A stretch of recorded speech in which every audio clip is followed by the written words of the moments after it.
Alright. We'll see how that goes.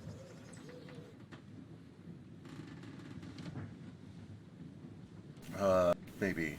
If he's able to reconnect. I'm not sure what he's doing.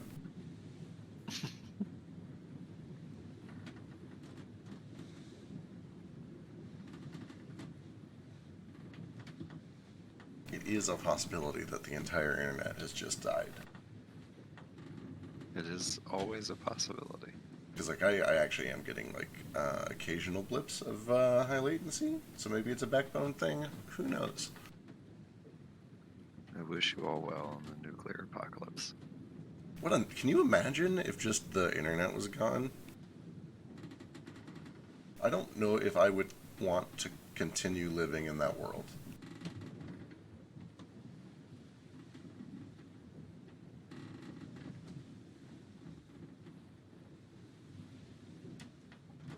Oh shit, I think we might have lost Frisk for good.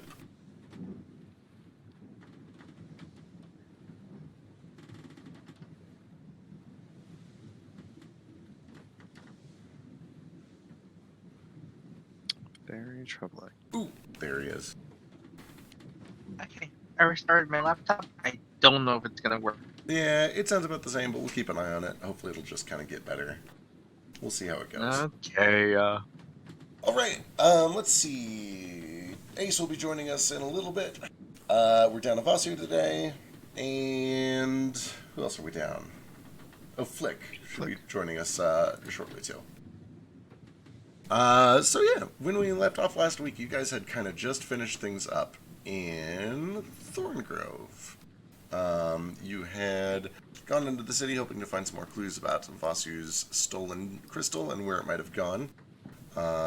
You may have a lead on that, possibly. You have some ideas, a journal, and also a parrot vision. F for Kukishi. F. F. Do we say F? Is that what the meme is? Yeah, I think you say F. F. F. F. There were a couple of things that got unresolved because we were kind of wrapping things up quickly at the end of last session. What you guys have? You have a fellow. You have a Nagpa fellow, Grover, who is bound and unconscious. What are you guys doing with him? Well, before we decide on that, do you want to do inspiration and the notes of the stream? That's probably a good idea. I'm also going to be scarfing down food for the first, 10 minutes of this campaign. I apologize. Can cookie.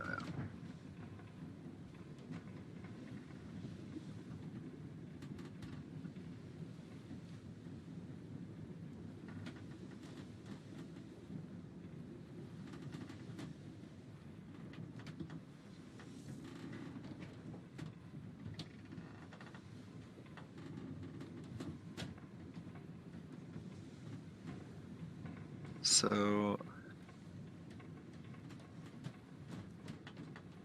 we as a party were getting a shitload of dirty looks just like walking through the city anyway.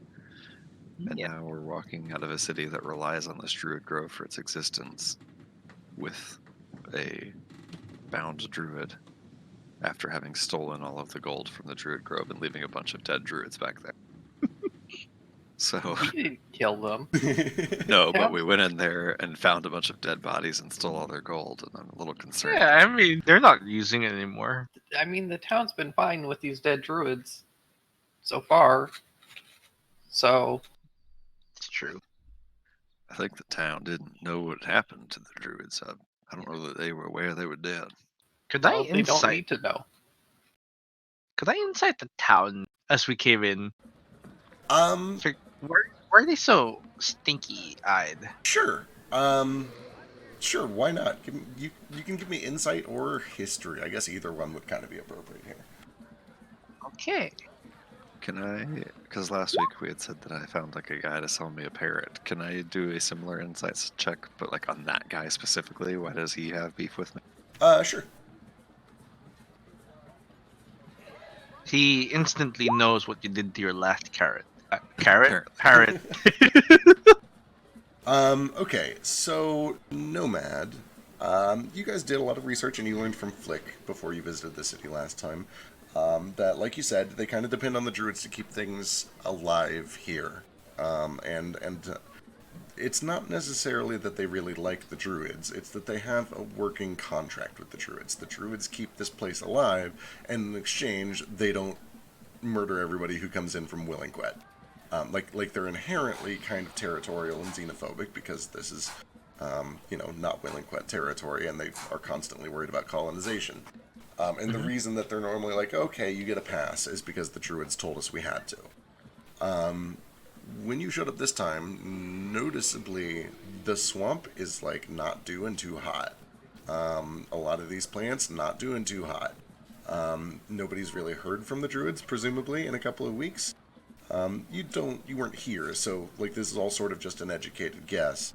But, like, there's just a lot of, rumor mill going on. There's a lot of, like, oh, what happened to the druids? Why should we be holding up our end of the deal if they're not going to hold up their end of the deal? That's kind of that's your best guess with the 22. An explanation for why there could be a sudden wave of, paranoia about outsiders or distrust of outsiders. Nordo, you wouldn't quite get that whole story with the 12. In fact, with the 12, you kind of get the feeling that it's mostly just like, you rolled like a 2 or a 3 on your interactions with them. You probably just like accidentally said, oh, nice weather we're having, it's such a beautiful day, but then like he turns around and he's blind or something. I don't know, Right. like there was probably some sort of a social faux pas there that just kind of started the whole thing off wrong. That makes sense. In addition to everything else that's going on. I guess all I'm saying is I think we best move quickly, keep our heads down, and try not to get asked too many questions. I don't suspect they would take too kindly to us just saying we didn't do it. I feel like it goes beyond that. They have an agreement that they feel is not being held.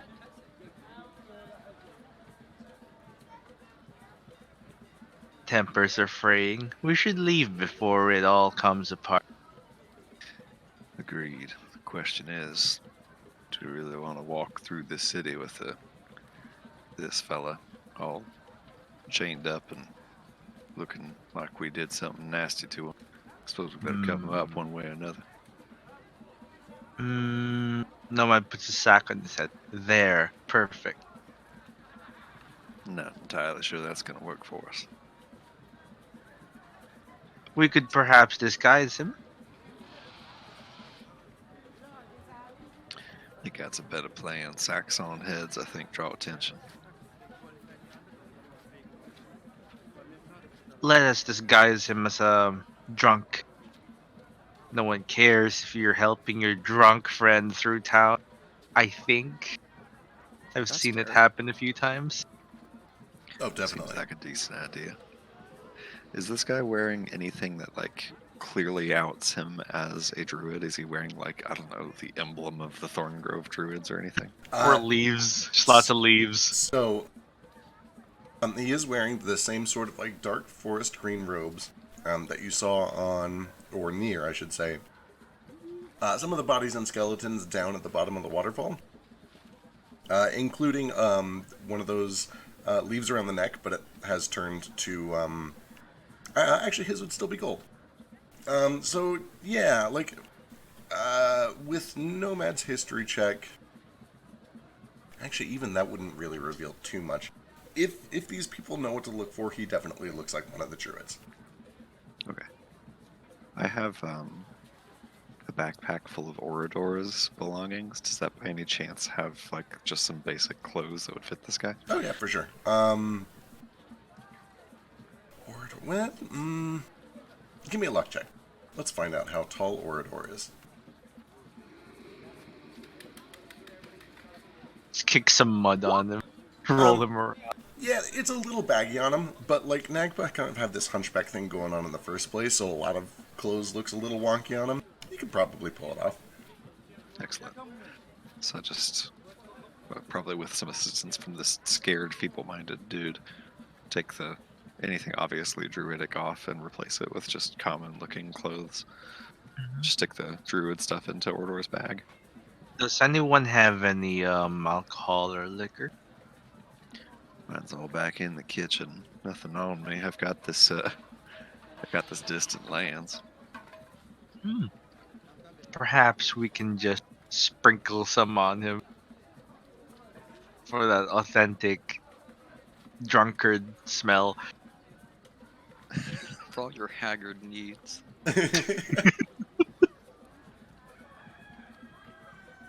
It is about the time that you finish like swapping out his clothes and spritzing him with alcohol.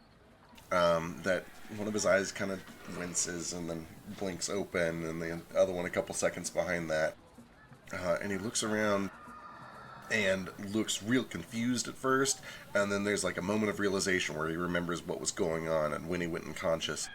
And he starts to like struggle inside of his ropes. He's tied up really well, but he looks afraid. He doesn't seem to like you guys, and he starts to like, struggle. He wants to get out of here. He wants to run for it.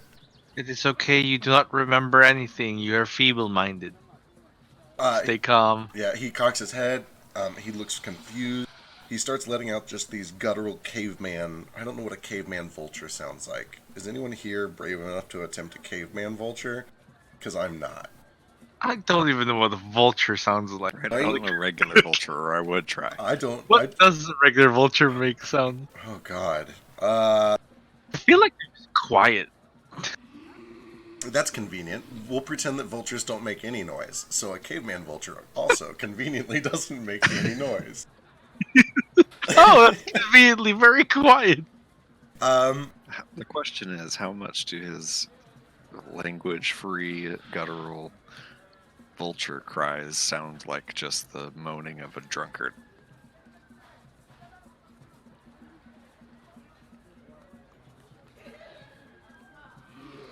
I mean, you guys just want me to walk alongside him and also act drunk? That sounds good. Perhaps you could put an arm around them and just like slur a lot. Yeah, I could. I don't know if it'll help, but I can do it. Might make it seem a little less suspicious, maybe. It's true. If there were more than one. I don't mean to oversimplify this, but couldn't one of us just walk back to the ship and bring it back over here? Yeah, the least likely one to get stopped by guards, I suppose. Or we can have a familiar pick it up. Well, little dragon, you were able to go shopping in this town last time we were here without too much trouble. You want to head back to the ship? Maybe you and Flick? I guess I can. I'd be happy to go with you, but I think the smaller the group, the better.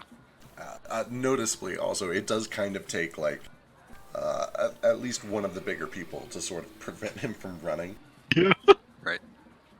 Both Yeah. Moat and Nordo are like pretty strong. Like me and Moat will work on keeping this guy sort of subdued. Yep. I assume probably Nomad will stay with us to not draw undue attention, and then maybe Gale and Flick and Ace go back to the ship and bring it over here. Yeah, it sounds good.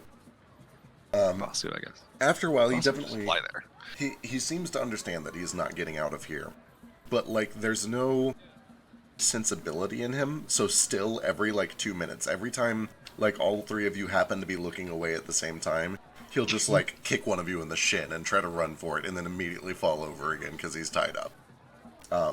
But you guys kind of eventually work out a system where you just like sit on top of him or get him kind of pinned down. Nomad just stands behind him the entire time, like this really weird hug from behind, though he's trying to restrain him. He's just petting the back of his head. Just going, there. Oh, you're good. Presumably at this point someone has explained that this guy has no like language at all anymore. Yeah. I'm gonna get, while Gale and Ace and Flick are walking, I'm gonna get my sketchbook out and attempt to just do like a sketch of all of us as friends. I don't know, like smiling and getting along, just to show it to them. Yeah. This is us. We're friends. I can't write down like we're not going to hurt you. Just stick with us and you'll be safe. I Listen, try to make a drawing that conveys that. I can't even telepathically convey it. Like I can't send him like pictures and shit. He's just like, oh, what are these words?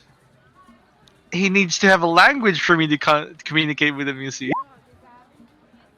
Well, he's doing that. Sorry, go for it. No, you go for it. Can I just pull out my kalimba and just try to play some like nice, relaxing music and see if it helps?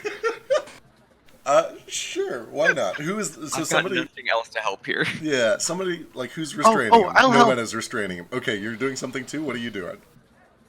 That's true. I'll just restrain him. I forgot something to hold him down. I mean, if all three of you want to do a different thing, that's totally fine. No, I'll help by restraining him. I mean, like someone has to hold him, right? I am, yeah, like I said, holding him from behind and petting the back with his head. Just shh. You guys can kind of take turns, each of you taking a shot at befriending this guy while the other two restrain him. I'll help him by casting fear. Perfect. Excellent. Do you actually? No. Okay. After, well, let's see, would there be, no, there's no checks involved. After, like, 15, 20 minutes or so, Flick and Gale are able to successfully pull the ship around, kind of right in front of the dragon's mouth. With that, checking a thing. Also, now hear me out on this. Animal handling. If this guy is just a basic ass, basically beast at this point with no higher knowledge, I try to just use my talent for communicating simple ideas to beasts that we're not going to hurt him.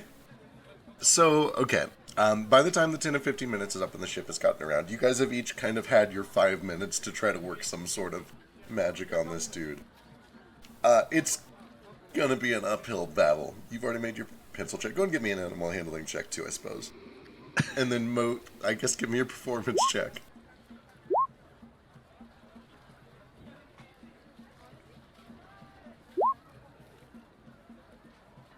So you guys draw a wonderful picture, especially for like a 5-minute sketch. It's real good gestures of all of you guys just hanging out and being friends and not hurting each other. Moat plays the most soothing music. Nordo kind of starts doing the weird animal grunts and offers him some carrots or something. And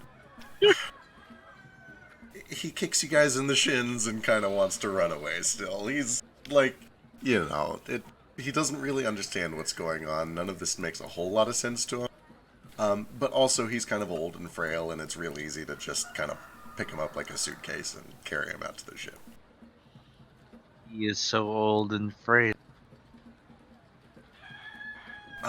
When you get him outside, he doesn't like noticeably wince at the sunlight. He kind of squints and he reels his head away from it a little bit. And then there's kind of this limp stupor that goes over him.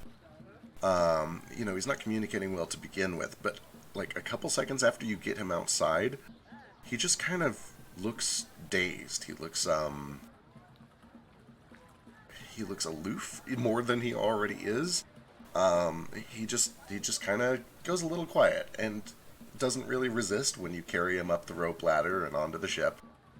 No, do not stare at the sun. It is not your friend. Can I make, I don't really know if this is insight or medicine, but to tell if why he's reacting to the light that way? Sure, you could, either one of those checks might do it. Did I try as well? Try and Sure.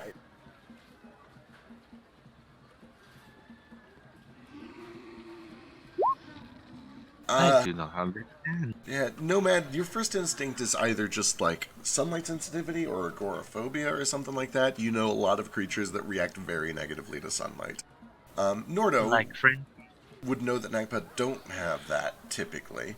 Nordo, it's a little hard to know for sure, but you just kind of have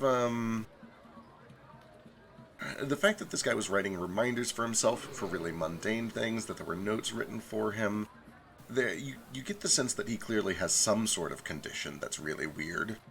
And it's almost just like when he went outdoors into this new place, he just forgot what was going on. He just like totally does not really have a continuity for what is happening anymore. And he kind of just looks at you guys a little confused. He looks more like, who the fuck are you guys? Than like, oh, these are the guys that just tried to beat me up. It just kind of feels like somebody hit a small reset button on him or something. Okay. Well, I guess that's better than the alternative.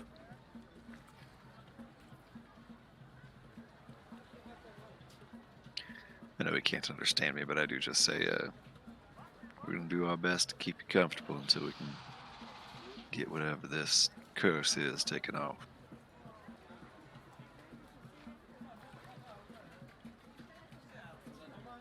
After a little time, you're able to get everybody up. You're able to haul up most of your belongings. The only thing that is a little bit unwieldy... Actually, I can't remember. You guys have a bag of holding proper, right? Yeah, we have 2, actually, between Gale and Flick. That's right, that's right. Then yeah, nothing is really going to pose a super difficult challenge to transport. You do notice as you are moving things over, though, that when you put the large jar that has the dirt and the seed packet in it, you pick it up and you start to push it into one of your bags of holding. The dirt doesn't seem to move. Like when you turn the bottle upside down to put it in the bag, the dirt just kind of clings to the top and the packet to the dirt. Wait, what is this? It's one of the magic items we looted from inside the glass room or back in his cave. One or the other. It's a little like glass jar with dirt and a seed that says Chaos Sprig. Yeah. Gotcha. And to be clear, this thing is like a 2-gallon jar. Like it's a pretty big glass jar. And it is half full of this dirt. It's kind of like clay colored, a little bit kind of orangey. And then it's got a little paper packet just sitting right on top of that dirt. And in big common words at the top, it says Chaos Sprig. And then you can see some writing on the backside, but I don't think you speak it, no man. What language is it? It Sorry. is... There's a bunch of You broke up a lot, and I just kind of had to put things together. Sorry, I'm also eating. It's Halfling. Sure. Do any of you guys speak Halfling? No, I've got common, undercommon, deep sea, qualis, I think I primordial. do. I bet Ace does because he has like every language, but I'm not super sure.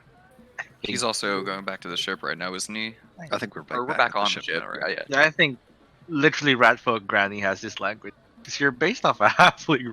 That's a good point. Oh yeah. So Yule, you would recognize the writing on the back as Halfling. It's Yes. pretty small. It's a little hard to make out through the jar, especially because it doesn't really move around. But after a little bit of fiddling, you were able to read most of it. In fact, you're probably able to read all of it. And I'll just post it.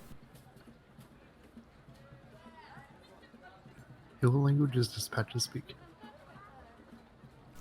He speaks Common And Patches. and Patches. And speak with Campbell. And while he is like doing his thing, he speaks whatever you speak. Oh. Oh, I speak every language. That's crazy. I like that little icon there. Me too.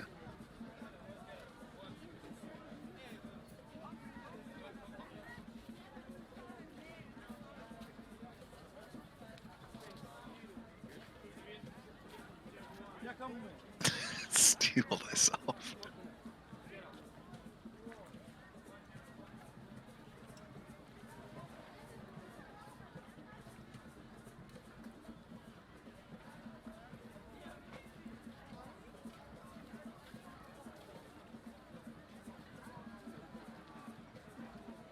Steal myself. What the fuck is this?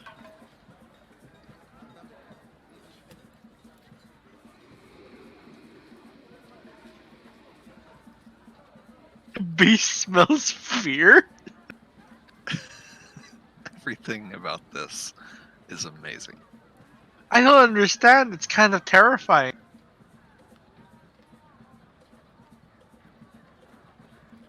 The cockscrow apply fire.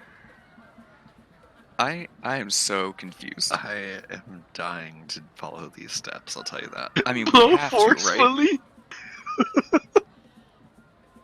Except I don't know when Harvest Moon is. Apparently the beast is unkillable. God, this is. Should we do anything with this? Flick isn't here, but anyone who grew up in a farming community, so I guess it would just be like Yule, right? Yule and Flick. You can give me farming checks, nature checks, maybe. Did you? I guess you did. I grew up in a city, You grew so up in a presumably city. there was farming around. Yeah. I'm trying to. Yeah, you would have a shot at knowing when a harvest moon was. You can give me a I mean, nature I was, check I or a was history mostly check. being an asshole, but Yeah. It might be a little harder for you just because you guys didn't really see the moon very often. But yeah, I guess fair. nature or history, either one. Okay, I basically have nothing active. Can you roll for me? Sure. Thank you.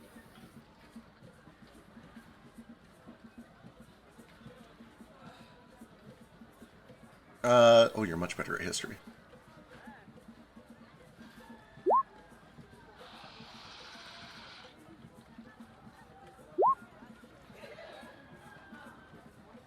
Shit. Gale and Flick both know that the harvest moon is it's a colloquial name for the full moon closest to the autumn equinox, which is still a couple of months away. Or at least one. I forget exactly how long it is. I think it's somewhere in like September, October, or something like that. We've got some time. What is this? Is this magic? What is this?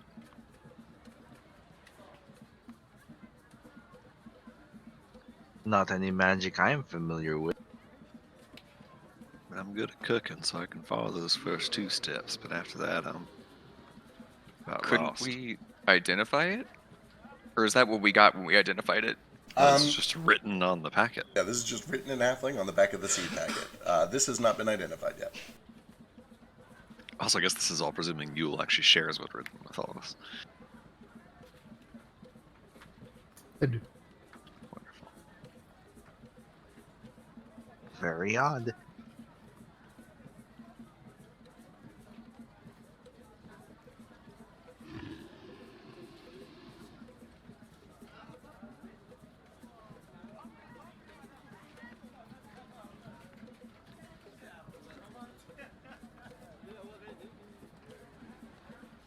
As you move it around, it does kind of hum and buzz like a magical item would, as you would expect.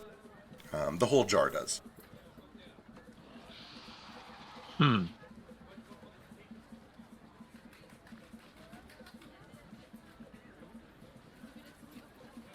Do you think perhaps it is safe for us to keep this? I think it's probably alright as long as we don't plant it and do all these things it says to do. and Follow create the some beast instructions. that smells fear and is unkillable. Expect in the meantime we can hold on to it. Maybe it'll have some value to somebody. It does sound very exciting. It does sound real exciting. It does pique my curiosity, but Perhaps more research at a later date will unearth Elise, pun. looking over the shoulders at everybody, it's like, and she points. Well, I guess she wouldn't speak it. Honey, I have honey. Yes. Oh, that makes us one step closer to completing this prophecy. she makes a point though. The beast is unkillable, but it can be constrained by a yarn of wool dipped in honey. So we don't necessarily have to kill it when it Do we have wool? grows. Also, if the point of this whole thing is to cure incontinence and erectile dysfunction, I'm not entirely sure we need it. I like the idea of getting 2 wishes, but it says that they won't come true unless you speak them, and if they do come true, it'll be a horror. Are we even sure these instructions are legitimate? No, we should probably wait till we get this thing identified before You we... whisper them, but if you speak of them, they'll come to thine home. I do not understand. This sounds like this sounds very much like what do you call those? Like a monkey. ASMR? No, an SPC. Oh, it totally does. An SCP, yeah. It really does. The wording's very much like an SCP. Like an old SCP, and this scares me.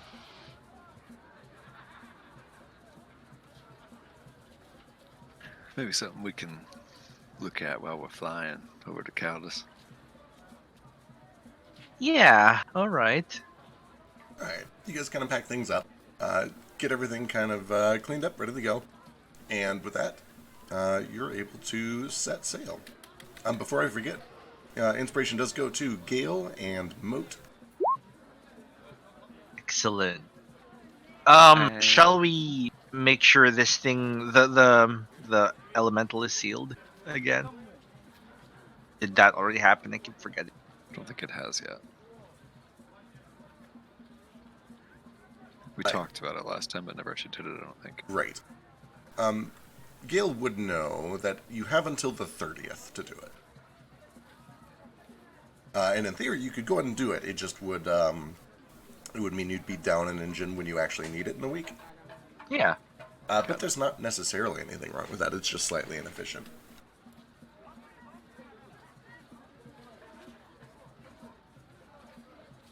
Regardless, let's see. Quick question for those who know more than I do. Is this, our friend Grover here, is he going to be able to turn into an animal again? Is he going to just run away? Do we have any way of preventing that, if so? Would I know this? I know the spell. So, I feel like if it is instinctive and not magical, perhaps, if he has been doing it all his life. Yeah, give me an Arcana check. Sure. Just a little concerned he's going to turn into a fly or an ant or something and just run off. So you would be aware with the 21 that technically, yes. But with that said, the bigger question is whether or not he's smart enough to actually do that. And that will largely come down to whether it is a recently learned thing to wild shape, or if it is something that has been doing for so long that it comes down to reflex, to muscle memory. Yeah. So if it is a trick that he has been doing long enough that it is part of his natural fight or flight response, then yes, he could potentially do it. Yeah. Honestly, if we learn how to polymorph him instead, he might actually become smarter.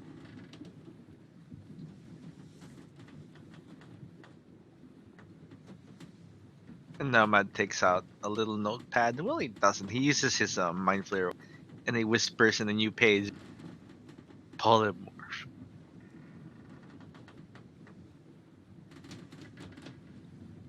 Nordo asks Ace for the common or the Orcish word for polymorph.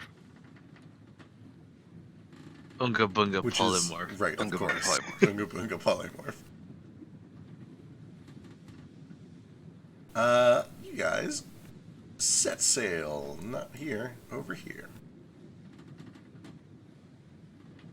So the plan is to head down towards Caldus to the southeast. That is about 2 hexes, so that'll be about 18 to 20 hours on your ship. It is currently the afternoon, kind of going into evening. Which means...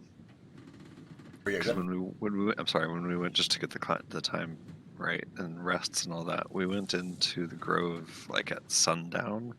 So is it like the next day, art? I.e., do we get a short rest? double checking a thing. I think my time is off by like 4 hours. Yeah, I don't know how long we spent in the grove, really. Okay, yeah, no, you were only in there about 2 hours, so it is, so I guess, does that change it? No, he wouldn't wince at the sunlight, but the rest would still happen. But yeah, that would make it about 10 o'clock right now, at night. You guys are starting to get a little sleepy. You'll probably just leave somebody up to watch the ship, and then the rest of you will sleep, and then you'll change shifts in the morning. Say I'll take a watch to just basically like sit with Grover and make sure he doesn't literally turn into a bug overnight. Probably a good call. Anyone else taking a watch? Nibbler does. Nibbler can do that. I can take one and steer the ship, and then pass it off to Flick. Cool. And then we'll assume that Flick will take the fourth one then. Alright.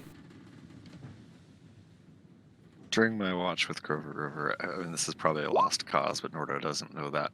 I do attempt to just like, I mean, if he's still bound, I unbind him and, you know, I give him some food and some water and just try to make him comfortable and convince him that we're not going to hurt him and we're all friends here. Sure.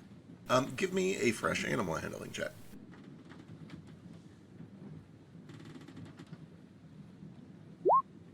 Perfect. It's, you know, you feel like for a little bit of time you're starting to make some decent progress.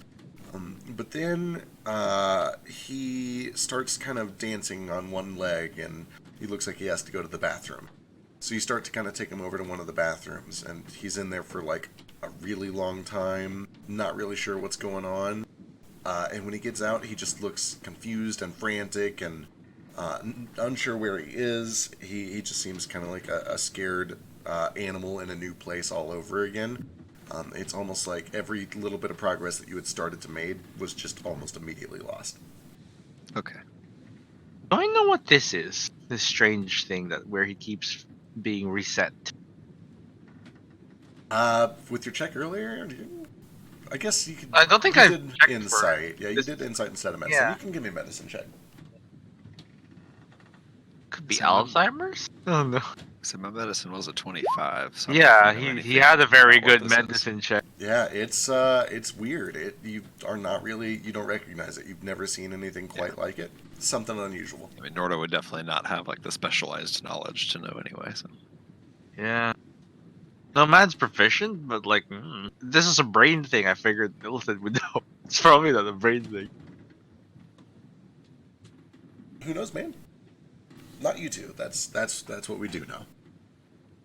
Yeah, no, that. High five, not no duo. High five. Or how many fingers you have. Yule, would you like to identify that jar overnight? Sure. All right. I'm going to whisper you a thing so that you can choose how you want to go forward. I hate this. Same. But also I love it. Do we complete a successful short rest? You do. The morning does eventually come, and you guys find yourself over the ocean, right on that little strait between Ashabiata and Caldus, or Thorngrove and Caldus. You'll probably arrive somewhere around 2 or 3 in the afternoon. Should we split our goal, or should we wait until we sell the art object? I'd say we keep it all in one place for now. We might be getting ready to spend every bit of it on wood. Yeah. Oh, thank frick. Man, I was tapped completely.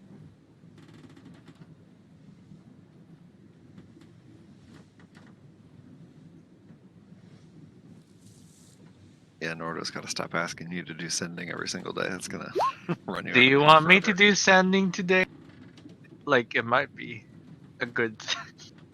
I mean, if Nomad asks Nordo, he says, if you could, I would love that very much. I can. What is your message today?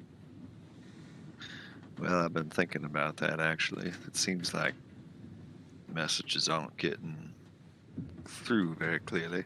I'm wondering if maybe we should just repeat the same thing over and over and over and hope it goes through. I was thinking something just like, This is your brother, where are you? This is your brother, where are you? Just however many times you can say it, hope it makes its way through.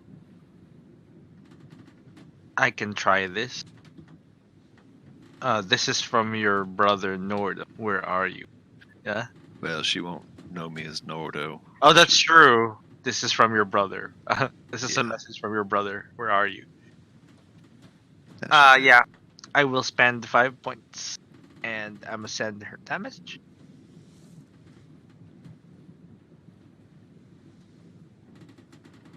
All right. What was the message? It was just, "This is your brother. Where are you?" Yeah. Repeated? A message from your brother. Where are you? And it's just repeated until 25 words. See, and hope she like gets all the words.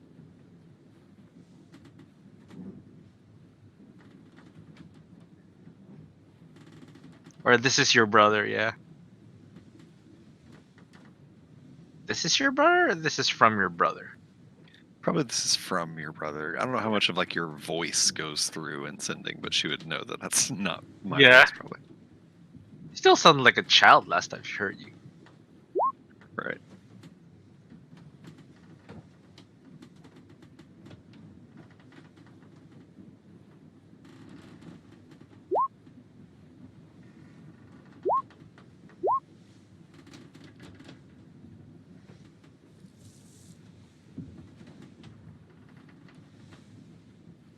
Okay. Let me go double check.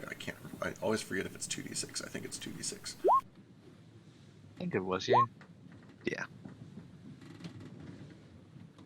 Ah, no, man. This weird sending nerf. I like it. I never know how to rule on what like familiar actually means, Right. besides just Right. like, hand waving it for what's convenient at the time. So having a real metric is nice. Right. Slowly learning who she is each time. Like, I've heard her voice. Right. I need more of her face. I need to meet her in person. I need to learn to scry on her. Mhm.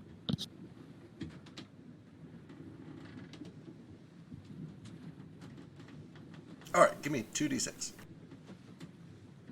You want to do it, Noro? Sure. Balls. Well, Guess it's not as bad as it could have been. yeah. I think that's our lowest one, yeah.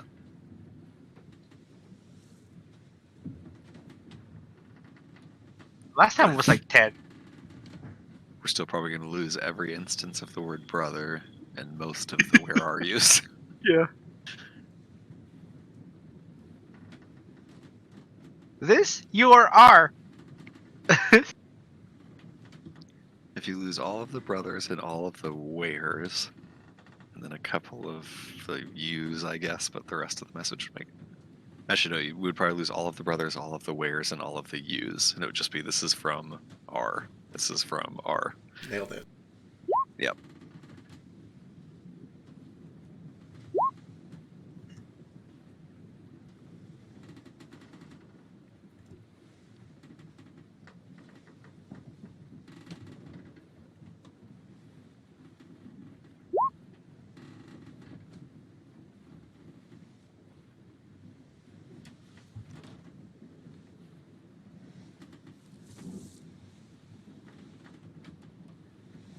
She rolled even worse. Or whatever on 2020. Better in this case. Oh, that's good. Oh yeah, the 12 is that's a different roll. If we would have just gotten 8 or lower, one of those words would have gotten through. That's such a bummer.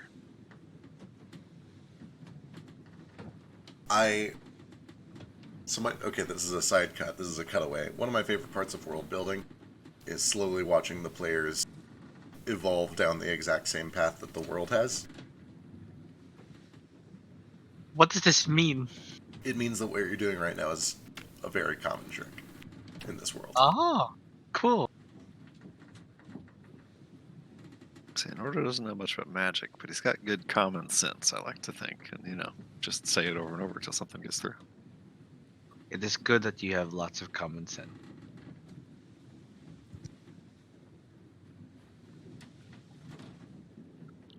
Ain't common.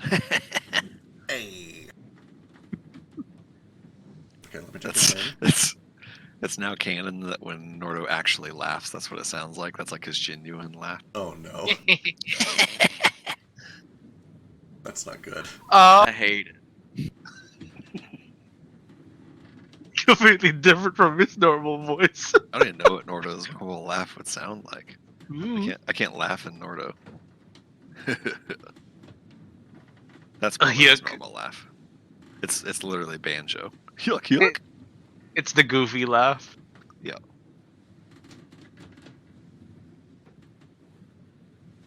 Guh.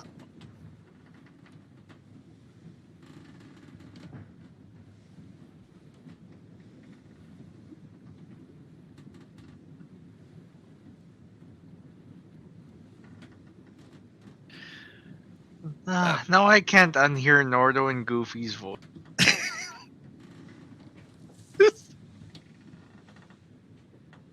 Well, gosh, no man. Thanks for sending that message for me.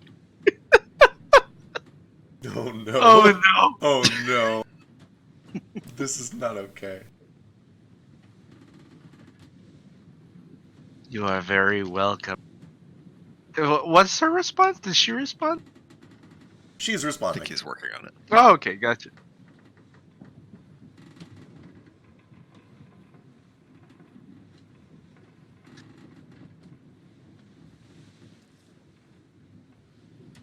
No man is like stuck 2 fingers up behind his head like antenna. Like he's trying to get better reception. This does not actually work. Appreciate you trying this for me, friend Nomad. I know it's a drain on you. It is alright. This is important to you. You know, as he's wiggling his fingers, you know, this does not work whatsoever, but it does make me feel better. And then his eyes suddenly like kind of flicker. I'm heading to as looking for the have you. I can.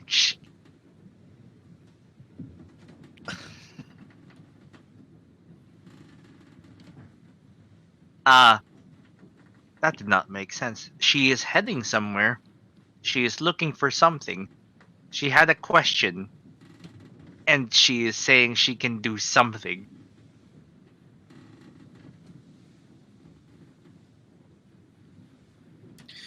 Yeah, that's about as useful as the last one, but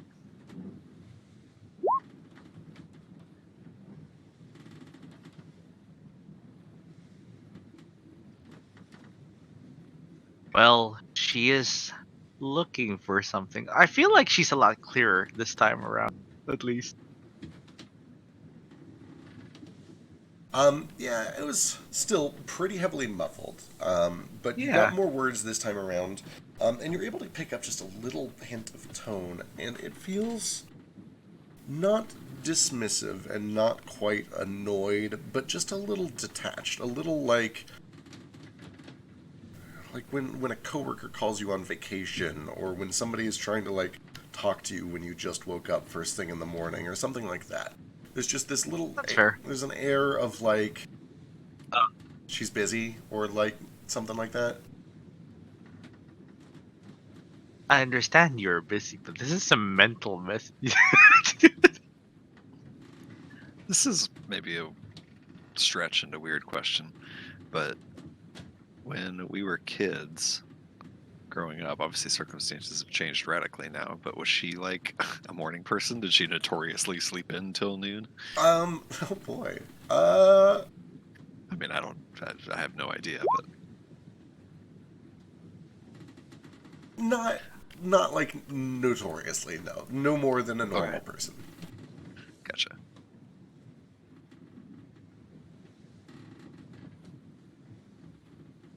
I'm sure I would know better than to like, send her a message at 1 o'clock in the morning, but as long as I think that like generally daylight hours, she would probably, obviously assuming that circumstances are not preventing it, that she would be like awake and aware. Well, all right, I'll see if I can find a way to chop some more words off that message, see if we can get the essentials through. Thank you again for trying it. It means a lot to me. You are most welcome. I will try whatever I can do. You mentioned back then with you wished to speak to your mother. Yes, I don't know. It's nothing I've really ever thought about before, but it came up, and I don't know much about her. I know her name. Her name was Inala, but Anala. my father never liked to talk about it much. Neither did my sister. I knew what happened. I know she died, and it had to do with complications from laying my egg. So I don't know if it was hurt feelings or what, but they never really liked to say much about her. But I wouldn't mind to know more about who she was. I feel we could mutually benefit from an experiment I wish to perform. Nordo finds Ace and asks him for the common words for mutually benefit and experience. He says, "What you got in mind?" I feel perhaps there it's is a still way. Oh yeah, it's still valid. Never mind. Oh yeah, it's still you understand it. Or like the most basic meaning of it. Right. It's like um I forgot what I was saying. Something to do with yes. The experiment pertains with the voices I sometimes hear in my head. There are some things I wish to confirm and deny. Confirming, for one, that I can channel the dead through myself. If your mother is dead, then forgive my directness. By the way, I think this is hurtful. Question mark. He says question mark out loud. Not hurtful to me. The dead are dead. Nothing to be done about it now. Yeah, and he's this morning preparing Speak with Dead. I'm going to try to cast the spell that let me speak with the dead on myself. We are going to try and contact your mother. Her name again? That's quite an experiment. Her name's Inala. Inala. Inala. Anala. What feck? Fuck. Okay. Keep talking. But Gotta yes. figure this shit out. Hang on. Yeah, I don't listen. You made this. You won't explain anything to me. Now I have to explain. I love it. Yeah. So he prepares this.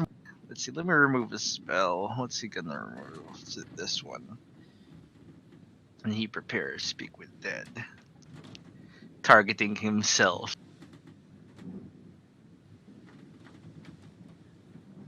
Are you casting Speak with Dead? I'm casting Speak with Dead on myself, but the target technically is Anala Okay. with me as the corpse. I want to see how much magic considers me as someone else. Uh-huh. No, I see what you're going for. I really like it. Yeah, I don't know. Huh. Let's see what happens. I'm on for this ride. I don't know what mechanics you put on me. Let's do this.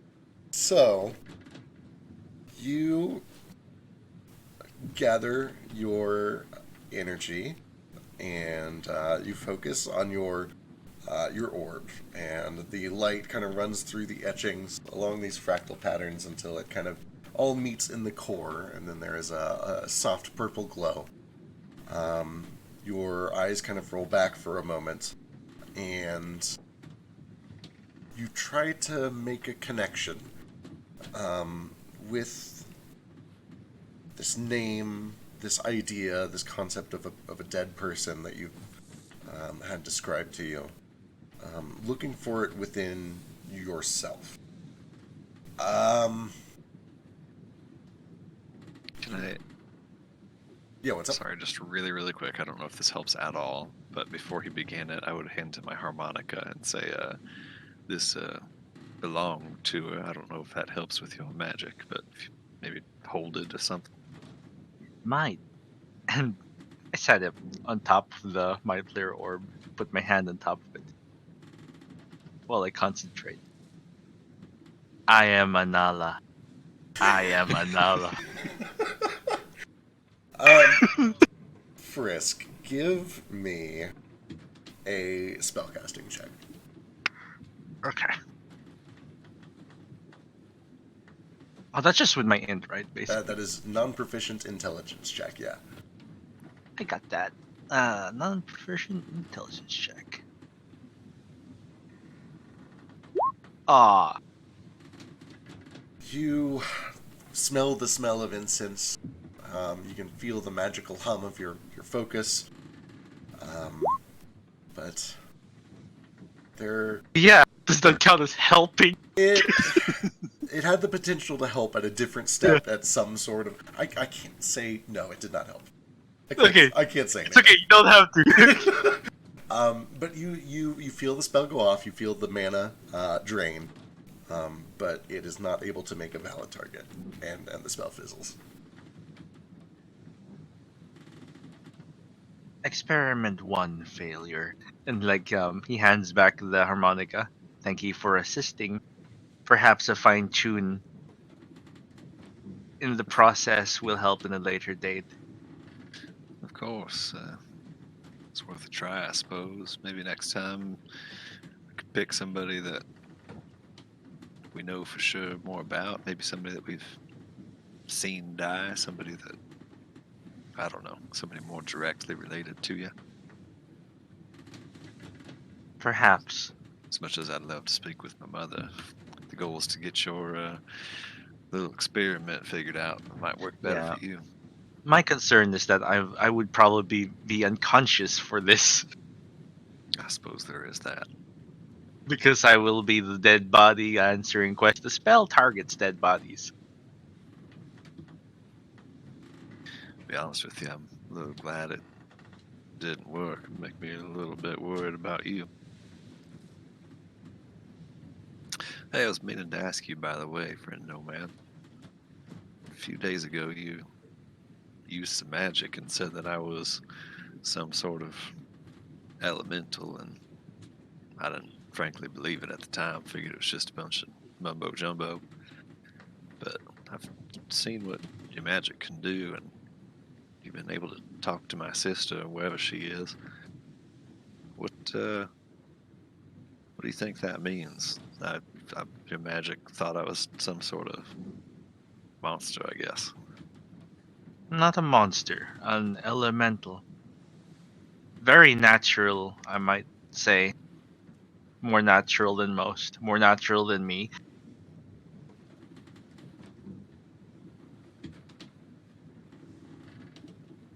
I feel that maybe it means your bloodline is intermingled with elemental blood. I do not even know if elementals bleed. Perhaps elemental energy is the proper term. I never heard of anything like that, but your magic hasn't been wrong yet, so I have to think on it. Yeah. What do you know about elementals? Also, what do I know about elementals? Should I arcana? What? Sure. Yeah, you can give me an Arcana check. I'm assuming I know next to nothing besides whatever Moat has told me. Did Mo tell you about element? I Nordo. probably did. Yeah, Nordo's probably told you at least a little bit of stuff. And actually an 18 is pretty good. It makes sense that you would roll well on this particular check, because one of the things that is true of elementals is they tend to not cross into the material plane in places that are heavily civilized, which means that in the material plane, you're more likely to run across an elemental in a place that is very remote, very natural, very free of civilization. It is probably somewhat likely that in your time at Melnoa, probably just once, and it was probably kind of a big deal, but it wouldn't be impossible for you to have maybe come across a water elemental, just kind of at a pond or a pool somewhere, or maybe in over the ocean, something like that. They tend to stay on their primordial planes, except for at key places where they cross into the material plane that are very closely connected with nature. Nomad, you would know all that, but then you would also know the concept of locuses, which I believe Moat has talked about before, where locuses are these very large, powerful... Insects. Oh, wait. Close. They're these elemental beings that are basically a combination of the 4 primal elements, and they, much like the Order themselves, are tasked with keeping the elements in balance within a certain region. You would know that a lot of civilized places tend to kind of have an ongoing relationship with their local locus. The druids and rangers, and occasionally shamans, clerics of nature, are usually the ones that communicate best with it. They're kind of like sub-deities to some degree. But they're physical. They have a physical presence. They can be killed. They can be destroyed. They can be split up into their individual elemental parts, and that usually causes traumatic damage to the land. What else would you know about elementals? You would know that there are intelligent elemental creatures, but they tend to stay on their primal planes. For instance, when you think of an elemental, you think of like a fire elemental or a water elemental, and those are just kind of these mindless forces. All they really care about is expanding their force. But then you also have things like genies, which are technically elementals, but they are evolved. They are the sentient humanoids of the elemental world. Or the elemental we have enslaved in our ship. Yeah. The elemental that you have enslaved in your ship is probably a lower form. It's probably closer to just a base elemental. It has clearly demonstrated intelligence, so it has some form of intelligence. But it is probably closer to one of just the primal base elementals. You would also know that just like tieflings sometimes show up as demonic, and Aasimar sometimes show up as slightly celestial, Genasi do occasionally ring up as slightly elemental, to magic and things that detect elementals. So yeah, you've got that's a pretty comprehensive coverage of elementals for 26. I think that's good. Yeah. So thinking upon this, he thinks perhaps you are part genie. Who knows? I don't know about that. I mean, I know what they are. My dad told me a story once about how he saw one, but I never saw one. And I don't think we have any in the family, at least not that I know of. But I don't know. I guess, like I said, I don't know next to anything about my mother. This is true. Maybe the one he saw was your mother. I couldn't be.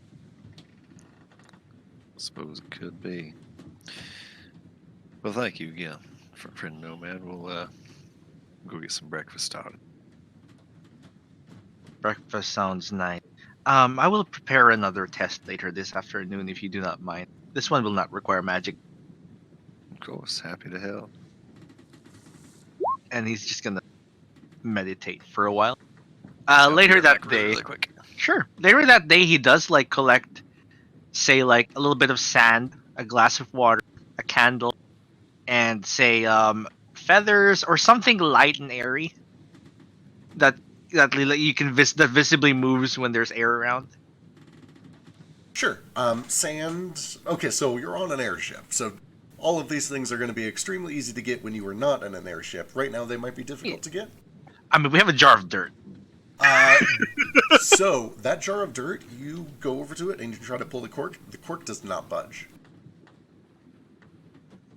Oh well, we'll just use the jar of dirt.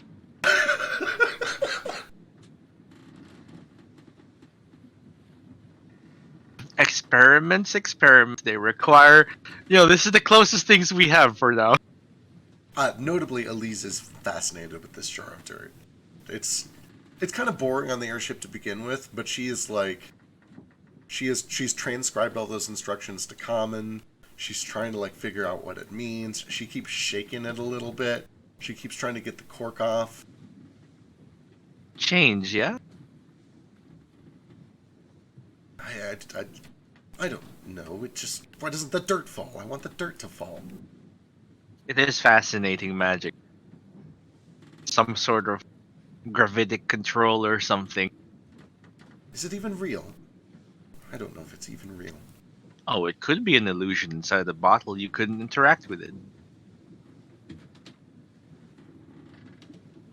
Not without removing the cork. Blasted cork. Why is it so sturdy? I think we need a fork. There was one in the kitchen. Not just any fork. What does this even mean? I don't understand this. Which part? The first line. It doesn't... It reads silly. Is this... Halfling is this language? I don't get it. Yeah, this is halfling. What text do they use, Sylvan? Oh boy. You know, I'm gonna say halflings probably have their own script. Just because they're halflings, they probably do. They probably use the human script then. I'm like... Maybe we'll say they've got their own here. It's very circly, lots of bubbles. Gotcha. No, there's so many bubbles. That explains a lot. I closed the thing with the instructions. Can you send it again? Yeah. Or is it like open in the PC's handout? Did I move that out? Yeah, it's over in under magic items in the party loop. But there you go. Thank you. Torque cork with pork bone fork. Oh yeah. Right. Yes, that's a rhyme. I do not know why it had to rhyme, but magic is very strange that way, isn't it? Very specific things you need to do. It is also very, very, very halfling. What means torque? Torque. What actually does torque mean? Like turn? Twist. Twist. To torque is, and he just makes a twisting motion. Pork bone fork. We will need to find a pork. What is pork? Pig in general. Pig bone. Okay. Perhaps a boar will suffice.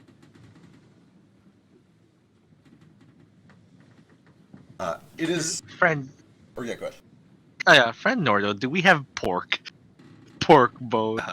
Do I have pork? I still have like 4 days worth of like the quality food that I bought. You did. You But- bought a lot of quality food. I guess just give me a luck check to see if any of it was pork.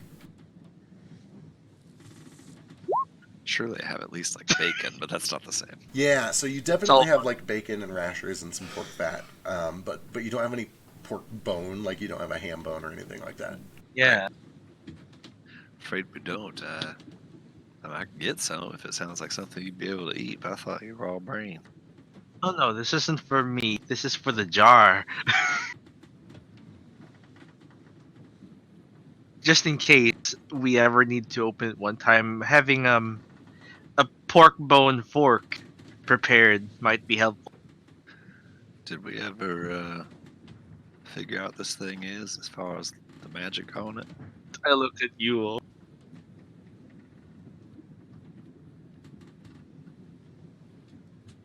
And I just say no. And I think you just got back from getting a drink.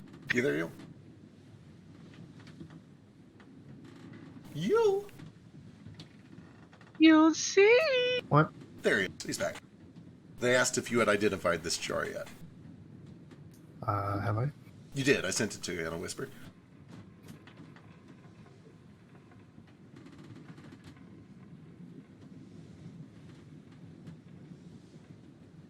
What the fuck is this description? Oh hi! It's hi, so Flink. good.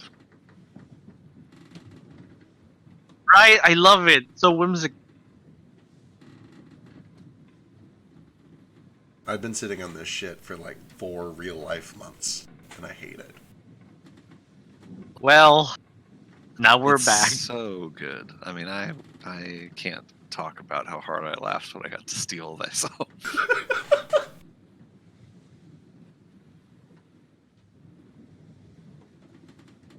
Does Flick get to make a farming check now that he's here? I did one for him, and he rolled really well. Oh, It was like a gotcha. 24. So he does know when the next harvest moon is going to be. Which is like a month-ish, a month and a half, roughly. So no farming now. That's new. Okay. So you didn't get it because you're a farmer. You get it because it's like a lunar cycle thing. Like you Okay, that yeah. makes more sense. That Yeah. makes sense. You're a moon person. More of a star person, but the moon's important too. Celestial body person. I want this. I told Patches what it is, and he's like, I mean, it's got like chaos right in the name, so surely it's Right. good for you. Chaos Sprig. oh yeah, it's made for Patches. I suppose Patches is there when you identify it, right? Does he say anything? Just, I want it!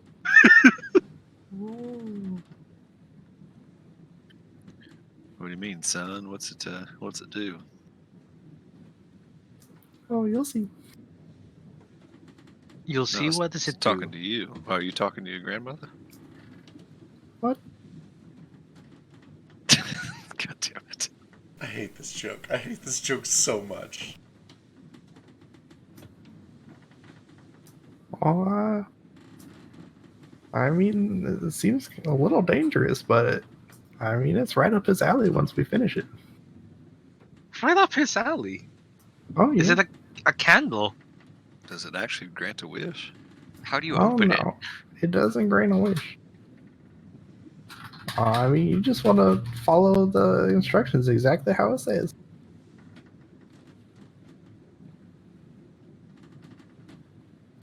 But what does it And, do? Once we follow the instructions exactly as it says, it'll give us a chaos sprig.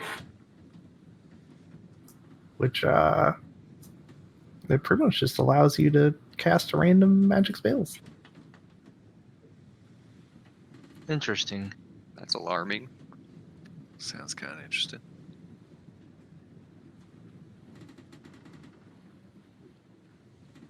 And I mean, I don't know what all spells will let you do, but I'd be able to figure that out once we get it done. I mean, it could be really.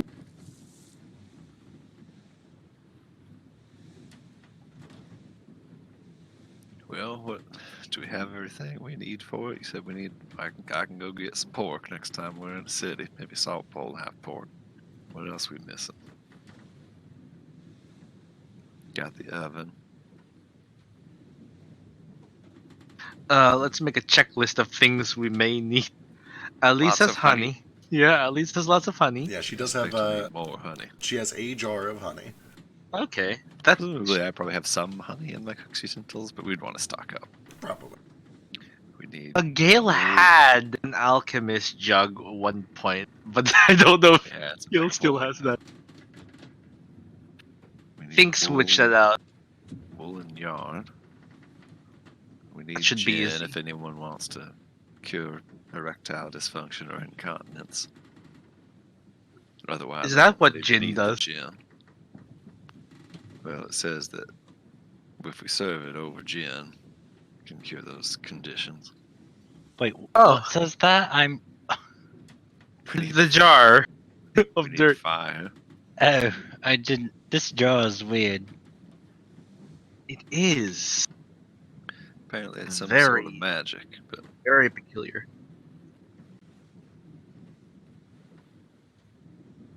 God, I didn't see that bit about erectile dysfunction. What the hell? Are you interested with that part? No, didn't you notice me drop my accent when I mentioned it again? That means I'm obviously not talking about it in character. But you drop it a lot. I do drop it a lot when I'm actually talking in character, so. But Hard no, to keep I'm in character. Flick does not care. Okay. hey, little orc, what's the orcish words for erectile dysfunction? Unga bunga erectile. This one. Oh God. I miss Ace. Where is my brother Bert? He should be here soonish, I think. Like 2 hours. So it is about this time as you guys are having this conversation that Moat on the helm. You spot land off in the distance, probably about an hour's flight away. It's this very, very tall, just wall of land. Probably a good 9 or, oh, more than that. Probably a good, maybe 1,600 feet off the surface of the ocean. It is, yeah, very tall. And also, what is this? How is this? How are we doing? Good, nice, clear skies. You would see that down around the base of it, there are a couple of ships gathered around near what appears to be a small harbor. I say a couple, it's probably like 19 or 20 ships, plus a bunch of little smaller fishing vessels. There is a small series of docks in a little town that is kind of nestled at the foot of this big island, at the bottom of these cliffs. But you got an hour or so until you approach if you guys have any other preparations or if you want to do anything. Oh yeah, my test. So after Nordo's done with breakfast and everyone's doing their thing, Nomad lays on the table that jar of dirt because it's the only dirt we have in the on the ship. I don't know if we have potatoes and I can scrape soil off of them, but like jar of dirt, a candle, some string or feathers. I think we have feathers. The two kobolds, yes, they like some of their outfit had feathers on them, so you can borrow a couple of feathers. May I borrow these? Yeah, okay. I tie Sure. a What string. for? Wait, what are you doing? Oh, watch, and I tie them to a string, like 3 of them, and I dangle the string onto a stick. I'm Mr. Nomad. I don't mean to be rude, but this is a little insulting. We're not cats. This is not for you. This is for friend Nordo. Is this gonna work on him? Hopefully. Okay, I gotta see this. Oh, yeah. Let's do it. So yeah, and then there's the glass of water. And I think that's the 4 elements. So I light the candle, that's fine. There's this light stuff. Right, Nordo? How can I help you, friend Nomad? We're at least going to try and determine what kind of elemental you are.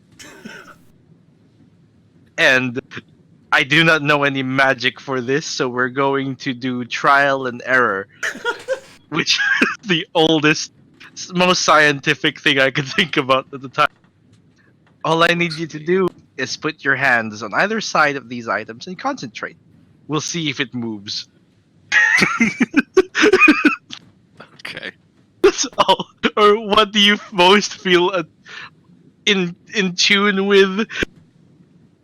So just put my hands over it and think on it real hard and tell you what I feel is the best one. Yeah, don't actually touch the fire. Just put it around, I suppose. We'll see if it I reacts. figured that part. Yeah. And what remind me what the 4 items are? Feathers, dirt. Okay. So one of them what was is the other just there's a stick with 3 feathers on strings. They're in a room with no air. He's assuming if you're like, attuned to air, they'll move. If you're an air elemental because you'll produce a breeze. Don't breathe on them. That doesn't count. There's a candle. There's the jar of dirt with the chaos spring in it. So, like, if you move the dirt inside with your hands without moving the jar, maybe. And there's a glass of water, see if it ripples or something. Okay. Or or overflows. Like, I'm doing a Hunter Hundreds. Let's see if this works. Why I not? put my hands up over these 4 items, trusting in Nomad's superior magical knowledge. It's not magic, so And, I have no idea what this is, by the way. He warns in advance. I look over all 4 items, taking a moment to study them. Decide that the water is the one that's most attractive to me because I like water quite a lot. So I sort of put my hand over the water cup and close my eyes and focus real hard. Just think about the water, envision it, sort of imagine my home and the island and all the water around it. Give me a wisdom check. Oh, man.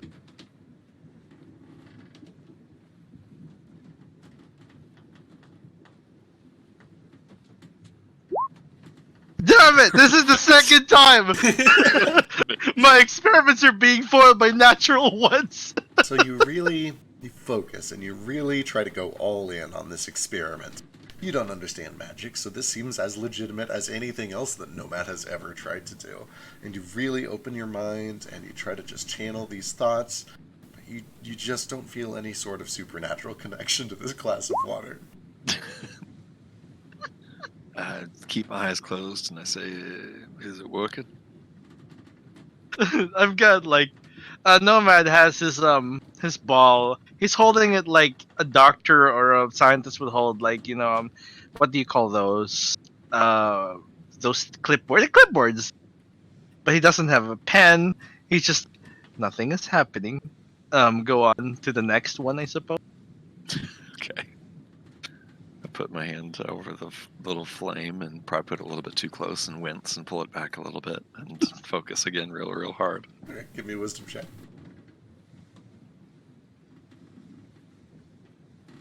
We're doing science. You focus and you open your mind and you channel it and you think of your other friends of Moat and of Vasu have this strong affinity for fire, and you begin to wonder, what if that is what is drawing us all together? What if there is this innate connection to fire? What if that is the blood that pumps through the veins that's holding everything together? And you start to feel your palms getting a little warmer than you think they should, and a little sweat on your brow. But then it just kind of is a fleeting thought, and it leaves. Your hands are a little warm, but it's a candle. It does that. You don't feel any supernatural connection. I felt a little warm, but I think it may have just been the fire. Which one, Nick? He nods. Sorry, I have cookies in my mouth. Move my hand over the jar of dirt. Chaos dirt. Close my eyes again. Sort of think about the mountain where the monastery of Mount Orthos was. So the big rocks and the mountainside and all that. Think about Kinsey Thistle a little bit just because I'm thinking about the monastery. Alright, give me a wisdom check. Also, hello, I'm here. Oh, hi. Hello. You're just in time for science. I heard science about cats. There's Oh, science happening. Almost immediately as you place your hands on this jar, you're greeted with this buzzing, this humming, this thrum that you've become accustomed to with magic items. And you can feel that it kind of it grows stronger the more you focus on it. You can feel it's bleeding down your wrists, along the inside of your arm up to your elbows. You feel it almost reach the base of your neck. This warm, inviting, tingling strength. It feels unified. It feels solid with you. It feels like a part of you. You feel like this glass is almost an extension of yourself. And you open your eyes and you can swear that you see little bits of this orange clay start to kick up into a small cloud of dust. But then there's this sudden lurch in the ship as it turns about 10 degrees. And everything kind of snaps back to reality. You look down and it's humming because it's a magic item. You swear you might see a little bit of a dust cloud there, but you're not sure. Be honest, for Nomad, I was kind of just playing along here because I owed you one, but did you see what I saw just now? That kind of felt like something was actually happening. Did I? Give me a perception check. I'm not good at those. I'm so sorry. Damn it, science requires good perception? I mean, you're watching intently, so like, if there is a thing to see, you probably would see. Oh, so investigation. You're watching closely. Investigating. You... It's really hard to say. You kind of feel like maybe you saw a little bit of dust kick up as he was playing with it. But it was cut so short by the ship lurching that it could have just been your eyes playing tricks on you. It's hard to say. Yeah. I would say it would have conclusive results, but those results were a little spoiled by the lurching of the ship. Well, I A don't mind know. flayer deals only in absolute. It's a controlled scientific environment. Christ. We need to do this on the ground sometime, but I feel like if you felt something different there, we must make note of that. I was gonna say, I mean, I don't know what you saw. I thought I saw a little dust kick up, but it was more than Very just slightly. that. I thought I felt something. It felt like, I don't know, felt like stronger than usual. Or something. That is more than what you felt for the others. Excellent, Suppose excellent. may as well finish up the experiment. Yeah, just the feathers. Put my hands over the feathers, close my eyes. I think about Sundowner Rex stuck up in that balloon, and then I think about him flying around free somewhere. Give me a wisdom check. These wisdom checks are like weirding me out. Oh my god, they're higher each time!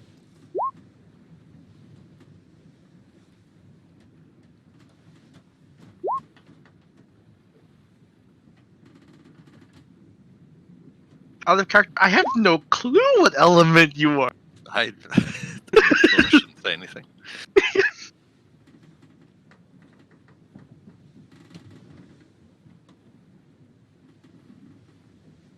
Maybe you were born in a cross-elemental gangbang. You He's the Avatar. The Avatar. close your eyes and you focus and you think about the sky. All the times when you would wake up early and watch the clouds kind of roll in from a storm from the lands to the west. You think about all the times that you would go up to the peaks to do scouting and the way that the breeze would carry you. And you feel yourself just... There's no tingling, there's no magic sensation, no nothing that goes up your wrist. But there's just this peace about it, this tranquility, almost a homesickness or a fondness or a nostalgia. But it feels like right when you're just getting into this concentration, before it really kicks off to the same degree that anything else does, there is a voice that very suddenly intrudes its way into your mind. And it starts as this low howl, and you can hear these tempests swirling in your head. And then there's this awful screeching static. This arcane wind blustering and obscuring whatever is trying to come through. But then you hear a faint voice. It sounds distant, but oddly familiar, older, female, probably Orcish, a little bit of a dialect that you have not heard in several years. It says, Mikari, run. And the whole time it is just surrounded by these swirling tempests of arcane winds. But it's clear, it's distinct. It is very obviously not just in your head. It is a voice that comes through plainly, but not clearly. It is swarmed out by swirling arcane tempests. Do I recognize who that voice is by chance? Yeah, the spell. Okay, you know that you've heard it before. You know that you've heard it back with the orcs. You know that it's somebody from there. It's somebody that you didn't know very well. Perhaps somebody that you knew only by name. Possibly one of the shamans or seers. You never had a lot of close interactions with them, but you've heard them speak once or twice. You vaguely recall the voice, although it does sound distressed and a little older than you remember it. Okay. I don't know how this spell works except from using or seeing Nomad use it. I don't know if I would even recognize that it is a spell. So I just start talking out loud. I just say, run from what? Who? Run where? Who is this? A few more seconds pass, and then you hear plainly these winds in your head pick up. louder and louder and louder for about 3 seconds. And just as you start to hear a voice come through, it goes silent. It's cut short instantly. Dead stop. Everything goes quiet. Hello? Hello. That was, something happened. Yeah. Did you hear that voice talking in Orcish? Did we? Anyone in the room? No. There was no voice, physically. I heard a wind, like a storm, or like a tornado or something, and a voice talking to me through the wind. I couldn't hear much of what they were saying. I heard my old Orcish name, Nakari, and I heard them tell me to run. But then it all stopped. Go ahead. I had my eyes closed. Did the feathers move? Did they? Give me a perception check. What the fuck? I was literally looking at them. Yeah, it's going to be an easy perception check. Okay. Watch me roll a 1 in this perception. Oh! No, they did not move in any unnatural ways. Okay, not natural. He just shakes his head. The description of the wind in his head, does that sound like anything like the sending? Yeah, you would immediately recognize it as he's describing it. Okay. The experiment was interrupted. You were sent to.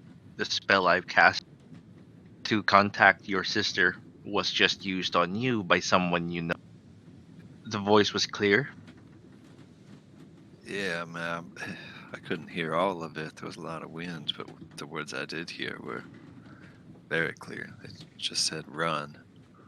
I thought I recognized the voice. Sounded like one of the old shamans or somebody from when I was with the orcs. I'm wondering if it's the same person that sent me this note that we got back at the monastery telling me to come home.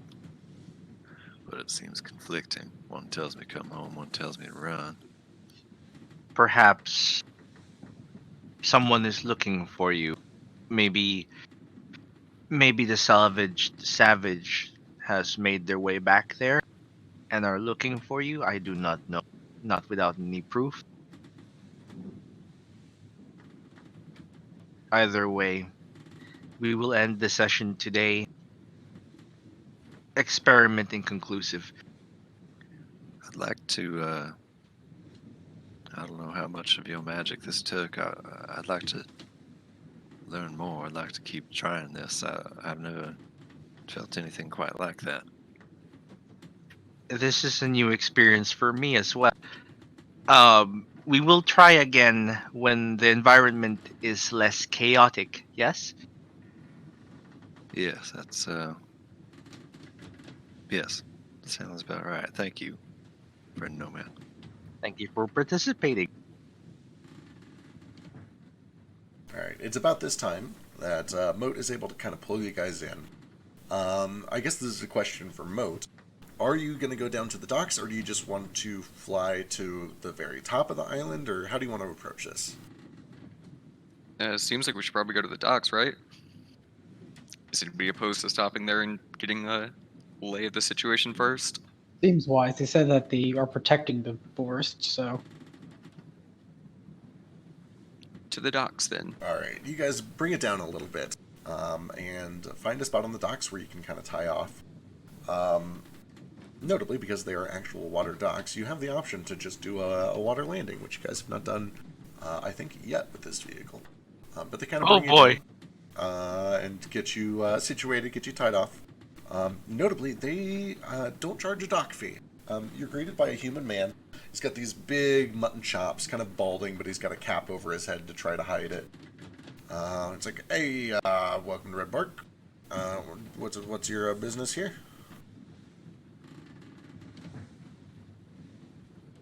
We're here to ask about, I can't remember the name of the trees. We're here to ask about the insert name here trees. The Realmouth Wood. Oh, yeah, everyone's here for the Realmouth Wood. You're just in time. Last I heard, they're going to be doing an auction tomorrow. I think they just cut down 2 of them. They're still processing the second one, but first one should be going for auction tomorrow. You're just in time. Good, good, good, good, good. Welcome to Redwood. Make yourself at home. Enjoy our fine food, our taverns, our women, our food. We don't really have much. It's people just coming for the wood. Anyway, make yourself at home. Shops here. We have shops. Sure. Yeah, if you just go down to the end of the docks, go left. You'll find a tavern, some lodgings. Go right, you'll find all our shops. Go anywhere else and you're going to find, well, just like, farmland. Don't wander off too far. Perhaps temples and healers? Temples, oh boy. We got a little church. It's down if you take a right. Go all the way to the end right before the gate. We got just kind of a little church. I got a catch-all. I don't know if I'd call it a temple. Temple's real. It's a big word. It's a big city word. Y'all got any pigs? Oh, we got plenty of pigs. Plenty of pigs. What do you want to pig? Excellent. That's not my business. Yeah, farms. I guess if you're looking for the farms, just, I don't know, pick a direction and walk past the gate. You'll get to the pigs. Much obliged. I said give the they've got feathers to- back. Sorry. Go ahead. You said they've got 2 trees getting ready to go for sale. Is that right? 2 trees, last I heard. All right. How much do the auctions usually? How much do they usually sell at the auction? Well, it depends. This time of year usually goes for, if you, like, the whole tree usually pulls in 9 or 10,000. But, it's very rare during, peak season for anyone to buy the whole tree, so it'll probably just get sold by the 500s. Who's responsible for cutting down the trees? That's the firewood circle, or the firebark circle, or there's a couple other names. The redwood circle. I don't know. Lots of fancy names. They're up top. They take care of the trees. They bring them down when they're ready to harvest. They sell them up. Get them all split up nice and even. Auction them off. Is your first time in Red Bard? I don't think I've seen y'all around. Yeah, it's our first time. Well, mind your manners. We're a small community. We're friendly. Don't do anything too crazy. I see you're all armed. That's cool. That's all right. Everyone's cool. got the, I'm not armed. It's got their business to protect themselves. Just don't try anything funny, especially not with the trees. Of course not. We would never. Could you kindly define funny? Do you not want us to tell them jokes? Oh, you can tell jokes to the trees. I don't care. I'm just saying, like, it was just not, but maybe 3 weeks ago, we found Cosnester Smith and his gang trying to sneak up onto the plateau. Good way to get yourself hurt or killed. Trying to steal some wood. How are you even gonna get them down? Like, they're so big.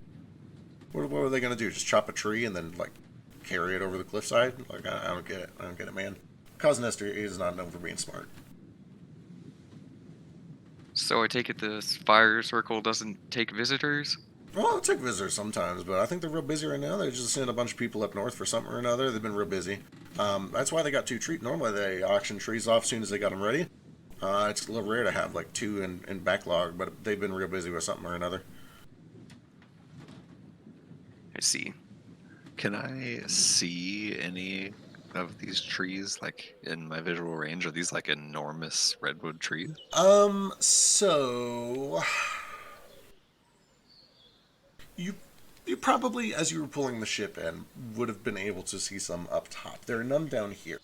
But as you were approaching, and you kind of, I don't know, it's real tall up there. It's a little misty, but yes, you would have seen that there were a lot of regular-ass trees, somewhere in the ballpark of maybe the 40 to 70-foot range. But you did see that just every once in a while, sticking up a little taller than the rest of the woods up at the top of this plateau, were these tall, thin, very, very dark gray trunked trees that probably went between 70 to 90 feet tall. And they were very lightly leafed. Their leaves were kind of just this real dull, kind of gray-brown color. And the only reason that they really stand out is because they kind of have this faint glisten on their bark. Almost like they're constantly a little bit wet or covered in dew or something like that. And I believe the only one of you that has ever actually seen... Well, I guess you've all seen Gale's gun, or his gun bow.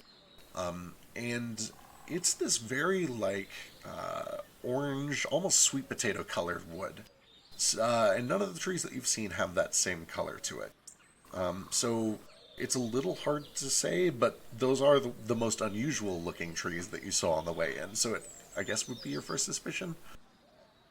Okay. But to answer your question, they're real tall.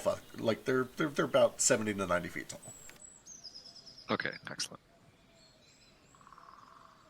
I just look over to Gale. Little dragon, they're saying it's pretty expensive just for one tree.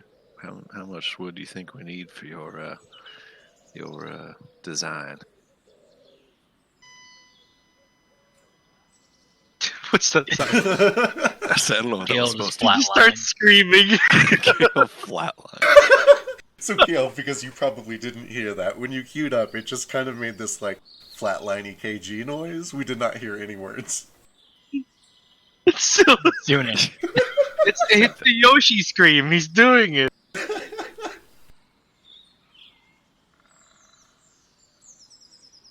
Presumably this has something to do with recently upgrading to Win 10, yeah. Give him a second to sort that out. Yeah, it's all good. We can talk about other things. That would actually probably be after we've walked away from this guy, so I'm not talking about it in front of him. Yeah.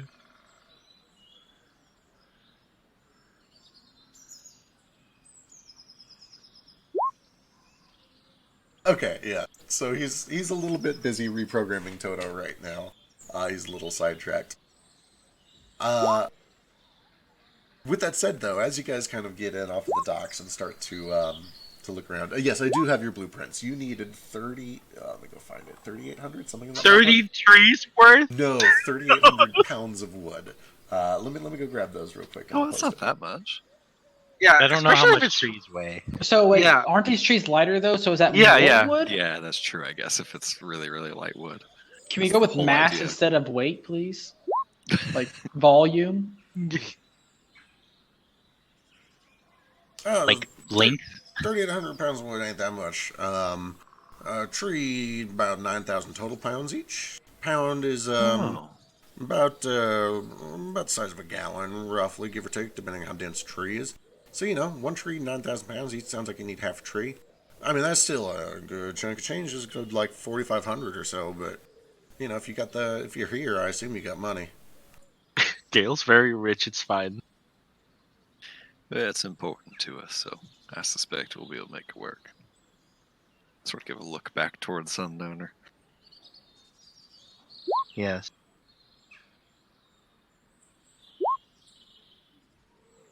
Privately, aside from this guy, I say to the group, besides, once we're done, we can probably sell a good amount of that old shit for parts. I mean, obviously, won't be a working airship anymore, but still a good amount of wood and scrap and set. It's true. There were good memories associated with this ship traveling the skies with you. Of course, many good memories.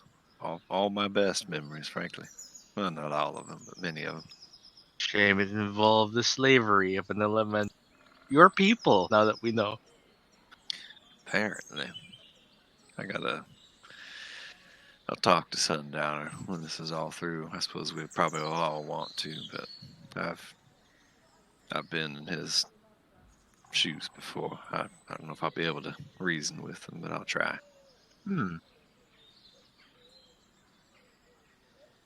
I'll be right back real quick. Yeah, what's up?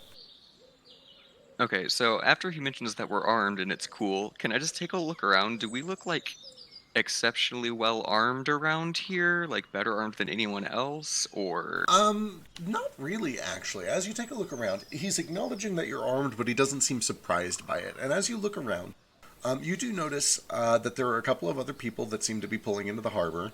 A lot of them do have a security detail with them. There's basically everyone here is carrying at least some sort of a scabbard. A couple of them are armored.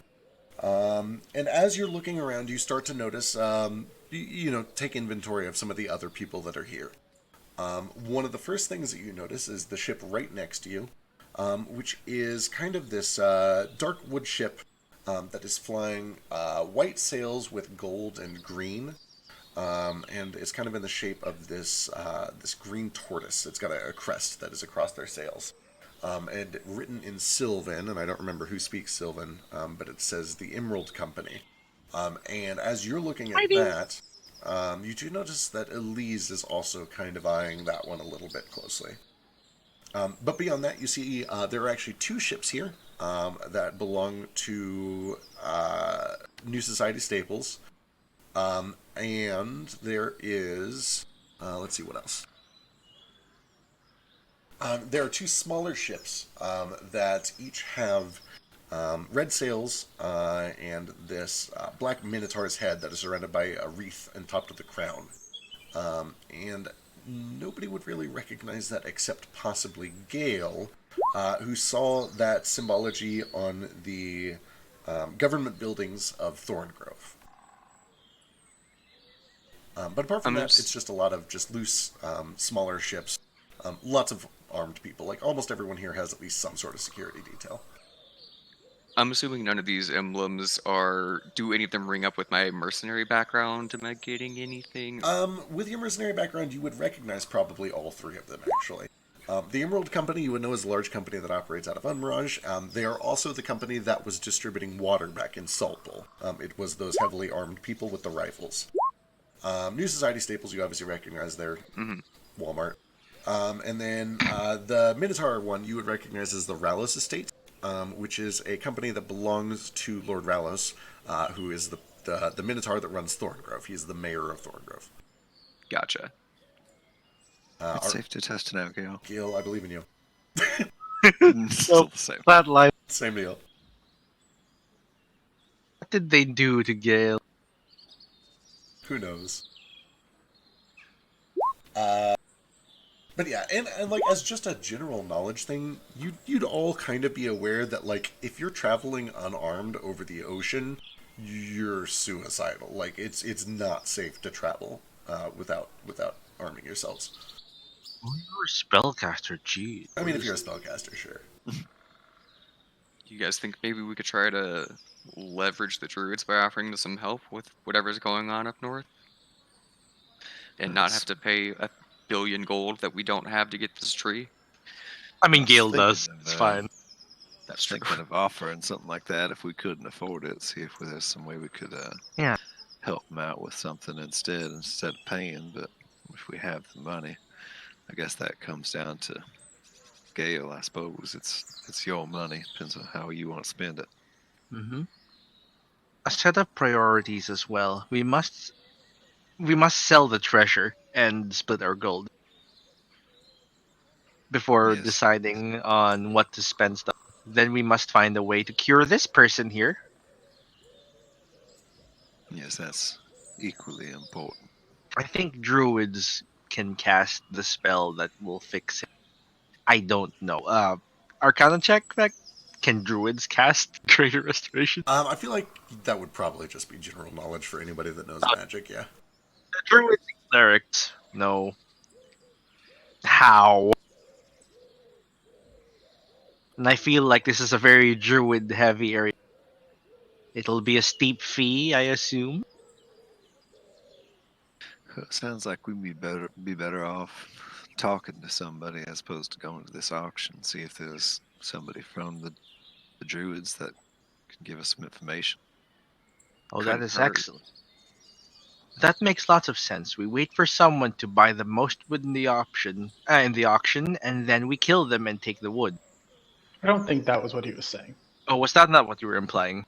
No, I think he Simple. meant. I like he it. meant talk to the druids and see if we could help them, and if they'll. We scratch their back, but they scratch ours. You know, it occurs to me, friend Nomad, that probably more times than not, when you've heard us talk about talking to somebody, they've later been killed. But I was actually referring to talking to somebody. The regular Okay. meaning of that phrase is actually just talking to somebody. The meaning of this phrase has been warped irreparably. I think more is that Vasu has the ability to predict deaths, and he just says, "I just want to talk to you," and that they are destined to die. That's frightening. But also Oh. intriguing. Hope he never wishes to talk to you. He wants to talk to me sometime. I wish to talk to Vasu about this now. I wish to Experiments in speak the future. again. Oh, back. hi! You're I'm alive! Yay! Yay! I'm not Figured it flatlining. out. I like to imagine that Gale's voice box was also changed out by the dragon, and it was just, freaking out because it was a little mechanical and it was just starting to make squeaky noise. His backup driver sounds like shoot, I forgot. It's Stephen Hawking. You know. Hello, I am Gale. He just has a dial-up modem sound every time he boots up his vocal cords. Mhm. His voice box. Well, let's maybe do a little quick shopping around town and then head to the talk to the druids. Does that sound good to everybody? Yeah, let's see who will buy our dead people belongings. I say we have we actually don't have that much. We've got those 10 emeralds worth 50 gold each. And coinage and easily sold art objects to the tune of 245 gold. Can we sell those here, Feck? Yeah, it's kind of a small town. You would actually have more luck selling it to the other travelers than you do to the locals here. But with that said, somebody can give me a persuasion check to try to find a buyer, just like among the travelers. It's gotta be Flicker Moat, right? Or Yule, I actually. got it. One of us. I'm real good. I was gonna say, I think Oh! Gale's real good. I think Gale's better than I am. I'm pretty sure that Weird. Yule's the best, isn't she? She's Yeah. like plus 12 or Yule something. was like the best. There's- Wait, no, Yule is better. Can Yule and Gale do it? Yeah, they could work together. They can each give me a roll. Yeah, let's see if they can bump the price up. This is persuasion, right? Yeah, just a persuasion check. Okay, yeah, mine's only a +4. Mine's a +8. I think Yule's got better than that, though. That's so For hot. persuasion. Yep. Yay. To try to just offload some goods, sell some wares. Mine's a -2. Yeah. So between the two of you, you guys are able to sell off anything that is listed as like an easily sold art object or whatever. You're not able to. Or yeah, what's up? I'm gonna use my flash of genius to make that 24. Fucking sick. Okay, with a 24 then, you're actually able to get a little bit of a markup. How much was it listed for? 2,000 gold pieces. How much was it actually listed for? Or no, you were just reading it. It was listed for 245. 245.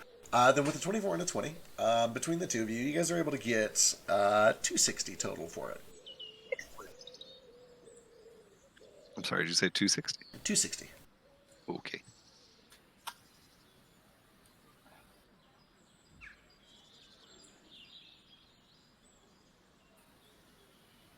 Can I throw in 250 gold, like ball bearings, to jack up the price a little bit more? Wait, you have 250 gold worth of ball bearings? What? No, just 250 ball bearings. Oh, okay. I was terrified. That is so many ball bearings. Okay. He just dumps them on the floor. It's like, I want to sell all of these. I spent most of them in that like cannon. But I Shrapnel, salvaged yeah. some of them. And then the other thing we have is those 10 emeralds, each worth 50 gold, which is 500 gold worth of emeralds. I don't know if we want to just hold on to those, because I know Nomad uses them for his spells. We're currently sitting at 800 gold. Didn't he say they were bigger than he needed or something? Well, he needs like emerald jeweled dust, I think, so I don't know if it really matters the size of them. I don't know, though. I think it's best we sell it. Sorry, I have cookies in my mouth and I couldn't say anything. Yeah, and you can just buy your dust when you want it later. Mm-hmm. Can we find someone to buy 10 emeralds worth 50 gold each here? So, notably, emeralds are just kind of like crystals in general are just another form of currency. So if you have a 50 gold emerald, that is like, it's just 50 gold. Oh, okay. I'll just put that up in currency then. Yeah, there Cool. are exceptions for if something is like a jeweled cut for like jewelry or something like that. But if it's just listed as like an emerald or a diamond, then it's basically just currency. Cool. So we have 500 gold worth of emeralds and 800 gold worth of gold. So we're at like 1,300 gold in the party loot. Plus Gale's secret stash of cursed gold. Yeah. Which is for Gale's hands only. Correct. So So how much do we need to offset the rest of the wood? How much do you have, Gale? And maybe we can chip in and help. How much do you have? I don't know. I have nothing. Yeah, so me, Nomad, and Mo spent like every penny of our gold in that last town. I have 11 GP in my name. I And have 4 gold. Got 9. I have like 150, I think. wow, Mr. Loaded over here. I just sent a lot of that off already, though. I had more. I have 11. Yeah, we're all poor. But I'd be entirely comfortable using like 1,000 of the party loot at least towards the airship. It's obviously not just Gale's thing; it's all of our Did you say Yeah. it was 4,500? Is that what he said we needed? So he told Yeah. you that during the current season, the harvest season, it usually goes for about 1 gold per pound, roughly. But it's an auction, so you won't know entirely for sure until the auction happens tomorrow. Yeah. We should go through the druid. If the druid did help, they'll just give it to us so that we have to spend any of our money or less of it. Maybe we can get a deal. Really doubt they're just going to give us their trees. Well, it depends on what troubles they're having. Yeah, I don't think anyone's expecting them Oh. to give it to us, but if they've got some things that need killing, we're pretty good at that. They also Even can if they just can't give us give it- gold, and then we can use the gold to buy the tree. Even if they Oh, can't yeah. give us the tree, we could have them take a look at our friend over here and see if they can fix him. Yeah. Also, but how if many we- pounds do you need, Gale? 3,800, I think he said. It's not too bad. Roughly. It's a gold per pound. That's not so bad. That's just the materials, though, right? Like, are you going to build this ship on our other ship, or do we need to get you like a workshop? Well, I was kind of thinking we would take it back to Joker. That makes sense. Yeah, He we need has to go a- back to Salt Bowl anyway for Flick to turn in his thing. So Yeah, that works. Oh, right, I forgot about that. Yeah, He you have kind more of wanted money. this You heart wait. back, so. Yeah, he does. The other one exploded. Besides Joker. that, after the wood, we still need to get some canvas, a lot of rope, and, just some miscellaneous stuff. Those will be much easier than the wood, though. So Can when we not salvage some of that on the ship? We should be able to salvage a bunch of that material, though. Yeah. I say once we free Sundown at Rex from the balloon, that's quite a lot of canvas we'll just have to spare. Mm-hmm. But Joker did promise he would help us get an airship or fix an airship if we brought him back that clockwork card. It was a promise made a few weeks ago, but still a promise he made. I don't trust that little fella about as far as I can throw him, but if he helps us, then great.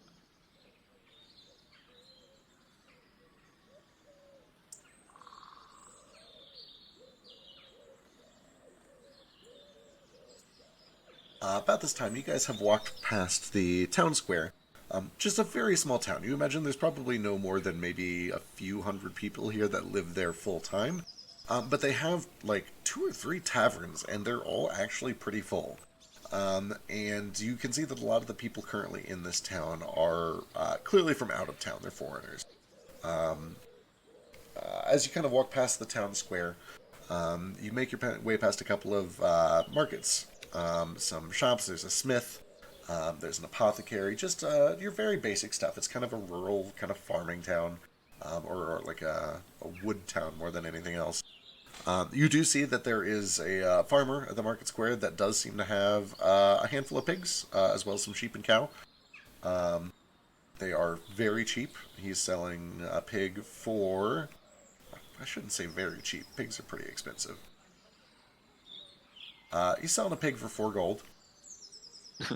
That's all of my money, and I will spend it on a pig. Excellent. So you're able to get yourself a pig. A live pig. You have a live pig.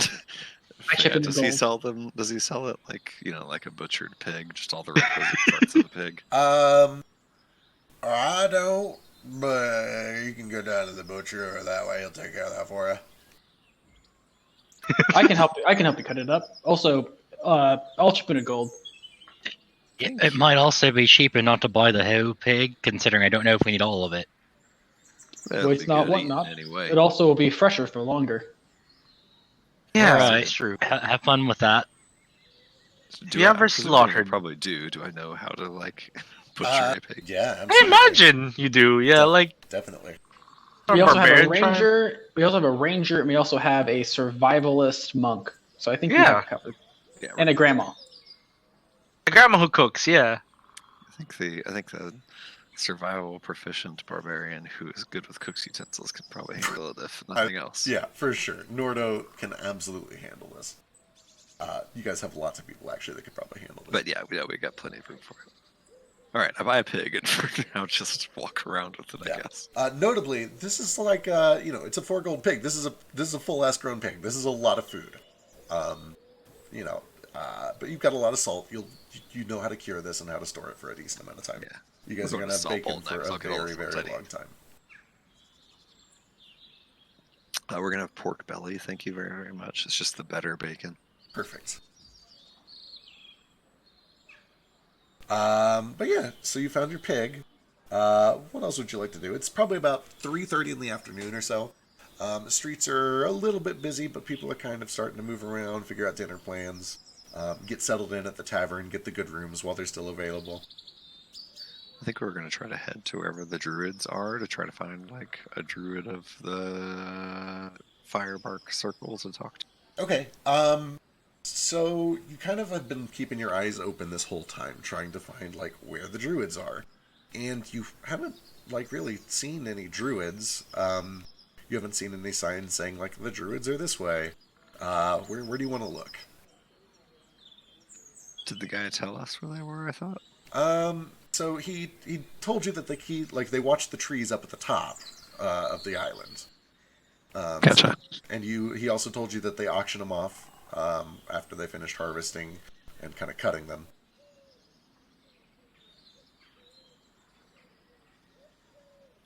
The guy that sells me the pig, I just say, you know anything about the druids, this island? We're hoping to talk to one. Yep. Do you know where we can go to talk to one of them? Well, I think they're doing an auction tomorrow. You might be able to catch them over the auction hall. Man, All unless right, you want to go up top, but I don't think they like it when people go up there. What's on top? Up on top's where the wood come from. This is going to be all my voices from now on, guys. I hope you're okay with it. Yeah. So- Everyone here is an auctioneer. No, it's... Fuck, man. I'm still sick. Fuck. I promise we'll have normal voices again someday. Yeah, much obliged. Maybe we'll just talk to him at the auction tomorrow. I'm going to find him over there today, getting ready. I guess we'll head that way, see if we can find somebody. Yep. So I guess we walk towards wherever the auction is going to be and see if there are druids there. Sure, you kind of head back over towards the town center, and keeping an eye out for an auction hall. You do find, very close to town square, there's a rather large building, and it kind of, it looks like a market up front, but then it has these 2 exits go around to the back, where there's kind of like this bleacher seating in front of a very small auctioneer's podium, and then behind that podium is what appears to be a lumberyard. And you can see that, sure enough, there are 2 or 3 just men in kind of work clothes that are currently chopping up some wood. They're processing this very large trunk. And you can see that the outside is just like you saw before. It's this dark, kind of dead-looking gray bark that has this faint glistening to it. But the inside of it, as they kind of pull back the bark, is this bright orange, almost sweet potato colored wood. And you watch as these guys are just like tossing huge logs of this wood back and forth like it's nothing.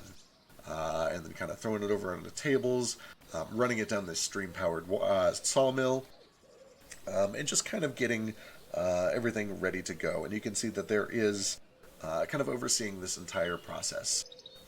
One human man looks like he's probably in his mid-40s or so. Bright red curly hair, mutton chops, big old beard. He looks like Ginger Abraham Lincoln. And he has got this kind of knotted staff of wood that's a little twisted up at the top that seems to be made of this same material, and is dotted throughout with these little rubies. And he's got kind of this dark red robe with white and a little bit of orange trim. And you recognize his garb as very similar to some of the dead bodies that you saw back in Thorngrove. Really? Specifically the ones closer to the entrance, the ones that looked a little bit fresher. And as you guys come on through those doors around to the back, he's like, "Oh, I'm sorry. Auction's tomorrow. This one is, let's see here. It's going to be £92.50. We're going to be selling it lots of 500. Come back tomorrow if you're interested."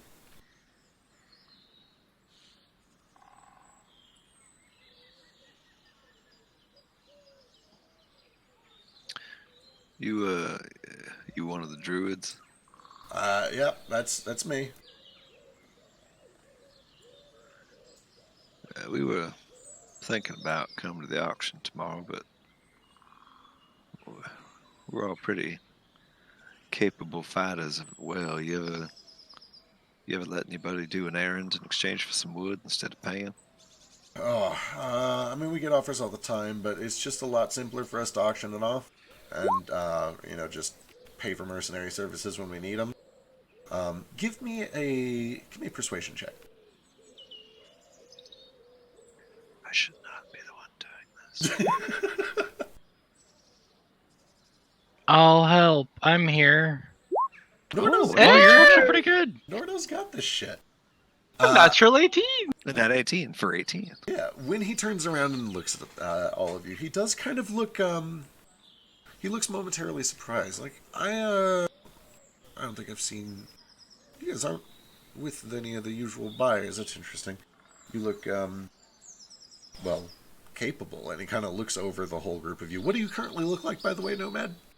I assume you're in your disguise, or are you doing the mask? I'm with this guy Okay. with the mask. It's like he doesn't look like an elf. He just looks like some dude, right? And like it's in those costumes where you don't question it. Like, oh, he's doing something that requires a mask. Like, oh, probably doing something that deals with dead bodies. Yeah. So we don't make him remove the mask. Side note, I'm sure you saw the UA that just came out yesterday with that weird monk that wears masks Yeah. for almost that exact reason. Probably that. Yep. Okay, cool. When he turns around, he seems a little bit surprised. You guys are definitely not who he was kind of like expecting to see here. You look out of place. You look weird. You look like adventurers. And he kind of looks over all of you. It's like, you what you guys doing with railment wood? Something tells me here you're not just here for the wood. Well, may sound unusual, but we actually are just here for the wood. My little friend here is a very clever fella. He wants to build us a nice light airship so we can move a little quicker. And like I said, we're all very capable fighters, and figured maybe we'd be able to do y'all a favor. We heard you had some troubles. If we can earn some wood instead of paying for it, we'd be much obliged. Okay. Well, I got to tell you, I don't know how much wood you need. If you're talking about building an airship out of it, that could be a substantial amount of wood. I don't know if there's any job that we could offer for that much wood. But he kind of looks over all of you. We might be able to come to at least some sort of an arrangement. One of the things we do use the money on is hiring mercenary work to help us protect the forest, and,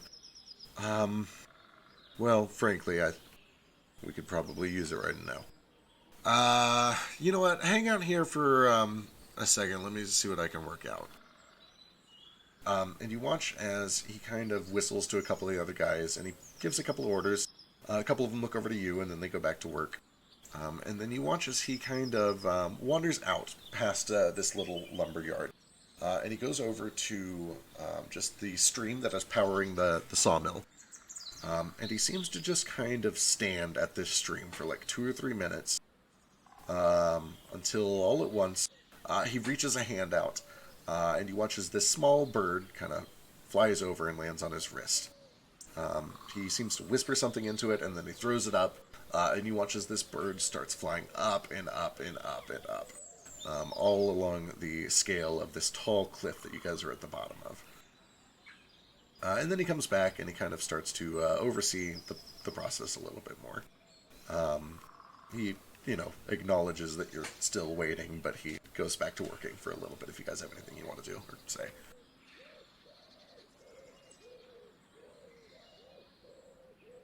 Otherwise, after about 20 or 30 minutes, this bright red cardinal comes flying down through the mist, lands on his shoulder, and kind of whispers something into his ear. And after that, he kind of motions for all of you guys to follow him, and he starts walking towards the far side of the lumberyard. I follow. I am just ever so paranoid and would like to make an insight check. Make sure this guy's not going to go shank us in an alley. Sure, give me an insight check. Can I also make an insight check to see if he's not being sketchy? Yeah, We got a short rest, right? You did get a Yes, short we rest. have gotten a short rest. Yeah, one So short the rest. lowest I can roll on this is a 17. Okay, 17. Good to know. Fuck, you get reliable talent so early. I forgot when you got that. No, it's not that I get that. It's part of my Inquisitor feat. Yeah. That's right. I was going to say, I could have sworn reliable talent was farther in. It is. It's specifically for my Inquisitor thing.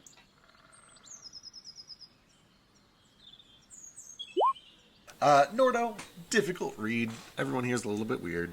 He seems friendly enough. He seems busy. He's working. Ace, he seems like genuinely a little bit interested in your help. You guys are new and capable, and he seems to have caught on to that. You don't sense any sort of malice from him. I follow. Same. All right. He kind of escorts you just past this lumberyard, and he holds the gate open for you, and he takes over to this stream. He's like, all right, I don't know if you guys have done this before, but I'm going to open up a little doorway right here, and he pats this big kind of oak tree that is right next to the creek. Going to be kind of this shimmering green portal. I need you to step through. As soon as you see it, it's only open for a blink of an eye. If you blink, you'll miss it. Everybody kind of gather around real close, and once you're through, this is important. Once you're through, keep moving. Don't stop. Just walk straight forward. Somebody's going to meet you up there, and they'll get you sorted out and see if we can come to some sort of an arrangement. Understood. And he goes through the entire motion, and you guys have seen this before. He spends a moment kind of weaving a pattern through the air between his two hands, and then he places his two pinched fingers on two different points of the tree. He draws them apart and then spreads his hands, and as he does, a shimmering seam kind of rips itself open on the side of this tree, big enough for you all to step into. Nordo, this looks very familiar to you, but it is kind of this this gray-green color instead of a shimmering blue like the last one. I was going to say, I'm going to assume at some point, even though we didn't RP it all out, that someone has explained what happened to Kikishi. And since he knows that this is reasonably safe, he still has a silent thought about Kikishi, but steps through. Do be careful.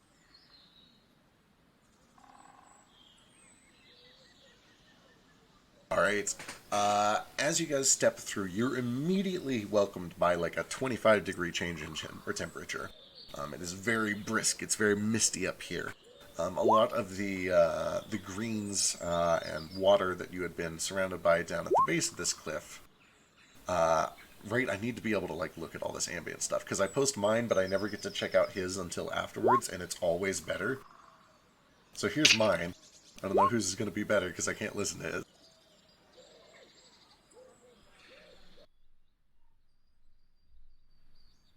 But noticeably, it's a lot quieter up here. And as you take a look around, you can see that a lot of the vegetation up here is a little bit sullen. It looks kind of like a late fall or an early winter, despite being, late summer in reality. Is it the exact same video? Excellent. But You're in tune. they're different URLs, is it really? No, they're different videos. However, Yeah. they Are sound they? amazing if you play them on top of each other. It's absolutely true. That's exactly what's happening on mine too. I'm glad. Oh, they have the same background as well. Perfect. When you get to the top, you find yourself stepping out of one of these very, very large, tall, dark gray barked trees. And you're immediately surrounded by the smell of, it smells like metal. Those of you who have smelled or worked in a smith, especially moat, you definitely recognize the taste of iron, just this faint blood-like aura that kind of fills the air all around you. And as you look around, at first it feels like it's all just kind of wet and misty and dew-covered, but you realize that in addition to little bits of mist and fog, there are just little slivers of something shiny on the trees and on the ground, in all of the plants, just little sparkles of silver or something like it. And as you're kind of looking around and getting yourselves acquainted with each other, you look over and you can see that in robes very similar to the other man that you just spoke to, is a girl. She looks probably to be in her mid-20s or something like that. At first glance, she looks maybe tiefling. You can see that she's got a couple of ram horns that are curled up. Her skin is this very soft white. She's got these big blue eyes, but you can see that parts of her have little bits of fur that have grown over, and she's got these almost satyr-like legs. And then you can see that there is a tiefling-like kind of spiked tail. And she just kind of looks at you with this big smile. It says, you must be the mercenaries? That's right. Is she hot? Yeah, probably. I don't know. What are you into? Maybe. She is a tiefling. Hey. Hey. How many of these sparkles could I have eaten before she talked to me? I'm so I see glad. shiny sparkles, and I'm just like, I'm so kidding. glad that that's what this hand is for. Or what is the hand for? That was exactly what that hand was for. Perfect. Bark. I do not do that for the record, though. I don't wish to die. I mean, how you're not living your life unless you eat the sparkles. Just a We couple are, sparkles. in fact, the mercenaries, as I say as I shove them in my mouth. Yeah, I'll just Bird stick my did hand not. out to shake her hand. I'm like, name's Moat. Nice to meet you. Shemaya, great to meet all of you. We've been a little understaffed lately. We could definitely use your help. And she kind of starts to, if you don't mind, just stepping away from the tree. I am, we're not technically supposed to let people too close to them, but since you're here to help, it's easier to send you up like this than to fly you up or make you climb those awful stairs. Yeah, of course. If you would, just come with me. And she starts to kind of lead you along, kind of crunching through the forest. And you can see that it is mostly normal trees up here. It is mostly just regular wildlife. You see squirrels every now and then dashing around. Hey, it's Vasu! Hey, don't look at me. Oh no, you're a robot. And I'm not here. He's good for us, yeah. I think it might just be you, Numan. It might Never be. sounded better, actually. Yeah, I was gonna You say. didn't see. Yeah. You didn't Oh, see he's fine nothing. now. This is the cleanest and clearest I've ever heard Vasu. Oh, that's weird. I did have to buy a new headset yesterday because Raz destroyed mine. Oh, that might be it. Well, Raz... Sounds like a gift. Amazing. I was gonna say Raz is a hero, because it's great now. I mean, it's like I can't be too mad at him because I've been meaning to kind of get a new one for a while, but I wanted to save up until I could get like a really nice one, maybe like a wireless one.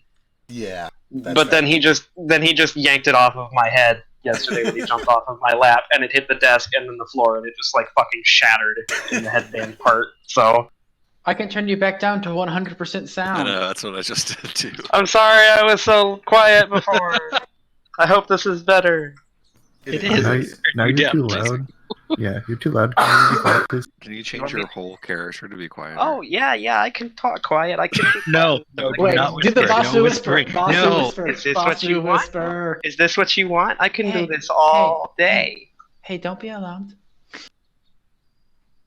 Sorry to interrupt. But yes, I'm here. Welcome. We'll get you caught up. She starts to guide you along this just very kind of sparse woods, occasionally stopping to just kind of wave at a squirrel or say, "Hello, Mr. Tree," or something like that. Usually in Sylvan, but some of you speak it, so you're able to catch it. But eventually she starts to explain, we sent a bunch of people up north to deal with some other business up in Thorngrove, and they haven't come back yet. Which means it's just been me and like 2 or 3 other people taking care of these woods, and normally there's about 20 of us. And it's been really, really stressful and rough. And then to make things worse, there's been this cave-in, almost like a sinkhole. And that's really weird because, like, we're, what, I don't know, a quarter of a mile above sea level? We shouldn't be getting sinkholes. That's really strange. But it ate 2 of our trees. They were young, thankfully. So, well, it's not my problem unless I'm here in 60 more years, which I probably will be. So I guess it is my problem. But it's not today's problem, at least. But with that said... Thorngrove, you say? Yeah, have you heard of it? Yes.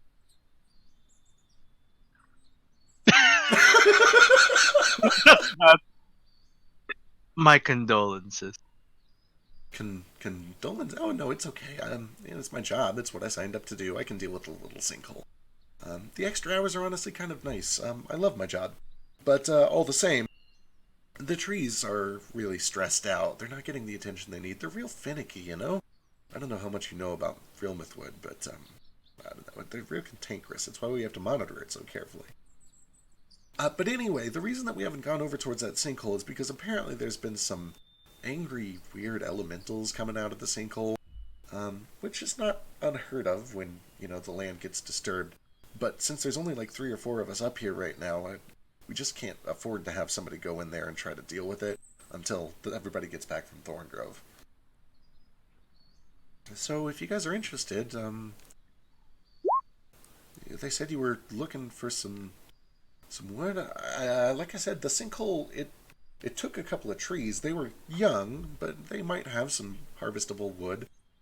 We've already written them off as a loss, so if you were to find any, I wouldn't tell anyone if you just kind of took them.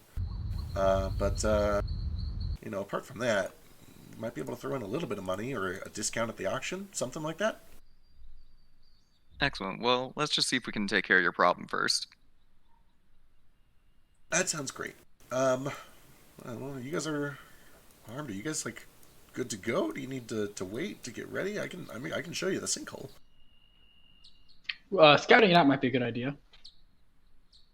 All right. Well, it's just right over this way. It's probably about 30-minute walk. I hope you guys don't mind. Can I insight check her to make sure that she's not like leading us into a trap for some reason? Sure.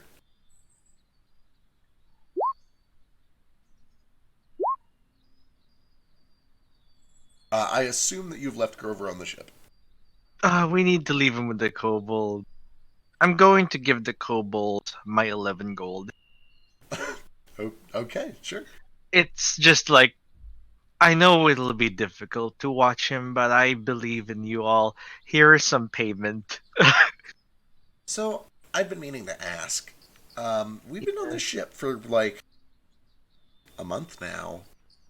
And I appreciate the gold, and I understand mentally the value of gold. I understand that you can exchange it for goods and services.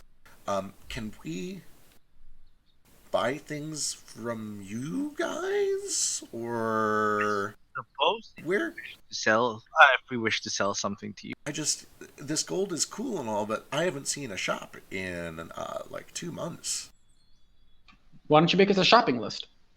Yeah, we will buy things for you. Here's 11 gold. What do you wish for? So, okay, alright, this is a good arrangement, but it feels like maybe... Why don't we give them shore leave? Like, Why don't we let them off of the ship for a second?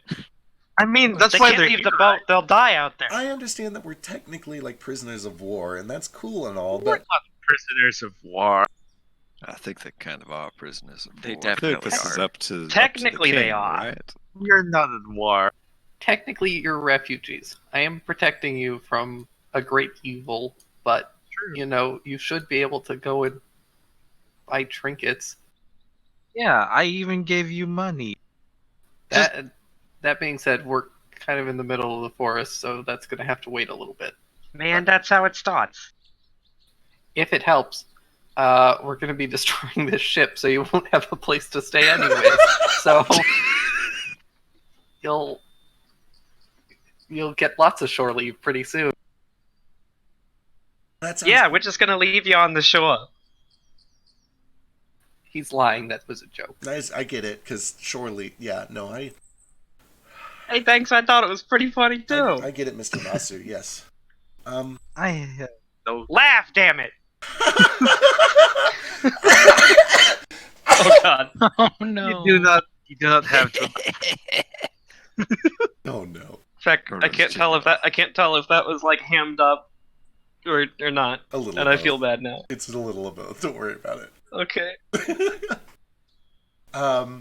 Okay, that sounds good. I was thinking that maybe we could hire people to stay on the ship while we don't stay on the ship. Oh, of course. Hell. Here is 11 gold. But we have to be able to trust them, or they will take our thing. We trust you implicitly. That seems I'm not unwise. entirely sure that's true. I feel like they could probably just leave the boat by itself, maybe. Yeah. Well, give me some warning whenever you want to do your shopping trip, and I will set up an alarm for the ship. And I'll leave Toto with it. It's not like anyone can move the ship without the ring, anyways. True. Well, this They one, could take our stuff. the other one's There's going to be a little... also Grover's still on the ship too. We need somebody to watch him. We can't just tie him up, like with a catheter or something. Well, he's No. got the he can turn into animals. He'll just jump right out of it. Is he smart enough to do that? Friend Nomad seemed to think he might, if it's an instinct. It could, if he has been doing it for some time, it could be instinct. I do not think he has the capacity to think of doing it. No planning purposes, you see. I mean, this might be a little cruel, but if we just lock him in a room where he doesn't feel threatened, he's not going to have like a fight or flight instinct. Don't we also have that brig still? That's just the room. It's Just give him Is it fun just- toys. Okay, we I thought call we had it a the brig. brig, but I it's thought we had one.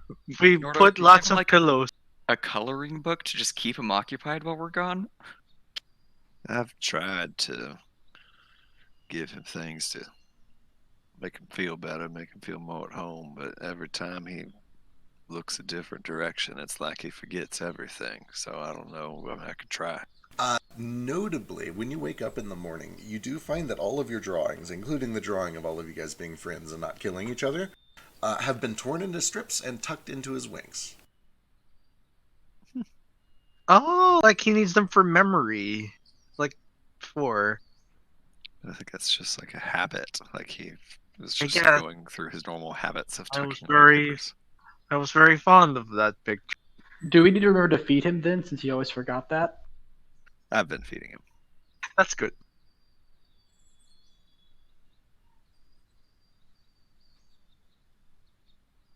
So how about blast off Death Dragon? You and your friends watch this gentleman for us. Make sure he doesn't get away, and maybe before we leave Caldus, we'll give you guys some time to go down and shop for anything you like.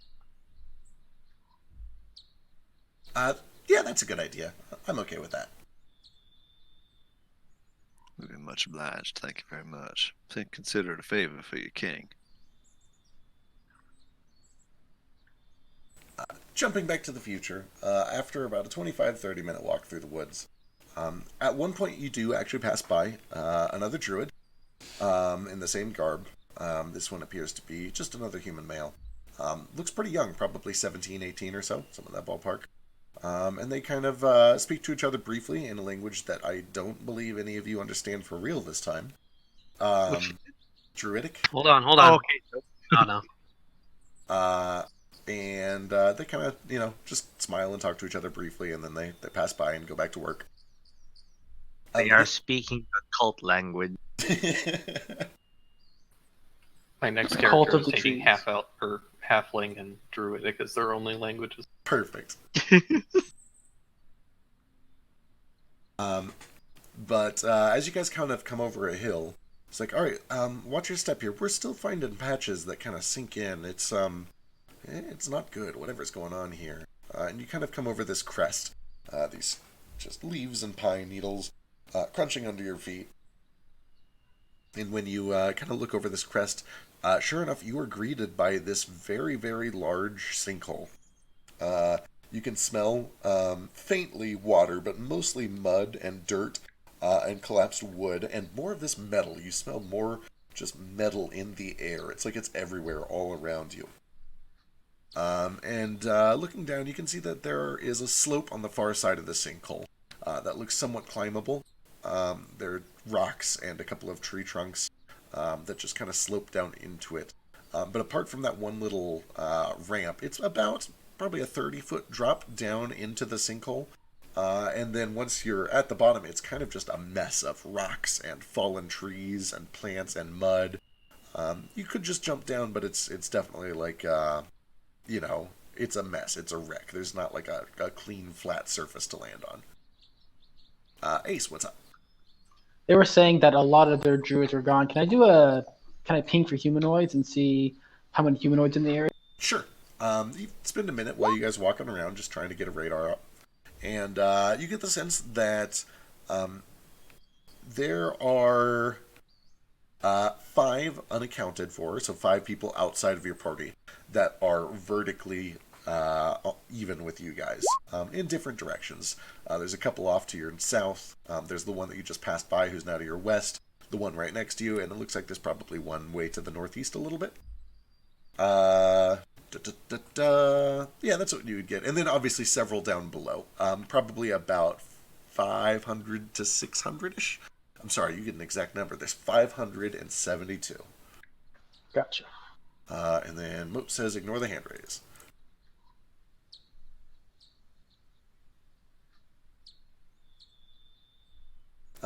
So this is it. I don't see any of them now, but there have just been sightings of rocks moving around, kind of just like destroying trees. You can see actually that one right over there, and she points to an oak that has fallen down into this hole, and it looks like it has just been kind of bashed and broken by something or another. A lot of the time when the land gets disturbed like this, elementals nearby get uneasy, and normally it would be our job to deal with that. And frankly, I feel like I could probably do it, but they say they don't want to risk any more of us until they hear back from the people at Thorngrove, so we're doing mercenaries instead, and that's what you're here for. So if you can just find out what's what's down there, try to put any angry elementals to rest. That means kill them, by the way. They're elementals. You don't have to keep them alive. Just send them back to their plane. As a newly discovered elemental, I am triggered.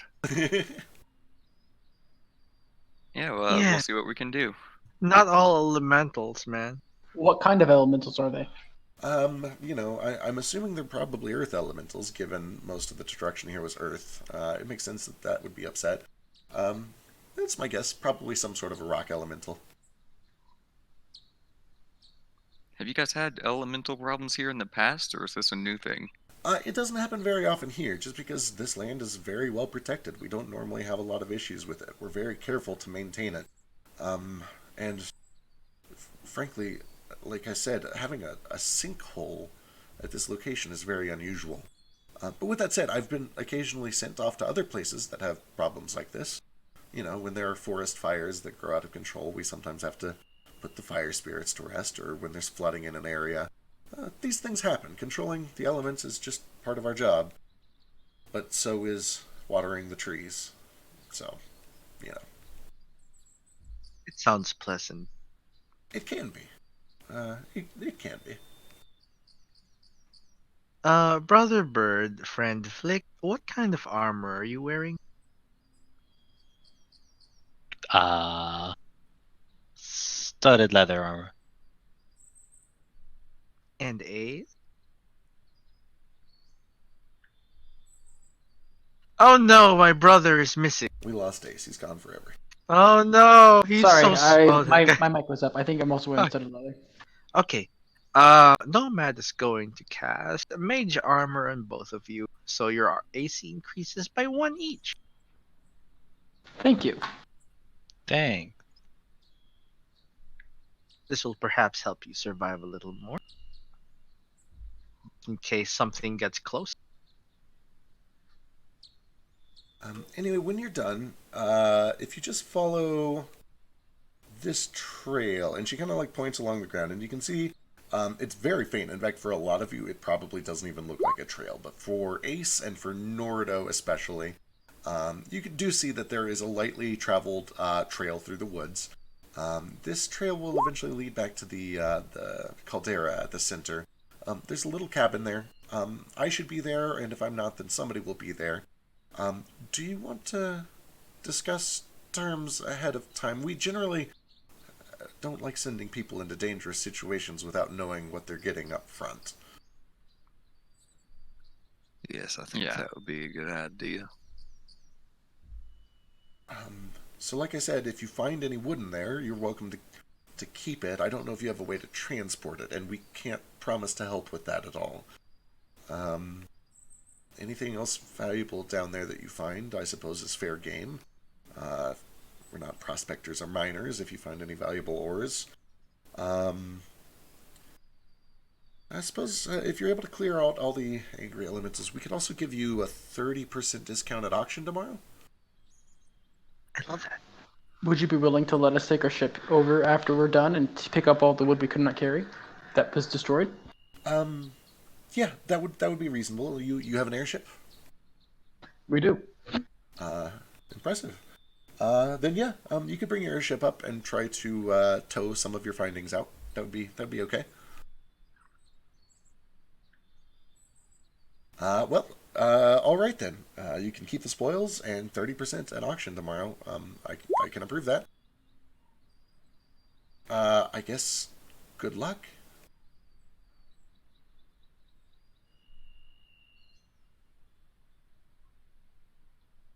You too, he says awkwardly.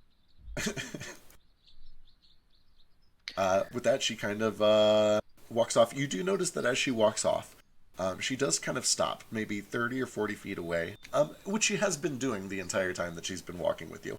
And she just kind of bends down, and she seems to speak in Sylvan to this squirrel with this kind of bubbly expression like she's been doing the entire time.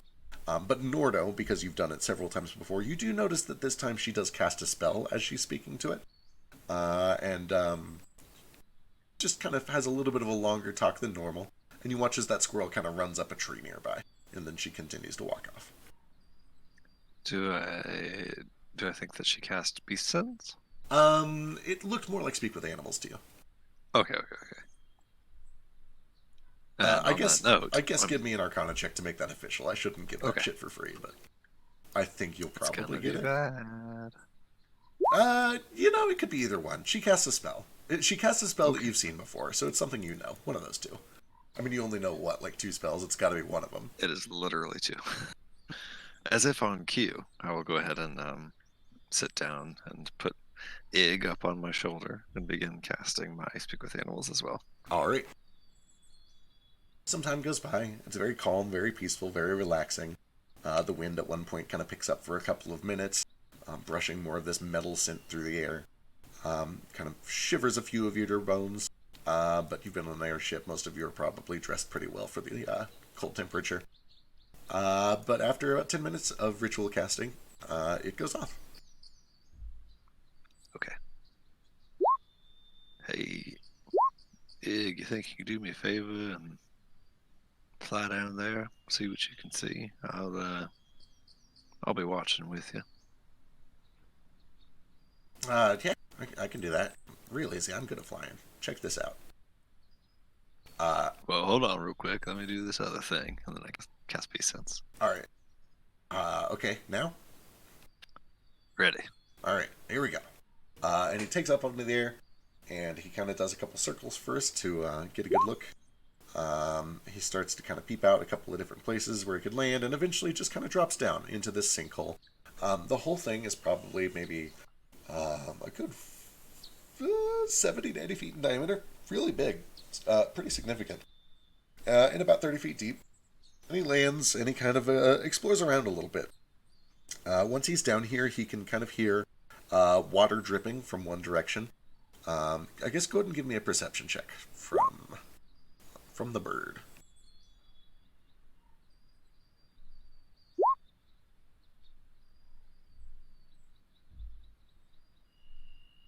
Yeah, he can hear water kind of dripping from one direction in particular. And as he looks over in that direction, you can see that there is a little bit of a cave opening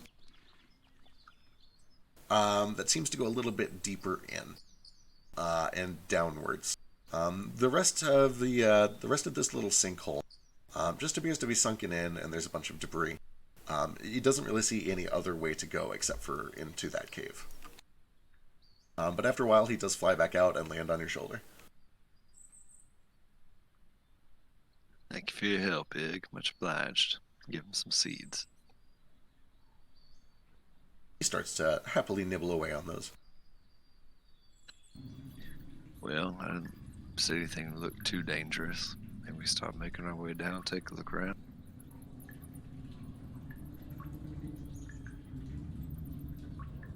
What's the best way to get down? Should we tie a rope off?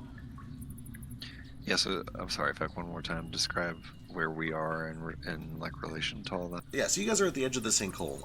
Most of the way, it would just be like a straight 30-foot drop down, so you could potentially use a rope. But if you go around to the back side of it, there is like a climbable section where a bunch of just dirt and trees and rocks have kind of slid into the sinkhole, and you could probably just walk your way down that. Just come over this way. I'll lead the way. All right, so we got Nordo up front. What is our marching order after Nordo? I'll be behind. I'll be like fourth or so. Right? I'll be near the back, I guess. All I'll right. go hang out around where Ace is. I'll take the second. I'll go behind Vasu. I'm good Is that wherever. me? Fine. I'll be near the back. All right. And you'll patches.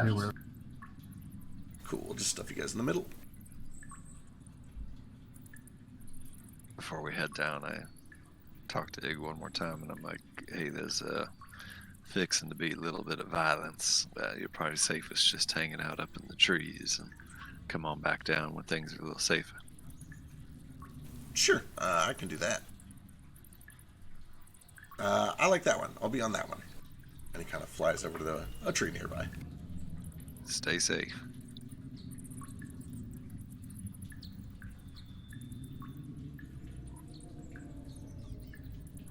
Alright, so you guys start to make your way down into this cave. Again, those of you who have mining experience or smithing experience, the smell of metal gets a lot stronger as you get underground. But you start to go through this cave, and for a good long, like 5 or 10 minutes, it kind of is just a cave. You can definitely tell that there's water dripping from deeper in, and after a while you start to hear a little bit of a stream. But it isn't until maybe 6 or 7 minutes in that you spot a little glint of green light. And Vasu and Gale, the two of you especially, get a very familiar sense from this. And as you kind of come around the corner, your suspicions are confirmed when you see just a vein of kind of glowing green crystal showing as a crack through one of the walls of the cave in here. It appears to be a vein of green stillstone. Ooh, let's take them all. Because we decided not to say skite. Yeah, I'm really thankful for that. Green Stillstone. Who came up with that? How about we just call it Skystone? Skystone sounds nice. I think Skystone Okay. was listed as one of the alternatives. Okay. I'm suggesting that to Orinar and the rest of the clan when I go back there if they haven't started calling Petition it to that already. stop calling her Stone I'm gonna be like, okay, guys, I've been out there, I looked around, I met some people. We can't go calling it Skype. We're gonna offend some people. It's just not okay. Times have changed. It's such an awful word. Why does it sound so bad? It does No. just sound terrible. Kite is okay. Sky is fine, but when you put them together,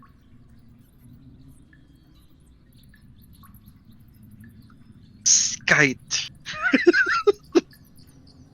Or is it pronounced Skyite? Oh no, it's Skype. Are we sure it's Okay. not Skype? Hey, now, Why? watch your language.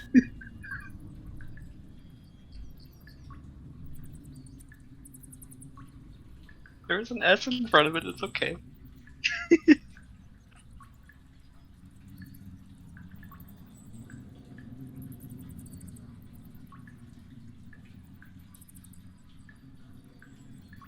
What D&D race would you call a Skike? Let's not have Do it this so- conversation. I'm gonna go and nip this one in the bud. So Sorry. here's where I feel like it's Aarakocra.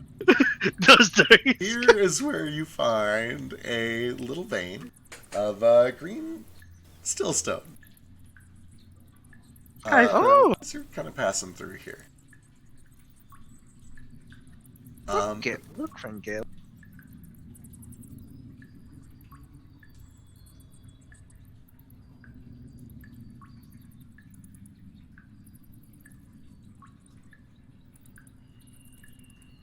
Notably, you guys have not found any real mythwood.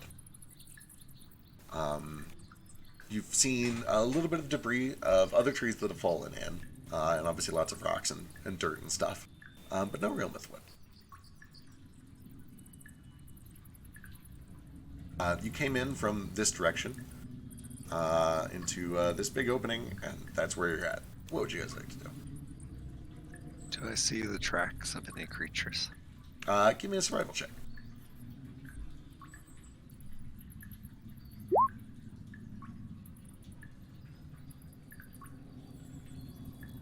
With a 26, you start to look around for any signs of creatures moving around. And at first it's a little bit hard to see. But you do eventually find what appears to be just something large being kind of dragged deeper down this way. And they don't look like tracks. They don't look like footprints. It looks like one continuous motion. And with a 26, it looks like the roots or a large plant or a bush being dragged in this direction. And as you kind of investigate it a little bit closer, you can see that there are tiny little tracks, but not really footprints. They appear to just be little... with the 26, they look like crab tracks in sand, but larger. How large are these crabs? Pretty big? Would you say it's a giant crab? They're pretty I big. guess we probably can't get much just from the tracks. Yeah, I mean, it's a little bit hard to say. He did roll a 26, though. I don't know, they seem pretty big. On a scale of 1 to pretty big enemy crab, how big are we talking? Probably a 1. But then maybe, like, there's 3 of them. Got it. Well, I believe our quarry is in this direction. Excellent. I'm sorry. Why are we hunting crab? Well, we're hunting. Real mythwood is what we're hunting, but looks like it went this way. Did the crabs take it? Seems like they might have. Something drug plants along this way, and I don't see any real mythwood anywhere else. I don't suspect they're crabs that we're talking about. Rock monsters. Maybe they're crab-shaped rock monsters. With the 26, you would actually notice one more thing. And it's that there were 4 sets of crab prints at one point, but then there are only 3 continuing deeper in. And at first it's a little hard to see where they stop because it coincides with some of this like rubble and stalactites. This is just an area that's kind of difficult terrain. It's just One of them crab cheeses. It's just a little bit, messed up. But as you kind of realize that one went missing, you're like, hey, where did that fourth crab go? You can see a real quick swipe, like it was snatched and then suddenly dragged in this direction. Give me one moment, he says, holding up the Mind Flayer orb, and he uses his once-a-day thing from his feet to detect any of these. Okay. That is an action cast. It goes on self. For the duration, you know if there is any of those things within 30 feet of you, as well as where the creature is located. There's no magical consecration or desecration here. That part we can get out of the way. And it penetrates barriers. So as you pop this spell, you suspect, or you pick up everything that you expect to pick up based on your past results. And that will be up for 10 minutes. So feel free to move around as you'd like. Sure. You don't immediately get anything unexpected from where you're standing. I will warn everyone the moment I do get a ping, whether it's benevolent or aggressive, hostile rather.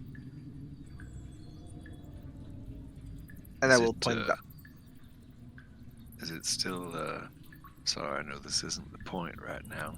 Is it still saying that I'm, element? Is it? It is, yep. Yeah, I exclude, by the way, the party picking up as like demons or element, and myself as an aberration. And I imagine Nibbler as an aberration as well. Yes, Nibbler does pop up as aberration. Nibbler just peeks out under Nomad's sleeve every now and then scuttles back in. Well, I suppose we press on before your magic runs out. Sounds like a good idea. No rush. We will take it very carefully.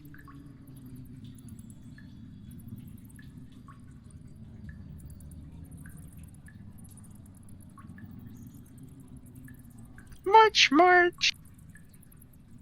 Everyone starts kind of pushing over this way. As you come around the corner there, Nordo, you can see that there is more sink-in here. It looks like some of the stone has just kind of given way.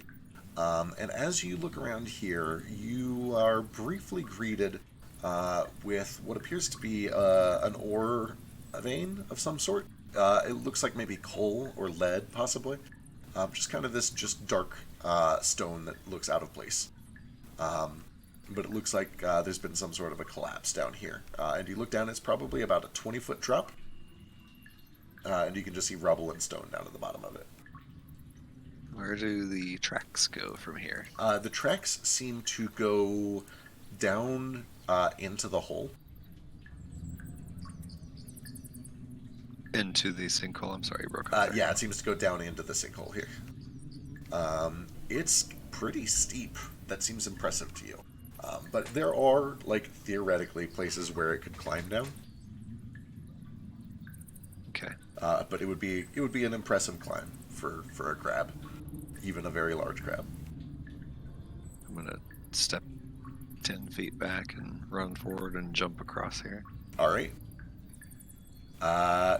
As you land, you can hear rock kind of cracking under your feet, and you feel some of the ground start to give way. Give me a dexterity saving throw. Ruh-roh. Does danger sense apply to this? Yeah, you can see this happening as it's happening. It's a danger.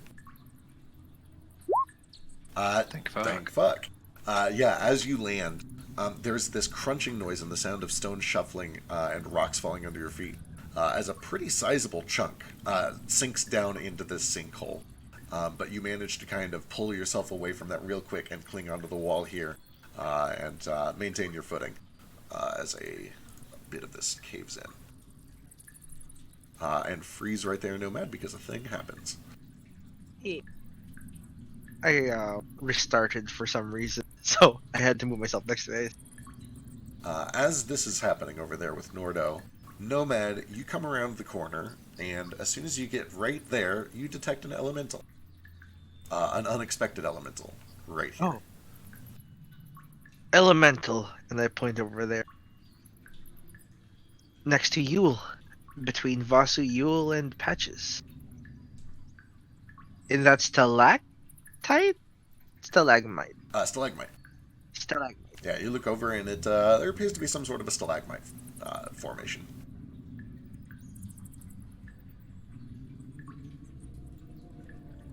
Beware, I will, friend. Make the same mistake twice and attempt to just jump back across over to them. Sure. What is your... Do you get a running start? Do you have room for a running start? Or what is your standing leap? I It's need probably 10 pretty good. feet. Yeah, standing leap is... What is it? I'll get your calculator out. Cool. So useful. It really is.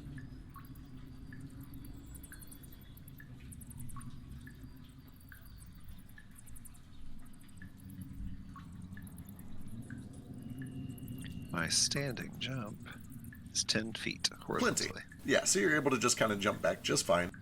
This side seems to be a little sturdier. It also looks more worn in, like more things have had a chance to kind of erode here. So when you land here, it's solid on this side. Okay, I just walk over to where Nomad's talking about. Yeah, you kind of go over and you take a close look. Looks like a stalactite, or a stalagmite. There's like 3 of them. They're pretty big. You can see water is kind of dripping down onto it from above. Okay. I think back to me and Nomad's experiments from earlier. I think about him just telling me that I'm still an elemental.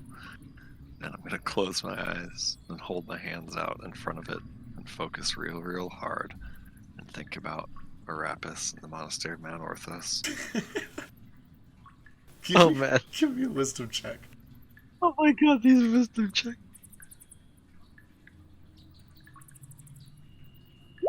Great. Alright, you close your eyes and you try to put a hand on this stalagmite and try to see if you can make some sort of primal connection with whatever elemental Nomad senses within this thing. And with your eyes closed, does a 22 hit? It does. Oh no. Those of you Is watching... it a ranged attack? It is not a ranged attack.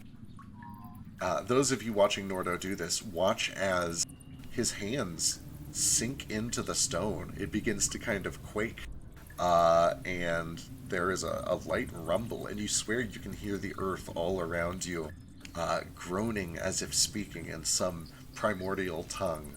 But then Is all it at once, primordial? it is not primordial. Aww. But you watch as his hands start to sink into this.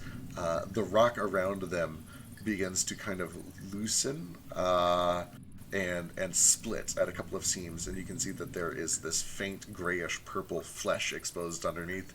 And you watch as directly across from Nomad's face with his eyes closed, or not Nomad, Nordo's face with his eyes closed, this large yellow eye splits open across the side of the stalagmite. And all at once, you watch as Nordo is engulfed into this thing. And then it turns to the rest of you, and several of these tendrils shoot out from its sides. And that'll be initiative. Hooray. Well, that warning backfired. This is so bad. I mean, I feel like deep down I knew what I was doing there, but I just In my couldn't hearts not of do it. hearts. It's okay. You followed what your heart said. Also, I could hold my breath for an hour. I'm good, y'all. Take your time killing this thing. I'll be right back since I rolled like second lowest on initiative. Yeah, I'm gonna refill my drink real quick too. Same. Hey, my initiative ain't bad.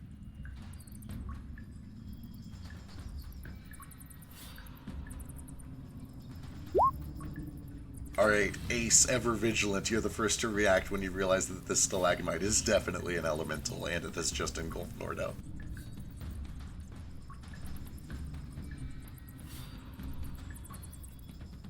Except I think he was one of the people that said he was getting a drink. Sorry, I had my microphone up. Oh, there we Has it acted, or is like just class features? If it hasn't acted, I get advantage. It did technically. I'll tell you what. Give me a perception check. We'll figure out if that was a sneak round or a surprise round, or if it was just a flavor round. It was a surprise round, so it has acted. Damn. All right. This is gonna be, I guess, meta for you, but I'm in darkness, right? So if it relies on dark vision, which I'm assuming has like Tremor Sense, it probably cancels out anyways. But if it relies on dark vision to see me, I'm invisible, which gives me advantage. So if the only way that it can see you is because of dark vision, you are invisible, and yeah, you're invisible to it. Perfect.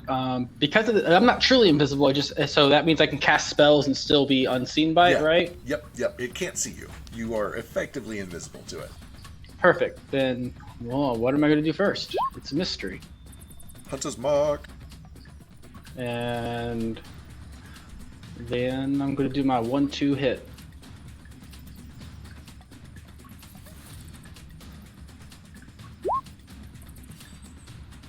And then second hit. 14 slams into this thing, but as the arrow sinks in, the skin rapidly contracts around where the arrow pierces, and it bounces off as if hitting rock. 28, however, you get a different spot on the other side of it. It's not able to react fast enough, and it sinks in for 12. 12 is damage. And, shit, I guess I'll just back up here and hope. Is this a wall? Yes.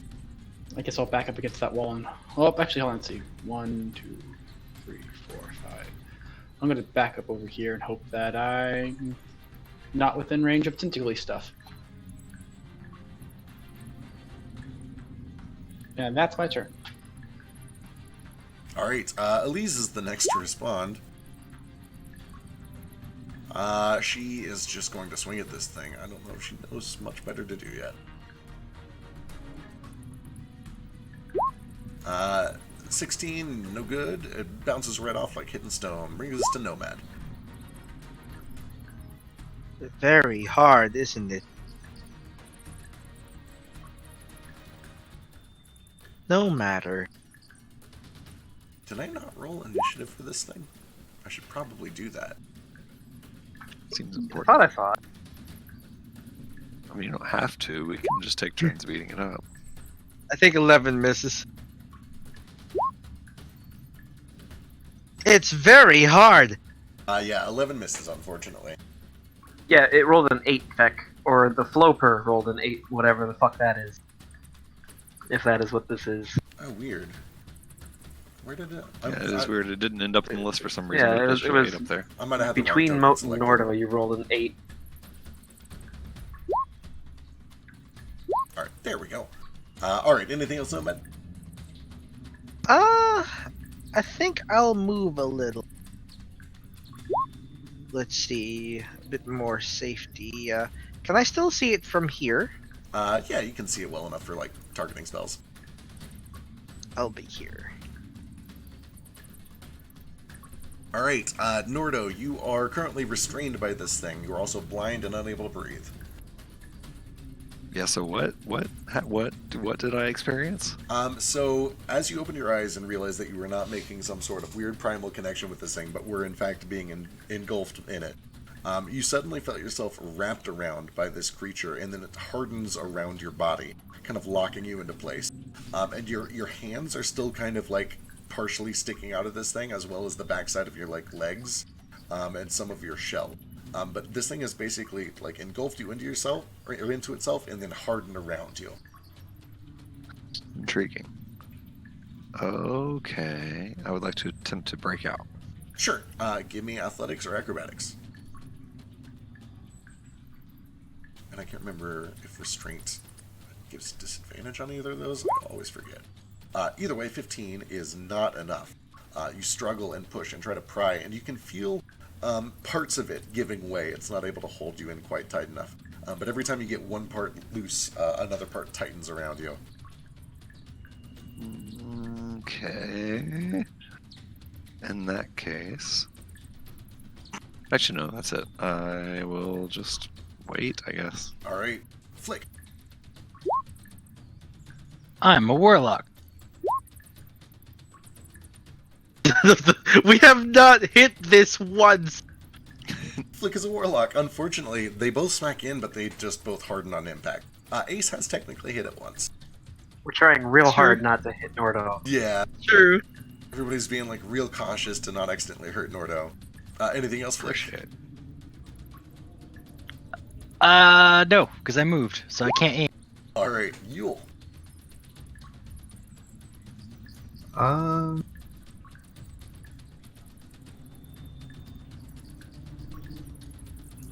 I'm just gonna cast slow on.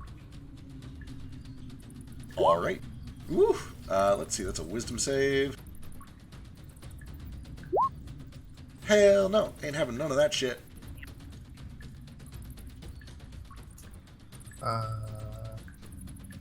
That's it for now. All right. Moat. I hate to interrupt, but I really need to know how Yule flavors. Do you just like dump molasses I on thought it the was end? molasses. I think it was molasses, yeah. Okay. If it did already come up, then I feel bad for making the same joke. It's a very predictable one, I think. Yeah, that's like what I immediately went for when I did. I like it. All right. Just like I'll conjure a step jar above them. Sorry. No, you're good. Just- It is a great visual, though. It's actually like, I think of it kind of like a little like tree tap appears above it, and they have to go slow because they're so enticed by watching it, as it like slowly falls down onto them. Okay, I dig it. And I can easily see myself falling for the same tricks. All And right. that's why it's a wisdom save. Oh, 18 is close, but it is not quite enough to break through this thing's thick skin. No. He's a tough boy. That's all I have. Yeah. All right.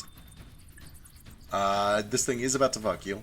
The very first thing it does at the start of its turn is it is going to bite the target that it has restrained. Why do I not have bite on this sheet? What the fuck? I don't know. You prepped. So it's probably a d20 plus 7. Let me go get it.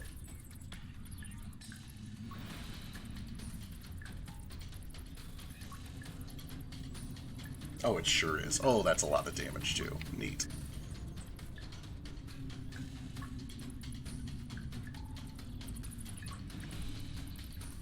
The creature inside has full cover from people outside. So we can't target him with the spell? No, he's got his like arms sticking out, some of his legs. He's restrained, but he is not. It's not like a full swallow. Okay. All right, this is with advantage on Nordo. Oh shit! Oh no! Nordo That's isn't. bad. Oh no! 42 damage. Nordo, are you alive? Oh, he's unconscious. So, this thing hardens around Nordo. Everybody reacts real fast to try to like fight this thing off and get him free of it. And then you just hear a crack, and you watch as a big seam splits down the back of his shell. And then Not another shell. Shell crack. We're all familiar with that sound by now. why is roll 20 Too familiar.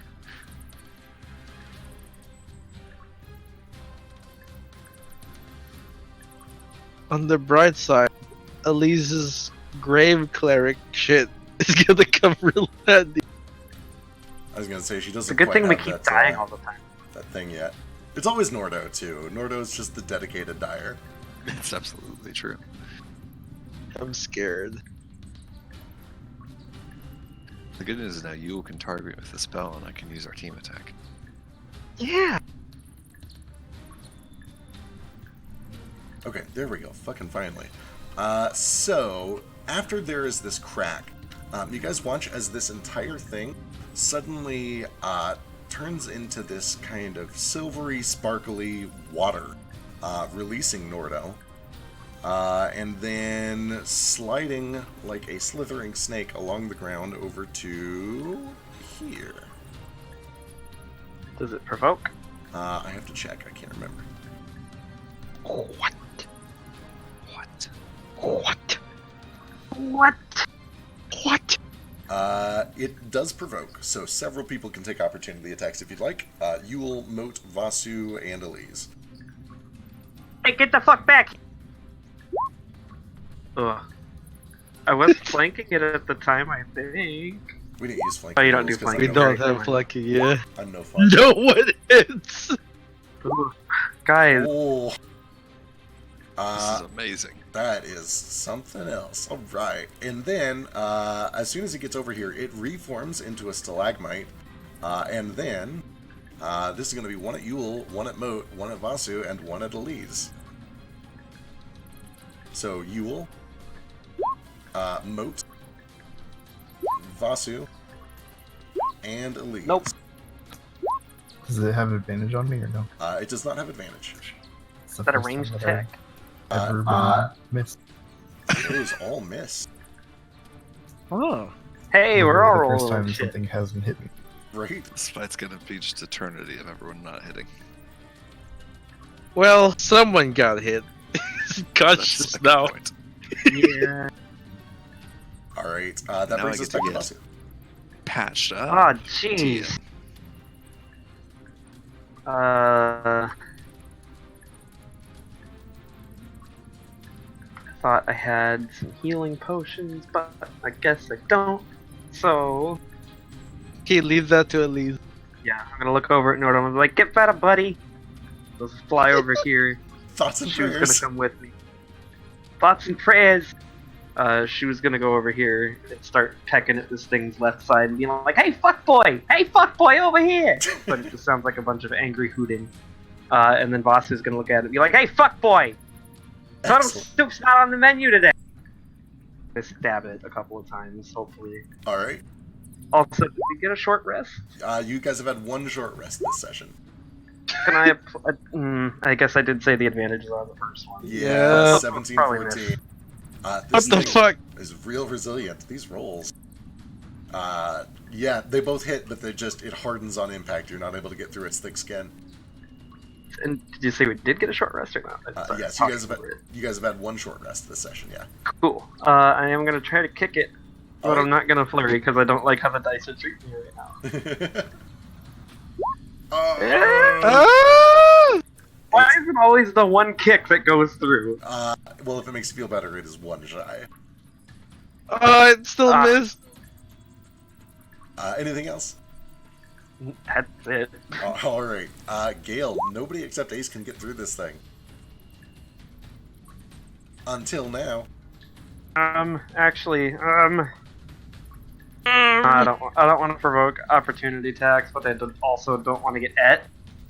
Yeah. Shu's gonna hide under my hood, but I'm gonna stay here because I am a fool. All right. What are you guys doing? Getting killed. We're fighting this rock. Stop it. Get some help. It has tentacles. Will you help? But it beat up Nordo. Look at him. Well, shit. Yeah, we can't just let him do that. We gotta set a principle here. A precedent. Alright. You can't just beat up a turtle like that. How is this 23 episodes in the first time I've heard Vasu say twiddle? Toil. 20 with pack tactics is just enough. It sinks in, the skin hardens around the impact, but then there's this awful shatter. Purple flesh splits and cracks from the point of impact. 13 piercing damage. The second one unfortunately goes wide.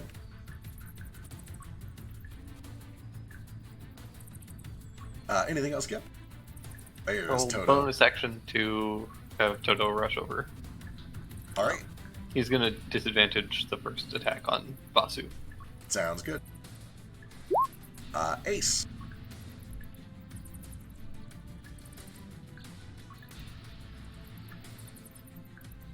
First question: who got inspiration today? It was Moat and Gale. Okay. Which way was the stuff dragged? Was it where I'm at, or was it a different area? Kind of the direction that he went, up to the northeast. Up here? Yep. Alright, so I'm going to do a 1, 2, 3, 4. I'm going to use my bonus action to make a perception check to check for hidden creatures or objects. Sure. Give me a perception check. You take a close look around. You especially are looking at stalagmites and stalactites for more of these things that might be hiding in wait. And you're pretty confident that this is the only thing moving. You don't see anything else hiding in the dark. Perfect. I shoot it. All right, fire away.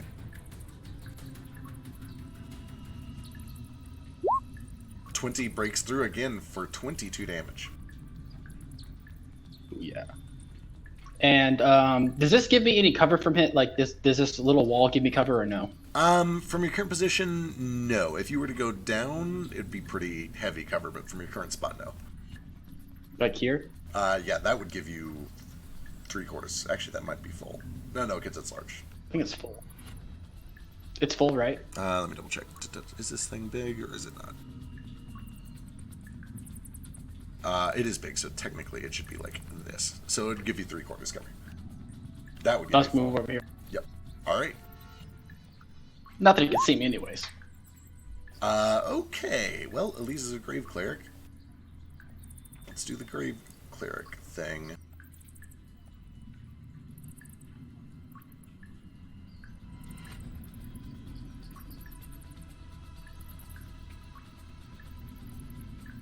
Nordo, you get that plus another 5 for 30 total health. That's a lot of points. When can we start voting to give her inspiration? Couldn't agree more. And then she will run through difficult terrain to get up in its face. Brings us to Nomad. Okay. Can I see it from here? Yes. Okay. I kind of peek around the corner and I'm like, I do not like that rocky tentacly creature. Give creatures with tentacles a bad name.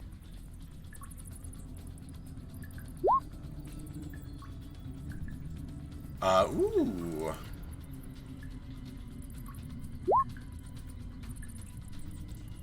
That's a big old fail. It takes 14 psychic damage. Yeah, I'm gonna get back here. Yeah, as you connect with this thing's mind, it's very primal.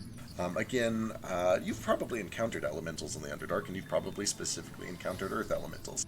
It feels a little familiar, but kind of more... I don't know, there's something unfamiliar about it. But it does feel like an elemental. I sort through its base instincts, and I just command it like that. Yeah, it's this very... it seems much more active. It seems much more fluid, more mobile than is traditional for an earth elemental. That brings us to Norda. Speaking of more mobile than traditional for an earth elemental, I would like to spend... Have you decided an earth element? I would like to spend a key point for Step of the Wind, so I can stand up from prone and get all the way to this damn roper. Alright. And then I'm going to start swinging. Swing Oh wait, on is it. it large? It is large. Oh, in that case I don't even need Step of the Wind. So I don't spend the key point, I just stand up and run over here. But notably, these two are difficult terrain, if that affects it. May I jump over it to avoid the difficult terrain? You can. You have a 10-foot running start. Excellent. And you In don't that land case, in I difficult, so you're good. run and jump over it and start swinging. Recklessly, of course. Of course.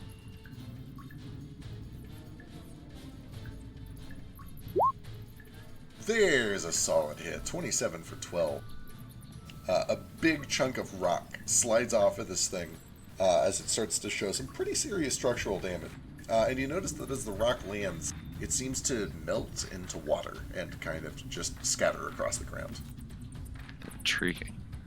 I will then use my bonus action for Patient Defense to cancel out the Reckless. Alright. That brings us to Flick. Alright. I can't see it from here, right? Corner to corner. Da, da, da.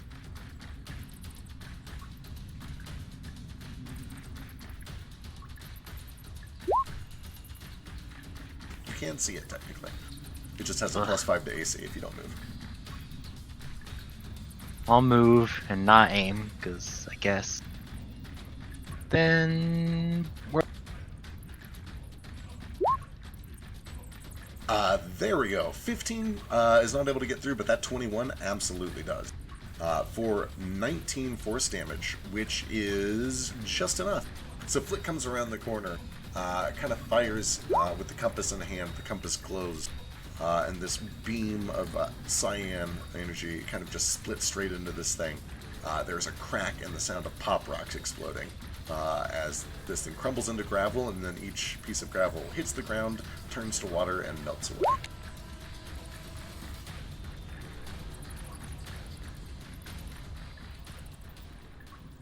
Cool, I did it.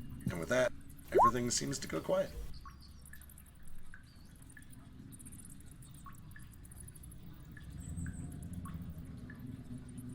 Well, rocks that grab people and turn to water are new.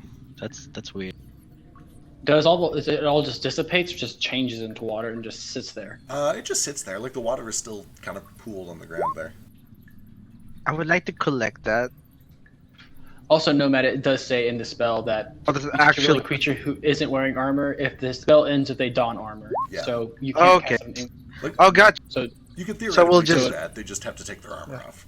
Yeah. So if you want to take off your armor at the beginning, that I gave you like mage armor, okay, I guess I would have taken off my armor.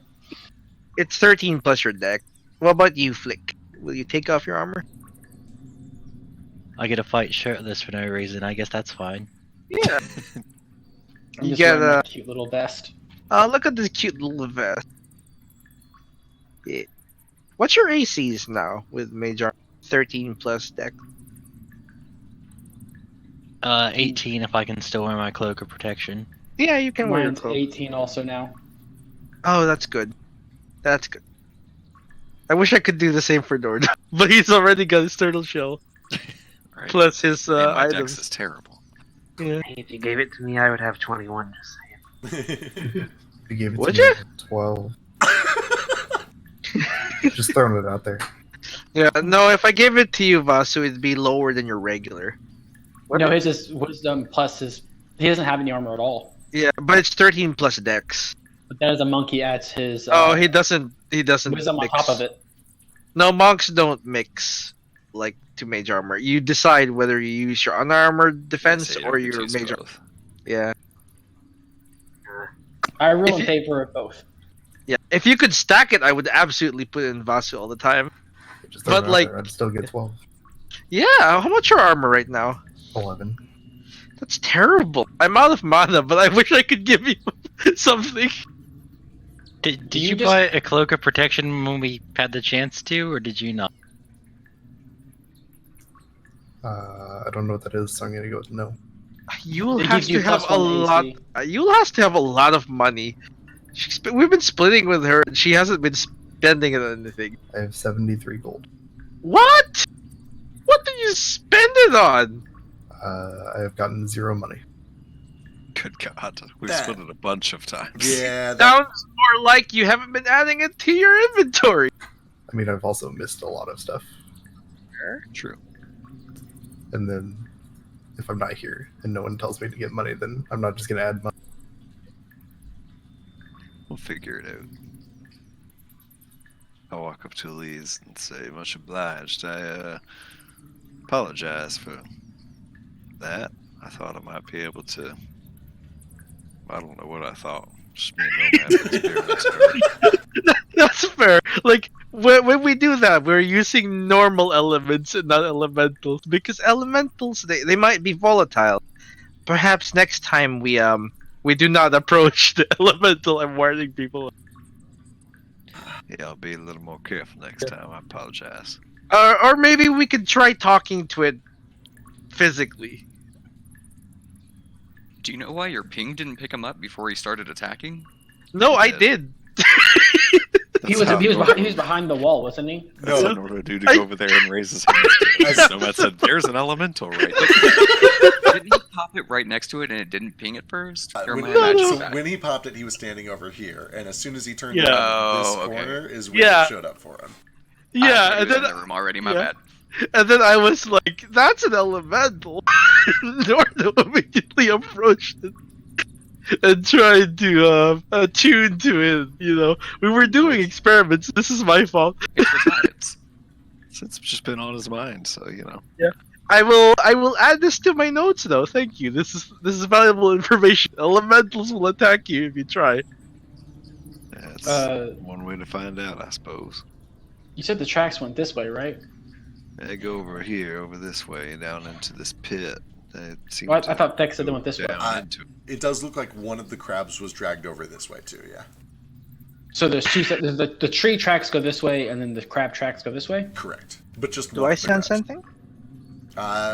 From your current location, you don't sense any more elementals, and I'll remember Okay. that it's up. You got 9-ish minutes left. Sure. You want me to put up my aura? Oh no, that's all right. I'm watching it. I mean, you can if you want, but I'll put an aura to make it easier. here, let's put an eye on you.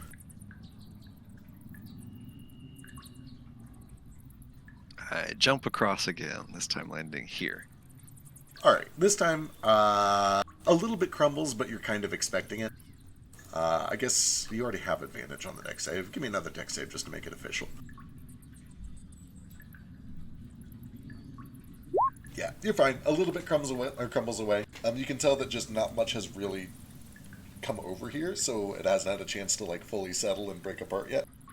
So you kind of just take a second to like, I don't know, kick away the bits that are loose, make sure that nobody else steps on any of them. But you're fine. You're able to maintain your footing. Watch your step coming this way. It's slippery landing. I don't think I can make that jump. I'll try to make it. All right. So you need to have a strength of 15 or higher to make it without a check. If you get 15 or I higher got strength, 20. then yeah, you're good. Anyone with 15 or higher can make it without needing any special checks. Otherwise, I'm going to need athletics or a clever plan.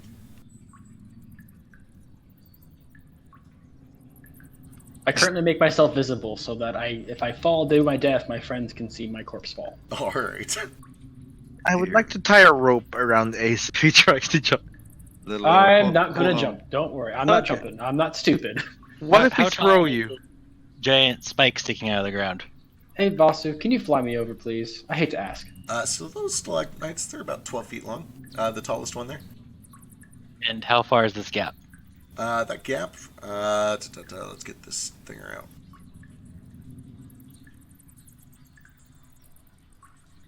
Okay. Alright, I'm gonna try to knock this stalactite over and pull it all the way over there. Might, whatever this was. Sure. How you doing it? How you breaking the stalagmite apart? Can I just like shoot Eldritch Blast at the base of it and Sure. hope I don't blow up the whole thing? Seems like a reasonable plan. You guys hear magic being casted by Flick as he just repeatedly assaults the base of this thing. And it takes a little bit of time, maybe a minute or two. But after some chipping away at the stone, you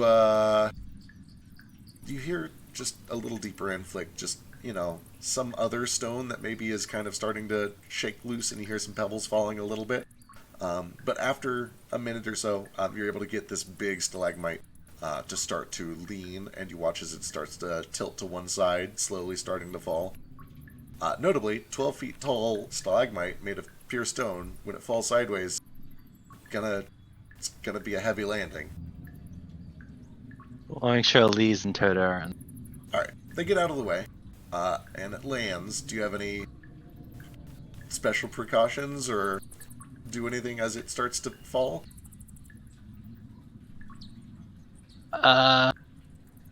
What I'm getting Wait, at I think here- I have rope probably. I could probably have it pulled a certain direction so I'm It not might in the fall way. and shatter when it hits the ground. Right.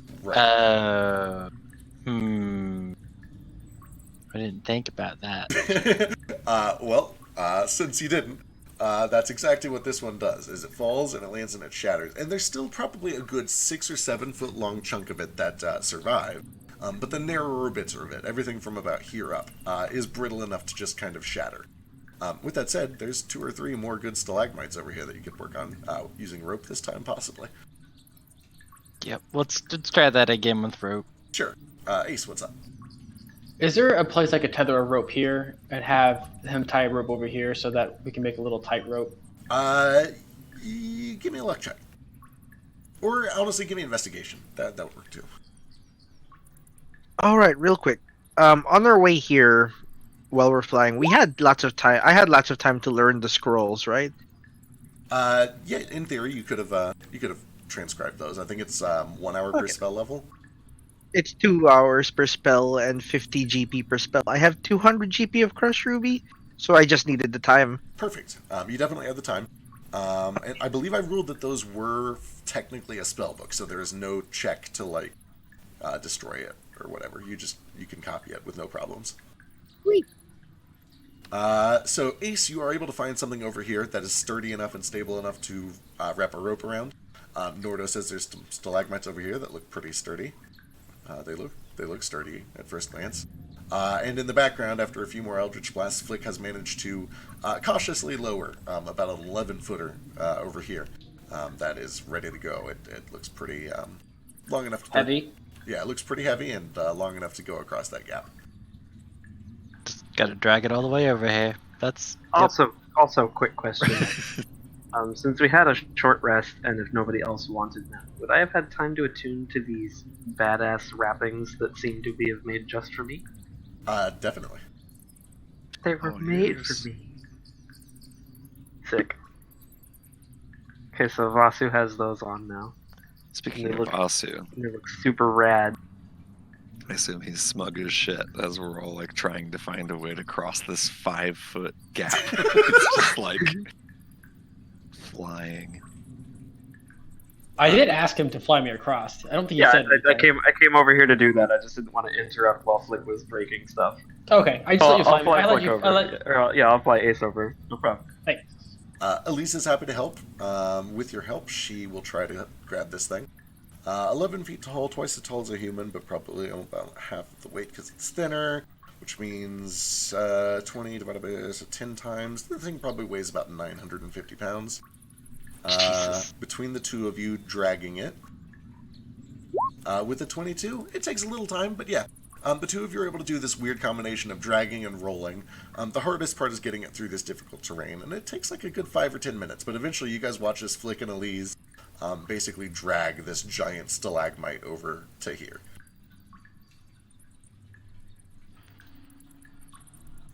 Thanks, guys. You're true mates helping your friend out here. I know we're big, strong, and can make it over jumps, but not all of us can. I just be in the way. I got lucky jumping across that without falling in twice. I'm going to go for 3.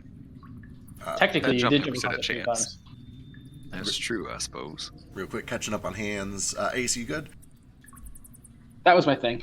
Alright, I think they kind of covered it. I was just going to use Mage Hand and poke these stalagmites a bunch to make sure they don't turn into ropers all of a sudden. That's a very good call. You do that. You pull out your mage hand and you start to kind of poke this thing and try to taunt and tease it to see if it's a real set of stalagmites and not another one of these weird roper elementals. And it doesn't seem to react. And Nomad does eventually come around the corner, and it doesn't light up for him. Elise and Flick, mostly Flick, is able to do some fancy rope work to lower this thing across and form a little bit of a walkie bridge across this hole. A little bit of a walkie bridge.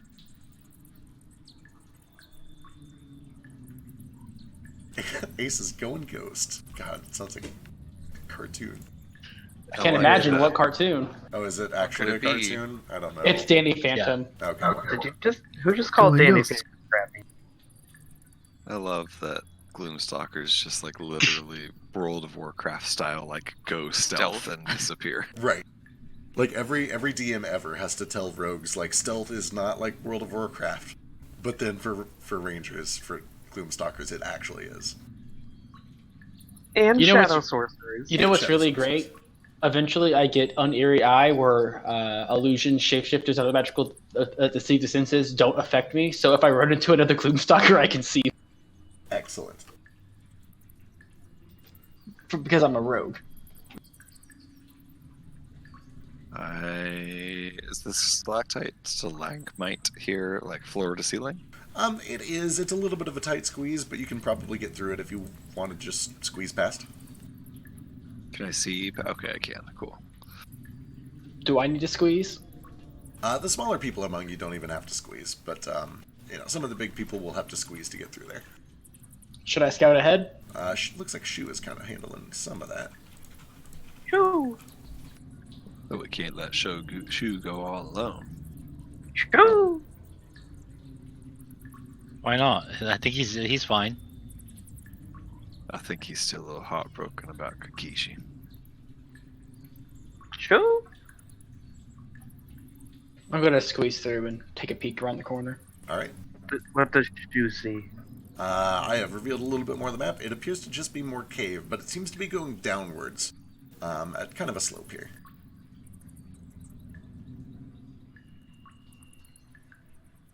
Eventually, She was afraid of the dark, so he's gonna fly back to Boston. Do I see any more tracks just on this side of this pit besides the ones that went down into the pit? Give me another survival check.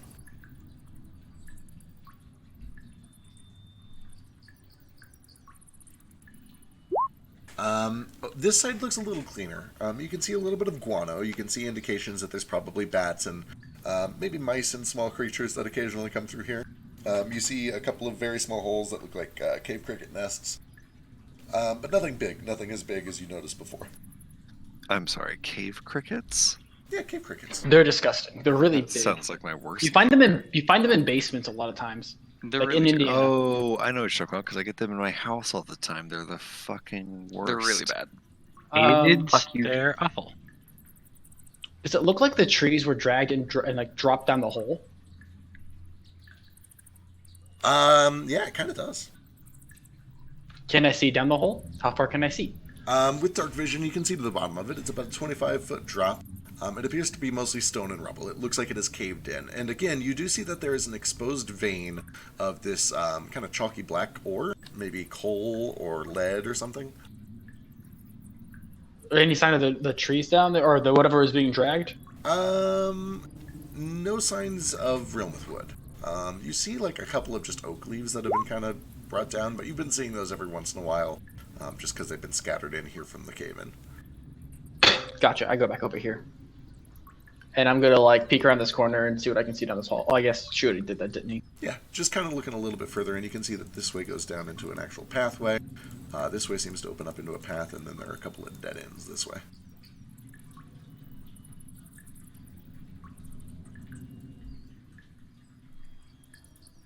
Well, should we all press on?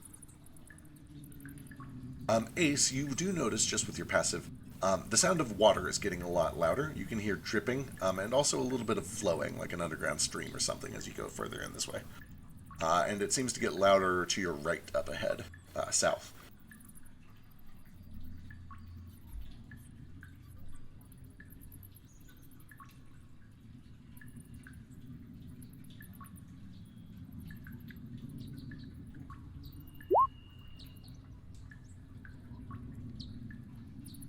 Oh, excuse me.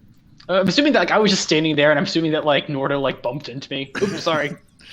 He probably literally can't fit past you. There's barely enough room for him to move through. Whenever I saw him, I just moved around, like, oh, watch out, Nordo, I'm right here. Yeah. Side note, some of you don't have dark vision, I think. Are you guys bringing a light source? Who's got that?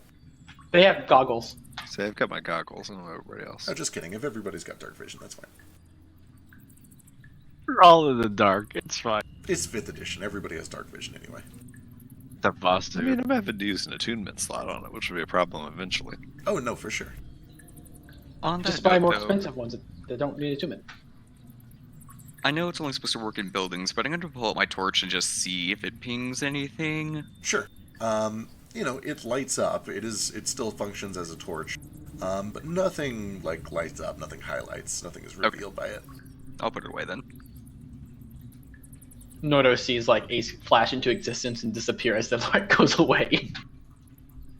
All right, as you guys come around here, you see the source of the sound of all this water. There appears to be a rather large underground pond of some sort.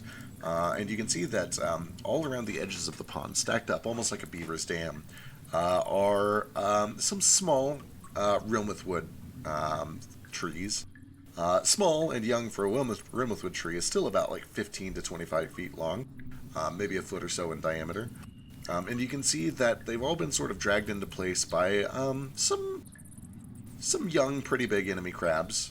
They're on the pretty small side of pretty big, I'd say.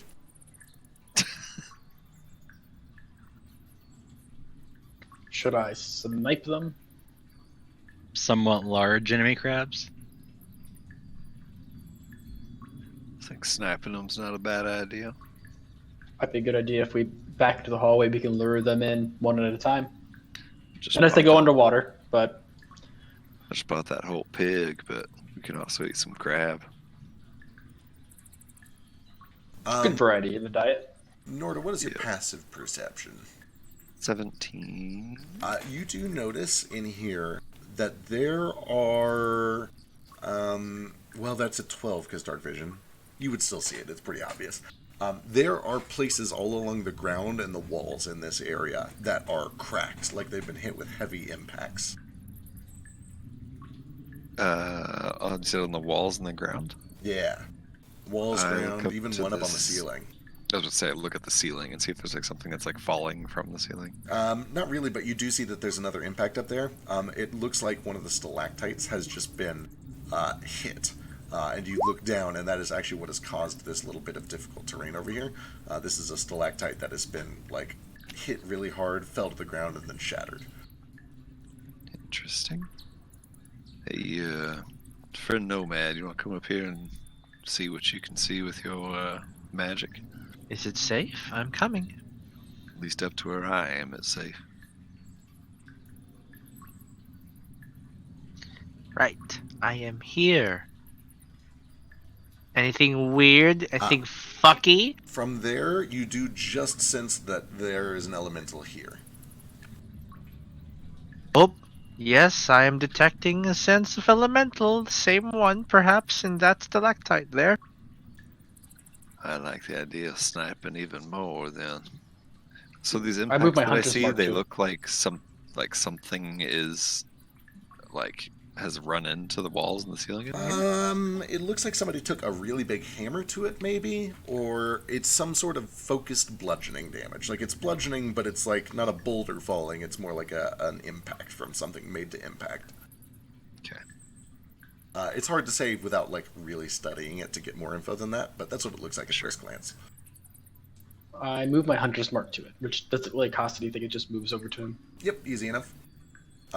That does kind of confirm for you that it is actually a creature of some sort.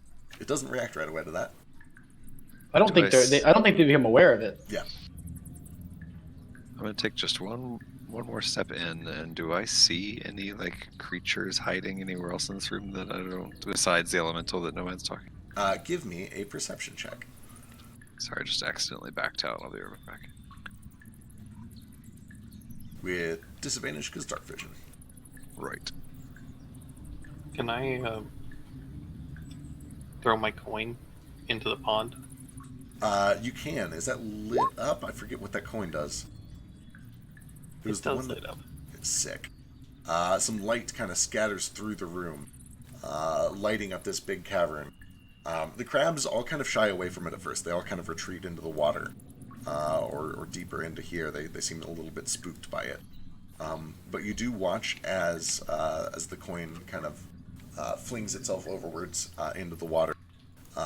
This stalagmite, to nobody's surprise, animates. A couple tendrils pop out, and one of them flings itself towards the water, towards the source of that light, and starts fishing around to try to get that coin. Does it move from that spot, or is it like just there because it's so big? It might. It needs to see if it can grab the coin. Yeah, you watch as one of these tendrils fishes into the water, snatches this coin, pulls the coin into itself, and wraps the coin inside of itself. And everything goes dark again. But then you watch as it starts to just very, very slowly kind of sink back around this corner. Well, I we guess- lost our sniping position. Guess it enjoyed its meal. After about 20 seconds, you see the light suddenly reemerge. You watch as a little thing of water snakes itself back around, and it reforms into a stalagmite here. And there is now light shining out of this little cubby. How much light is it? Like 10 feet of light, that's it? 30. I think it's 30-30. With that, do I see Very anything hidden? I don't know if you already answered that with that perception check. So that cancels out the disadvantage, makes it a 23. Nordo, as you kind of stick your head in just a little bit more to see if you can see anything in there, peeking your head from there, you can see that this cavern opens up a little bit further in. You can see that there is another set of stalagmites over that way. Let's see, what else? You might, actually.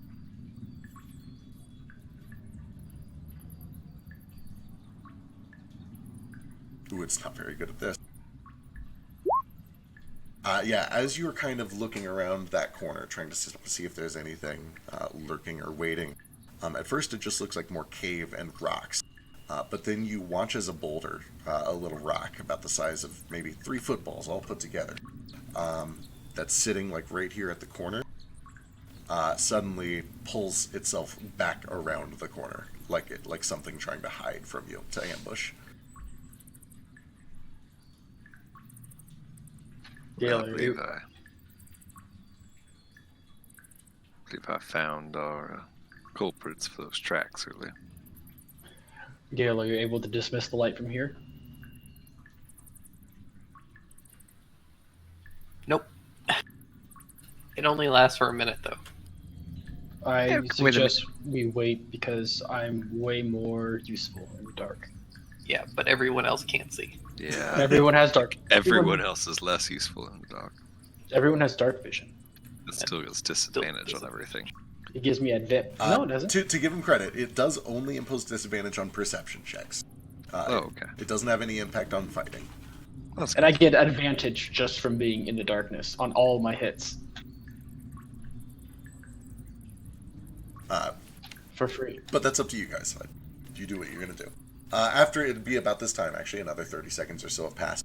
The light does blink out.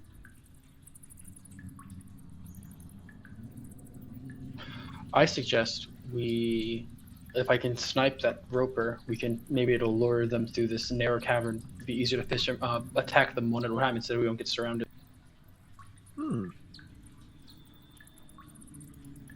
Nice bottleneck. I'm game for that. Seems like a plan to me.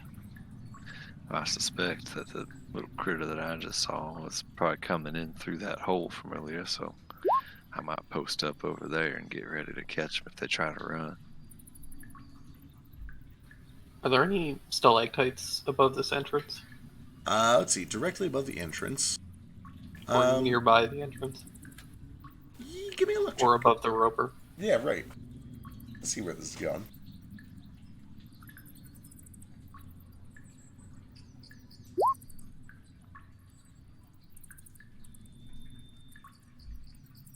Let's see, 1, 2, 3, 4, 10 by 10. And I call it 15.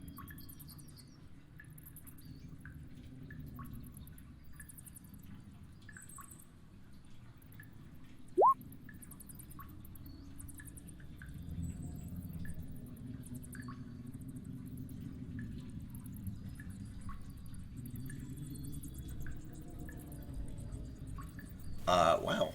That's remarkably convenient. Or wait, 15, that'd be... Yeah, that's right. Yeah, there's one at each of those X's are some pretty large stalactite formations.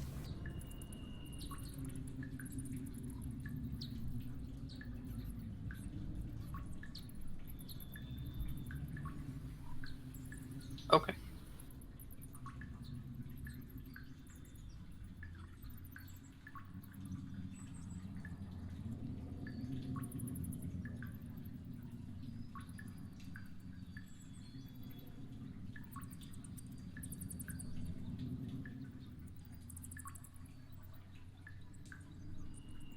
Alright, everything goes dark again. Things get kind of quiet. It's just the dripping of water.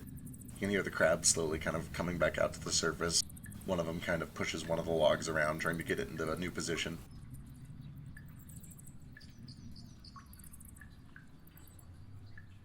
Let me know when I can. Did you find that? Wait, did you see the stalactite or no?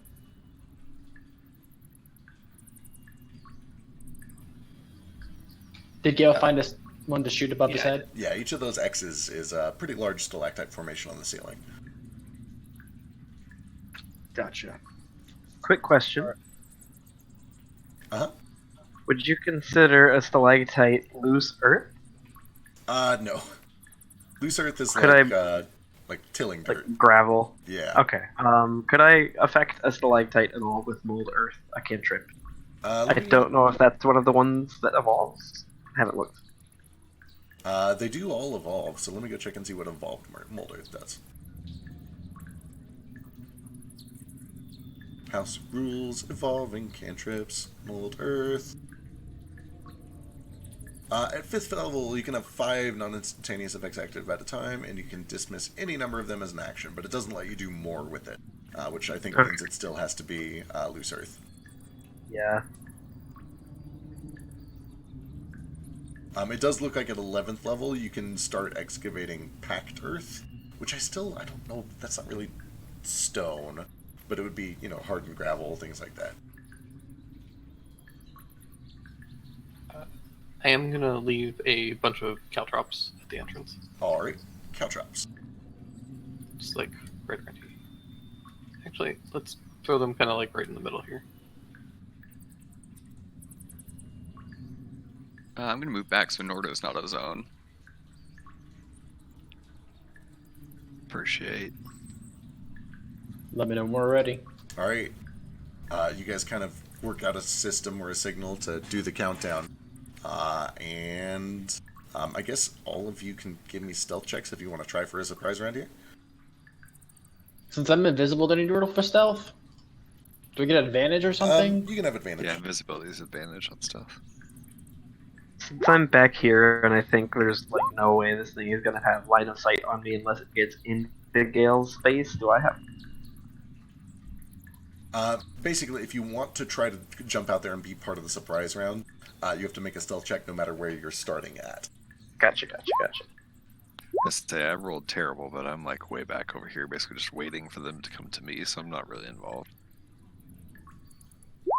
Yeah, I'm just holding an action till they all attack to do a thing.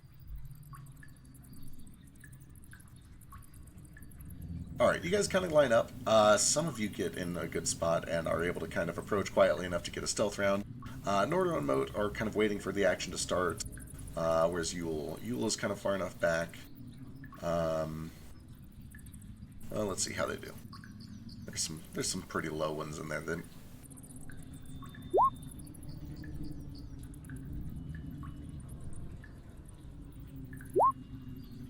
Yeah, unfortunately, these things have kind of heard you talking this whole time. There's a giant flash of light. They're expecting company. So as you guys charge in, they do seem to react pretty quickly. There is no surprise round. But we can jump into initiative. Also, it is after 11. If we want to save this for next week, we can do that. Or we can get a round started. Up to you guys.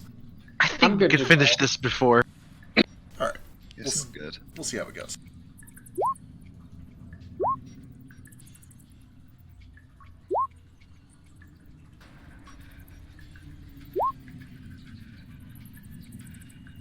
Look at all these 13s. WT fuck. So I'm just now realizing my random adjectives are all the same. I think I broke something. Hey, your floper didn't make it into list again for some reason. It did. It's just hidden. I see. Spoiler alert. Ah.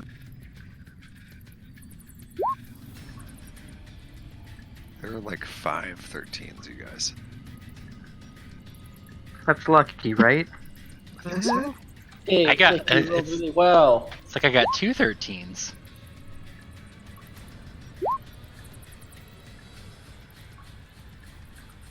Oh, that's right. You get to add your charisma to it, don't you?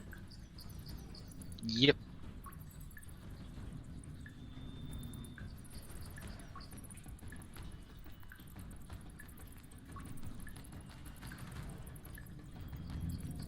All right, you guys do the countdown. Somebody calls the signal, and Flick is the first to react. What would you like to do? Fire and arrow. I don't know if like Flick is this first to go. Excuse you. Oh, I thought you said Ace. I'm sorry. Because I thought we were waiting for Ace to shoot an arrow. It's okay. They won't see me coming anyway. 5, 10, 15, 20, 25, 30.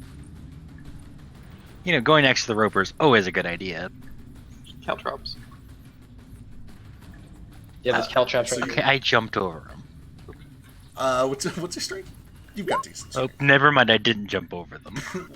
I mean, so Nat 1. What's your you might not need an athletics check to do this. Like, what's your strength? Oh, my strength's If you- like a 7. If you're walking half speed, you're safe. Okay, can I like walk here, then tabaxi dash, slowly walk through them, then run again? Yeah, that's fine. Okay. Backseat tiptoe. Does that thing where he like drops down onto all fours and starts walking sideways like a spooked cat? Yeah. And sure enough, as you are making your approach, you do see that this thing pops to life. Its big eye splits and looks right at you as you approach. Oh, does it notice me? That's sad. Yep. Okay. You're right. It's fine. I still get sneak even though I'm not sneaking, technically, right? You do. This is swashbuckling. Wash. Boop. Nope. Why did you hit? 16, unfortunately, is not a hit. Man, that 24 would have been nice, though. Right. All right. Anything else? Well, it can't hit me. Oh, no, I have to hit it for it to... No, if I attack it, do I get to... I think Do I swashbuckling not just has provoke? to attack it, but I'll check. Okay. You don't have to hit. Tiptoe back through the. There we go, that's good. All right, that brings us to Ace. Alright, does it have cover from me? Where are you? He's in Yule's space. Invisible. Oh, okay, you're up there. You're a sharpshooter. You don't give a shit about cover. Fuck yeah, I was making sure it was in full cover. And it has not acted yet, has it? It has not. Boom.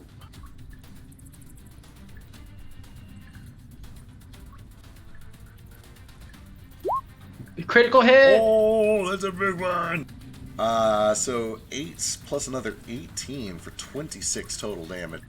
This arrow comes rocketing through the cave and slams into this thing, hits it right in the eye, lets out this horrible scream.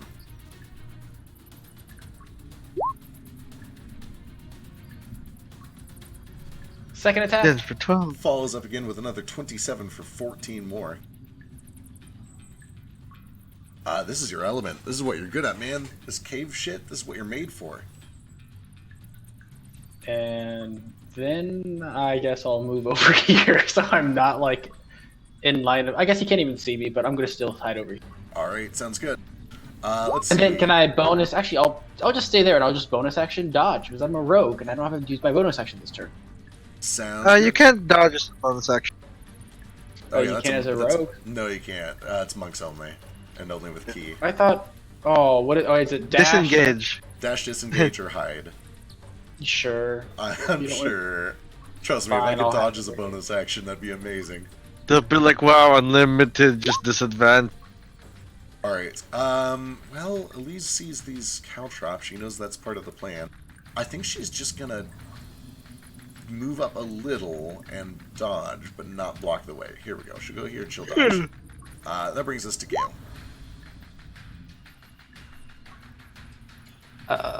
Alright, well, I guess I'll just shoot the roper. I like how there's a stalactite that you can shoot right above Flick, but he's in the way. Yep.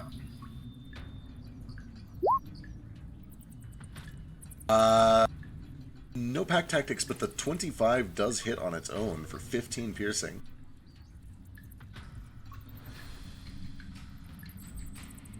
As this thing is already reeling from the couple of arrows, you follow it up with this exploding shot that resonates through the cave.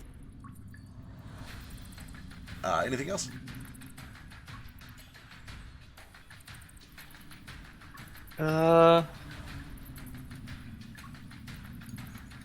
God, Why is Toto all the way over here? because he can't get across the. I think he's back. There's on a the ship bridge. technically too, right? Yeah, there's a bridge now. It's a stalactite. I mean, it's a Toto can stalactite only bridge. use metal bridges.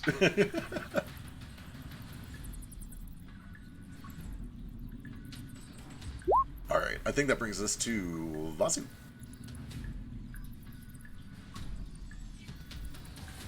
Okay, I'm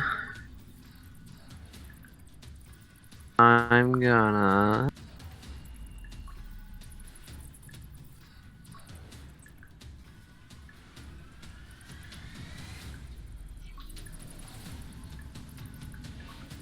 "25 feet. Can I fly over these caltrops? Is the ceiling high enough?" You can. It's pretty tall in here, probably 20 feet. Okay. Okay, cool. So yeah, 30 feet puts me out there. Can I get a clear shot at the roper, or is he still behind cover? Yeah, you can. He's, I mean, he's just like right in front of you. Okay. He is the cover. Yeah, notably, the stalagmite on the map is the roper. Oh, that was him. Okay. Other quick question: are you sure spears don't have reach? Unless you have the feet. Given all of the downtime we've had in town, how lazy I've been, are there any simple or martial weapons that I could make a monk weapon that would have reach? I haven't looked into it, honestly. Whips, for sure. You said it wasn't his deal. Can you imagine Vasu using a whip? Notably, Yes. Notably, Eh. if having a reach weapon is something that Vasu finds important, he can probably get a magic one made. Also, you could just use a whip. Won't you just make it martial and then just use your martial arts attack instead of the whip's 1d4? Yep. Yeah, the damage side would be better. It's not about the dice. More of the theme. It's not about the dice. It's that I'm not hunting vampires. Sometimes we are. I can't make a lunging attack toward the ground, flying at 120 feet in 6 seconds with my whip held out in front of me. You can if you make a flip. Then it'd be cool. Anywho, Like a barrel roll? Yeah, like a right barrel. up to this roper because I don't have a reach weapon. Or you could use just your talons repeatedly because those have reach. No! 17. Shu, come out, please. Do you bring Shu over to help with the next one? Yeah. Alright. Shu. Be like, Shu, come on, where were you there? I needed you. And this one will have advantage because I keep forgetting about that. Oh, 18. No good. Hey, fuck Hey, off. there it is. That sinks in for 12. You leave these red hot streaks across the surface of its body. Your bare hand. Kick it. As I kick it, I'm going to spend a key point to stunning strike it and fly back. Actually stunning strike it. That's a big ol' fail. Ooh, he's stunned. Okay, bye! Also, your Yeah, owl there's has that. flyby, so he can fly away. Yeah, Owl's coming with me for sure. Also, I love how like 3 people have familiars, yet we wait 20 minutes for Naruto to do speak with animals, and then like see their senses just go like 100.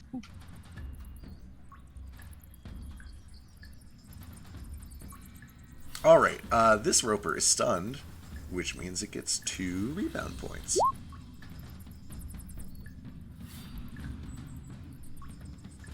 Did Naruto get any rebound points when he was restrained? No, he was I not didn't prevented from miss a taking turn. actions, yeah.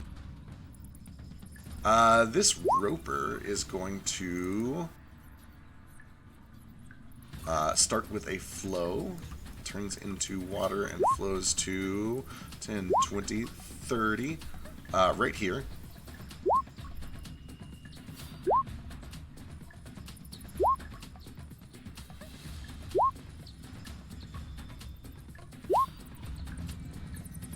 And then he's going to do some tendrils. This is going to be 1 on Gale. You have 3/4 cover, so +5 to AC.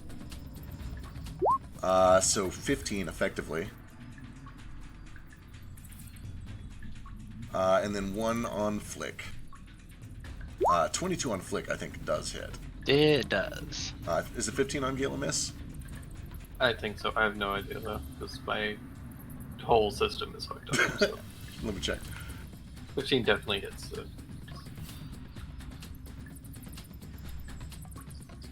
Oh yeah, AC 12. Oh my god, Gale. Oh my god. There's another rope. Okay, those are Do you have the same AC as Yule, or does she have 11? You'll list 11. Why are your AC so low? So Gale and Flick both get roped in by this thing and then reeled closer to it. Dislike. And then finally, it is going to bite. It's going to go for the smaller target. This is going to be on Gale. That's a miss. That's a big old miss. Oh wait, are you restrained? Yeah, you are restrained. So 23 does hit for 19 on Gale. But that does make it Nomad's turn. Well, that's disgusting. First things first. On this one, we've already been attacking. I'm gonna do another Psychic Assault.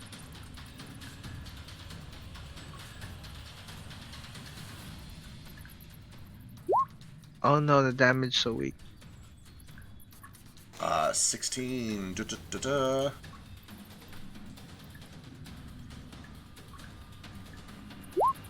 Fails that and takes 7 psychic damage.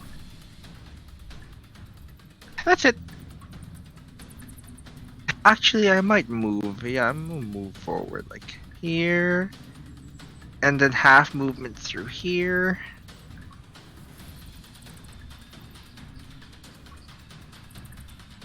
And then I think that's all my movement.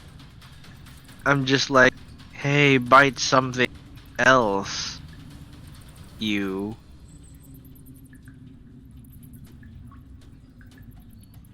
Alright. When you get up to there, the roper on the right is going to spend 1 of his rebound points to bite Flick. No. Don't do that. I said bite someone else. Oh my god. I said bite someone else. 24 for 29 on Flick. But that brings us to Moat. And it has used its reaction. Alright. I'm gonna use my reaction too. Probably a good idea. That's a big hit. Oh wait, I'm sorry. When does that stun end? Is it the end of its turn or Vasu's turn? Okay, take that End back, of Flick. my turn, I believe. He's still stunned then, and he can't do that, so take all that health. Yeah. He also couldn't rope Flick, couldn't he? Or is that the other one who roped him? It was the other one that roped him. Alright, Moat's turn. Yeah, Sorry. it's stunned until the end of my next turn. Sorry about everything. Thanks, Vasu. You're welcome. I'm assuming you can hear all this going down. Oh yeah, you guys hear all this. Alright. I'll dash for my action. Alright.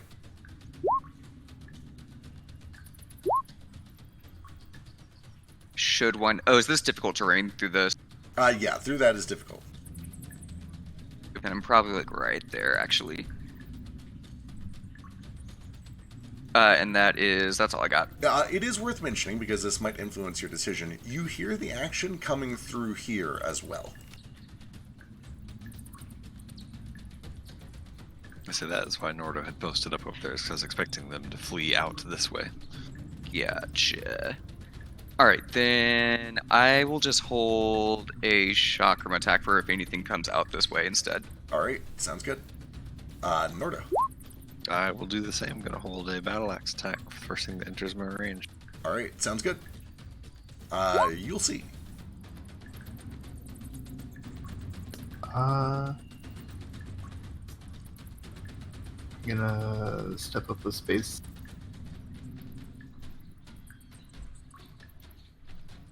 And I'll heal Gale. Alright.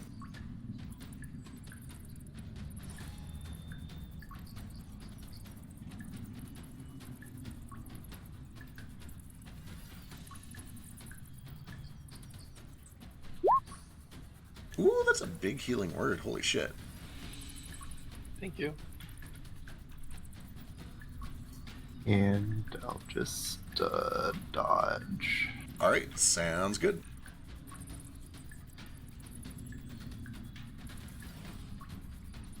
Alright, it is about this time Gale and Flick and Nomad, that as you look around the corner, you see this large creature that was hiding, hoping to get some sort of an ambush, realizes that the fight has started without him, and it starts to crawl its way to life.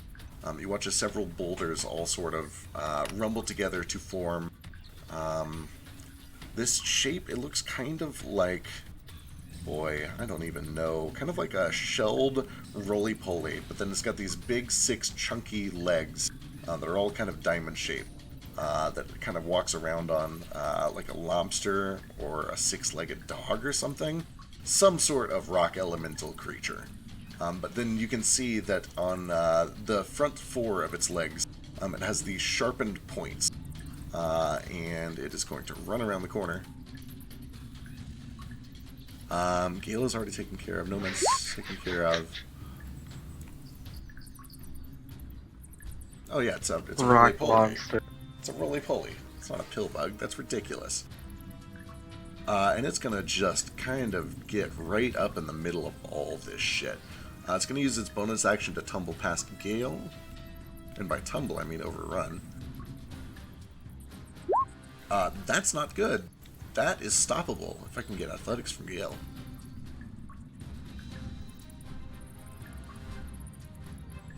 Oh, thank God. Okay, it's able to tumble its way past Gale to get right here.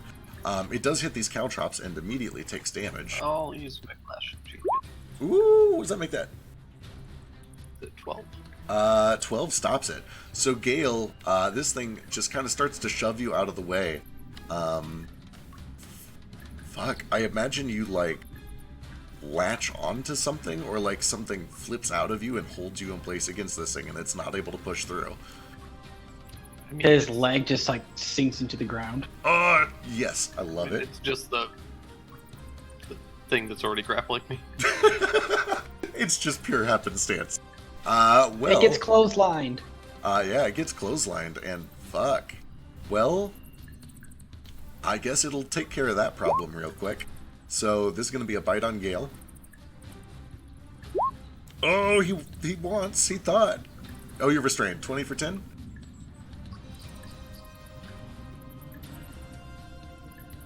And then it's just going to go to town with these claws until the problem's out of the way.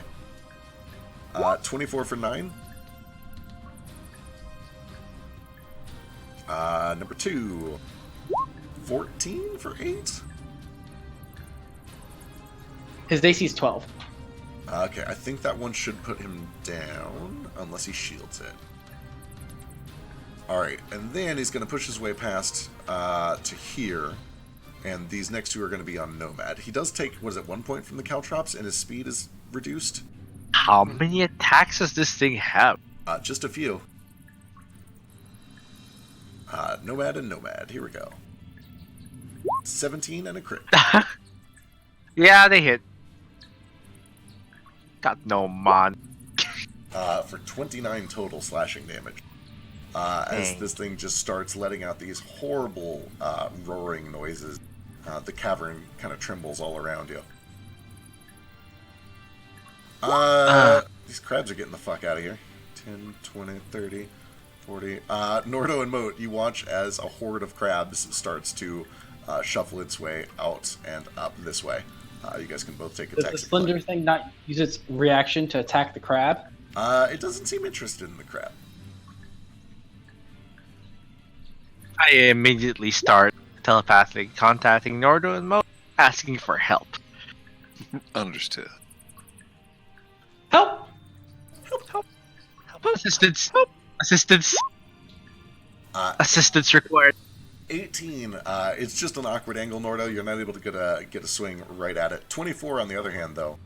Moat comes up behind it and just jams in, and you smell crab cooking. That's 12 on that. Oh, and it's an auto crit because they have their weak spot. So roll me another 1d6 and a d8.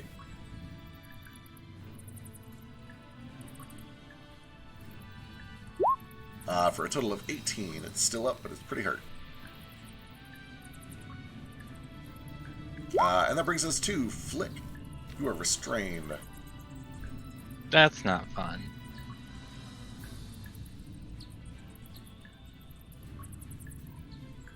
It's Okay.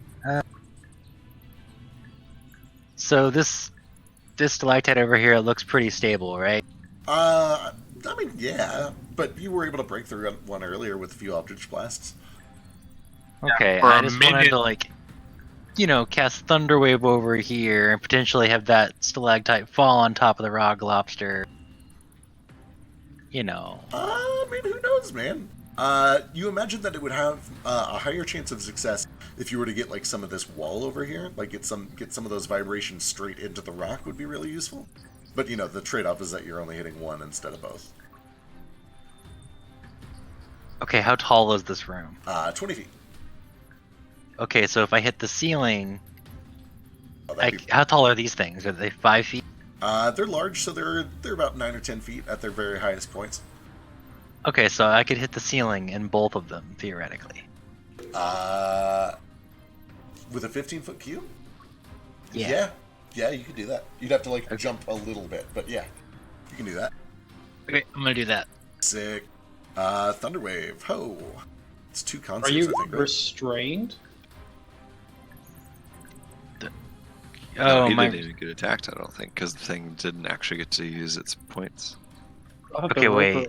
for Am I restrained or You are grappled restrained. or which status am I? The- Can I do any? The one on the left has you restrained. You can still do stuff, you just can't move, and you have disadvantage on attack rolls. So he can't jump. You're right, you can't jump. I'll tell you what, give me a luck check. But I'm already in the air because it has me held.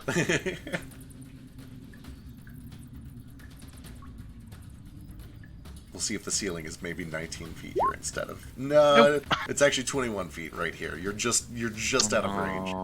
You can still do it if you want, and it would hit both the ropers. I'll do that at least. Alright. So, 2 con saves.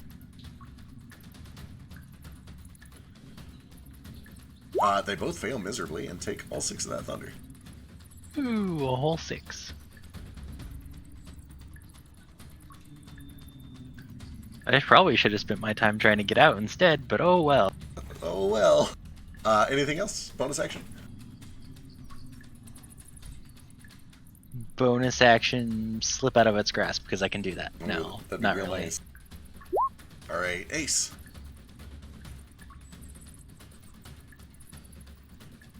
All right. I'm assuming that this rock lobster is it giving them like full cover, or is he tall enough that I can shoot under? No, you can shoot through. Shooting through a creature just always gives +2 to AC. Always, even with sharpshooter. With Sharpshooter, you don't give a shit. It does nothing to I you. don't give a fuck. Okay, cool. Then I'm gonna shoot the stunned boy. Alright. Advantage because stunned, I'm pretty sure. Also, advantage them invisible. Oh, that too, yeah.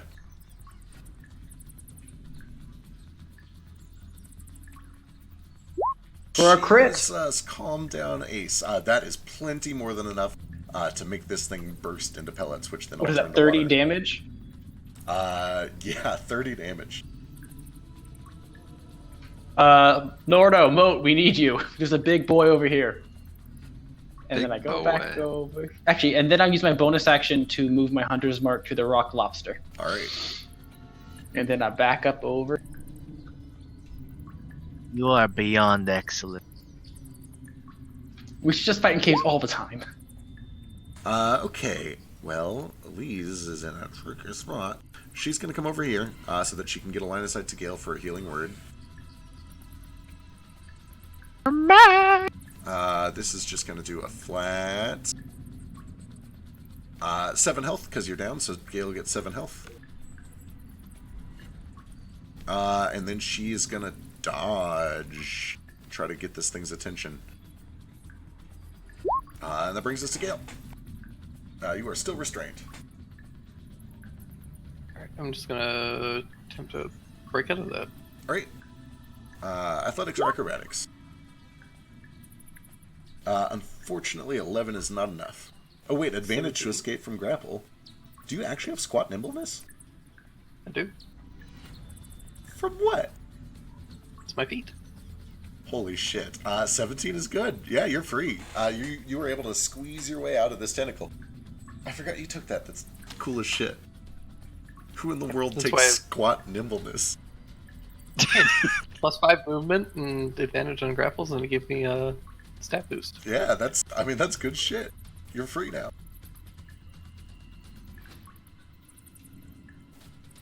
Unlike some people, I don't need to min-max everything. I can take shitty feats and be happy with it. Preach. I wish I could be there. I'm gonna run, because fuck this guy. Good call. Did you disengage? I think you did. Did you? I can't. Takes my action to try and break the grapple, right? Alright, he is gonna try to... Well, he's got a tasty snack. No, he has to, right? Like, you're there, he might as well do it. He's gonna try to take a bite. 12 misses. Oh wait, I hope 12 misses. Does 12 miss? Well, my AC. Oh no, 25 piercing. I'm gonna shield that. Good call. Alright, that brings us back to Vasya.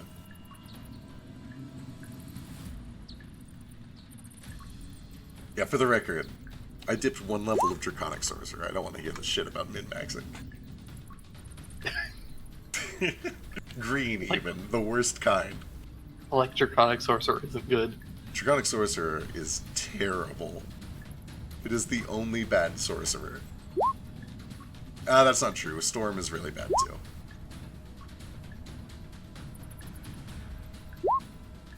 14. No good. Also, if you're talking, we don't hear you.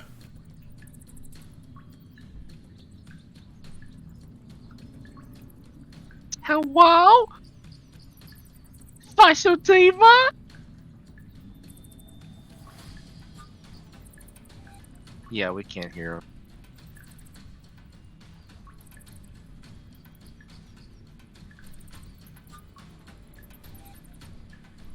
I don't see him lighting up. Oh, maybe. Is there anything? Oh, okay, he left. Maybe his internet dropped. Possibly. He's back. He's back. Still don't hear you. Still not lighting up at all. I don't think it's an input problem. I think it is like you're not even lighting up on Discord. Like a key is not coming through. Maybe your num lock's on or something. Could be.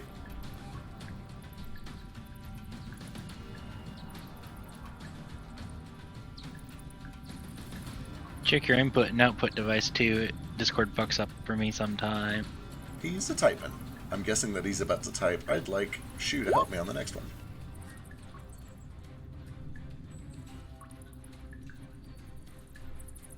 You can't leave.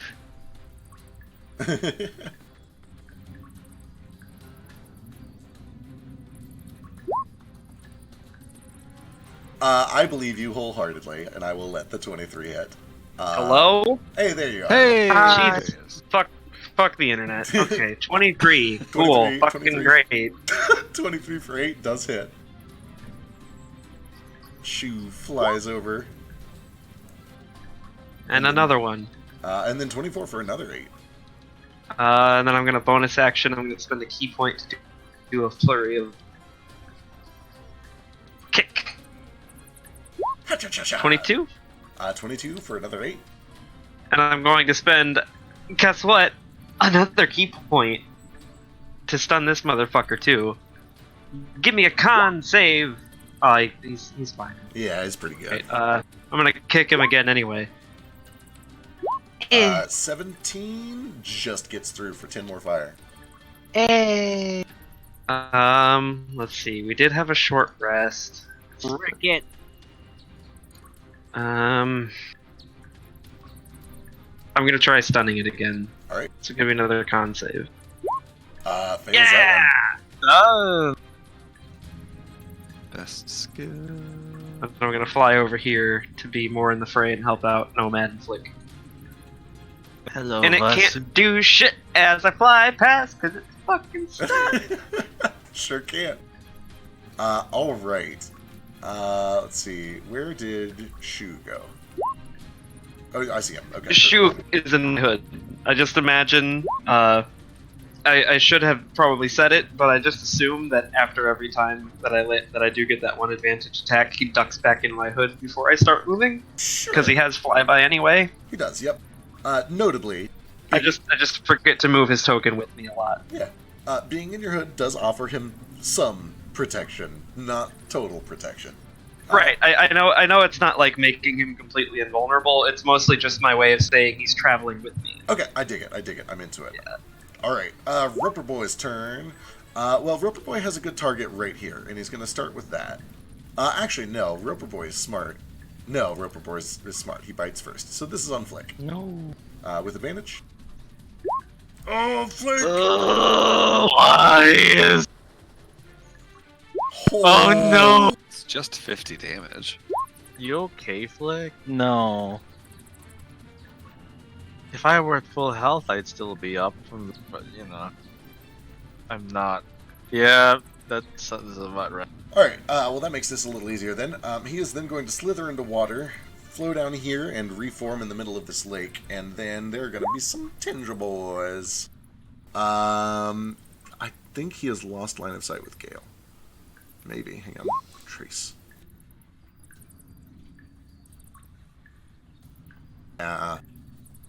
We'll give you... I don't even think you would do it. Okay, so this is going to be one on Nomad. It hits this. I know it's.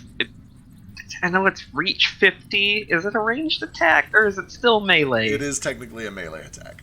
That's real weird. Can I still earthbend to block it because he's 50 feet away?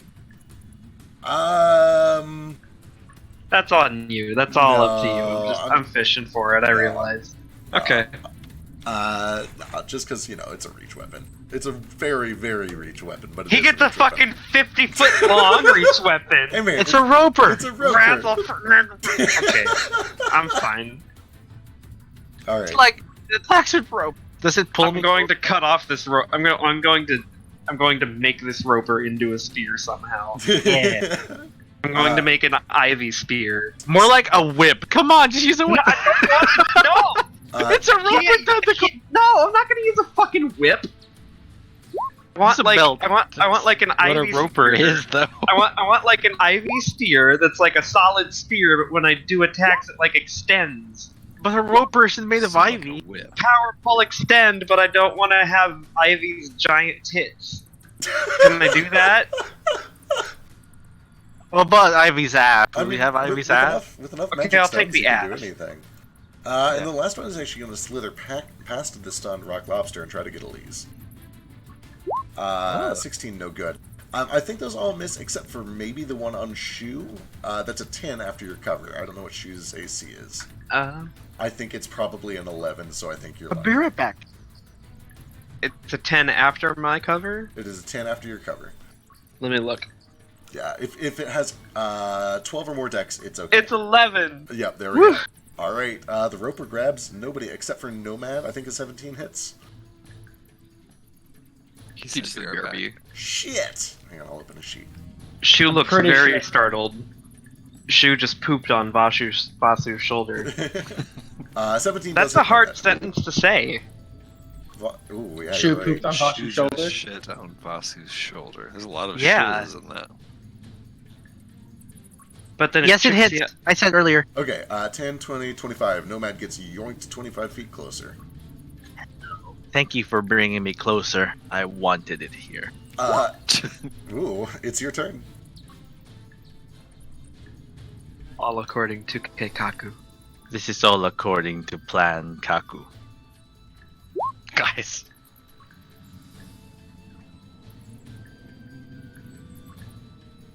I like playing Kaku more than I should. It's probably just my dumb sense of humor. What's cock? Okay, so Keikaku is plan in Yeah. Japanese, I think, and there's just like I this don't think you're infinite. saying it right. I'm sure I'm not, but it's just there's like a scene from Death Note, and I remember Insane. like this. I'll shut up. Okay, I'm sorry, I'm back. I had to answer a question real quick. It's 20-foot cone. What's that hitting? I assume the Roper? Yeah, just a roper. Good call. Okay, it wants to make a DC 16 intelligence save. But it does not, so it takes 7 psychic, and it is stunned, releasing you. I will show you what the apex predator of the Underdark is like. Ooh. I'm over here. Yeah, I was gonna say Ace. He's over there. He's gonna kill you. Alright, any movement? Or bonus action? He just like brushes his shoulders off, and he's gonna be like, whoop, whoop, whoop, whoop, whoop, Octodad back over here. He's not the most graceful when he's like, right, whoops, hold on, let me calculate that. I think you're still restrained, though. Oh, is it stunned? It releases when it's stunned, yeah. Gotcha. Yeah. I don't know where to go. Is this difficult terrain over here? The rumbly part's a difficult terrain, yeah. Yeah, I think I could jump over it, actually. Boop. I have 11 strength. Yeah, that's an 11-foot running jump. I'm hanging out here with Gale. Sounds good. That brings us to Moat. Can I see where these crabs are coming from? Or are they just coming from like a hole that goes straight through to the other room, or? Yeah, now that you've seen them kind of walk through, it's dark. I don't remember if you have dark vision, but it looks like they're just kind of... Okay, cool. Then you're able to see that they're coming through an archway that's probably like, I don't know, 8 to 10 feet across. Big enough for you to get through. Cool. I will jump into the hole. Alright, that is a 20-foot drop. After I fall 10 feet, my hat auto-casts Featherfall. Sick, you land softly. And then I will use... Hold on, I gotta do math real quick.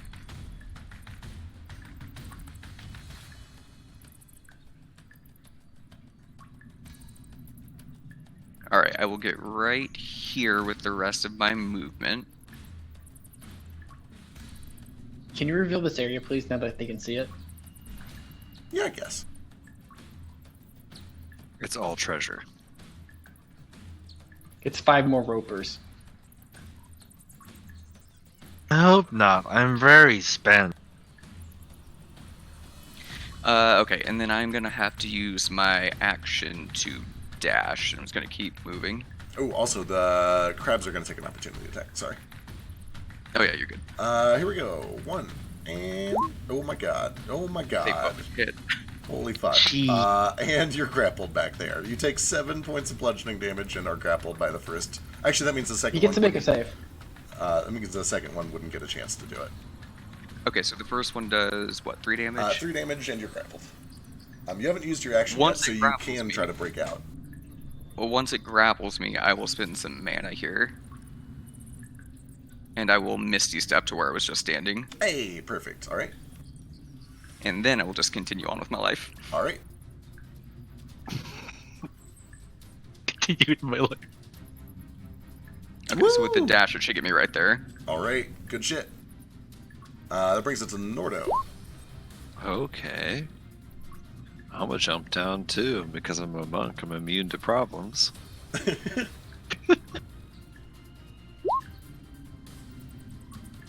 First one's already used its whole reaction, so I'll just run past it.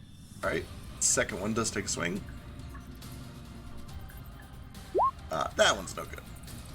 How much movement has it taken me to get to here? 20 down, 10 over. So with Pythagorean, it's taking you like 15. We'll round down to 15. 15? Okay. So there's my regular old movement. I'll use my bonus action to step of the wind and get the rest of the way to this rock lobster. Rock lobster! Stand between it and Flick and beat the ever-living fuck out of it. Alright, it's stunned. Go for it. I had to at least because once. it is You already have advantage, or does reckless? Yeah, that's give what I'm you saying. advantage? Not reckless. You guys should be 7, I think. We're 7. Yeah, we're 7 now. Okay, I forgot to update my spells then. Oops. 18 is good for 6. And that's movement action and bonus action. I'm down. Alright, you'll see.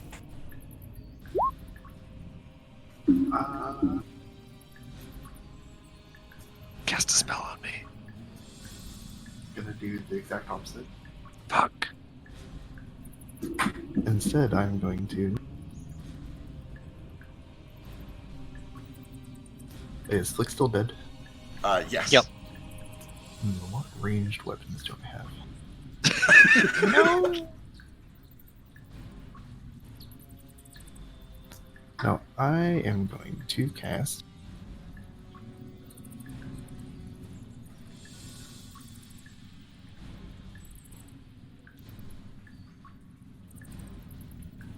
Oh yeah. Moat. You don't have the hat anymore because you gave it to the cops to track Gale with. You're totally right. Then I fall that extra 10 feet. I got some mana, so I'm just gonna waste some, because why not?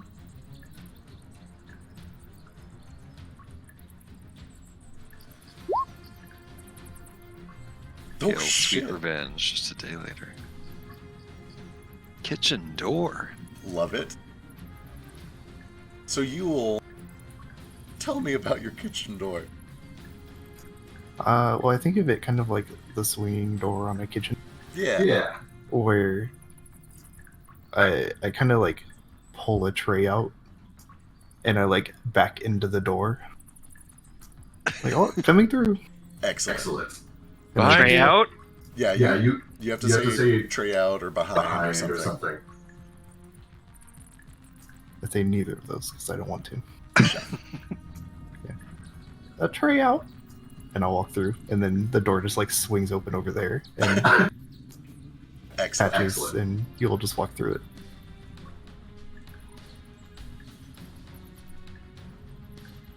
All right. Anything else?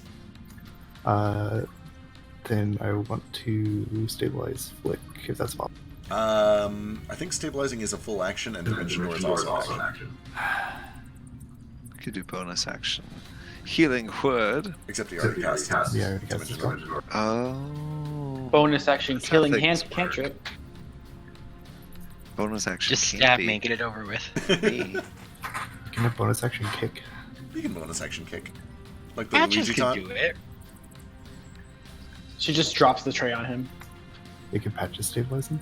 Not normally, but because, sure, why not? Can patches bonus action kick. Sure, yeah, he can do the Luigi taunt if he wants. Do we like roll a d10 and then like a 1, I die? Yeah, you just die. Fucking lose it.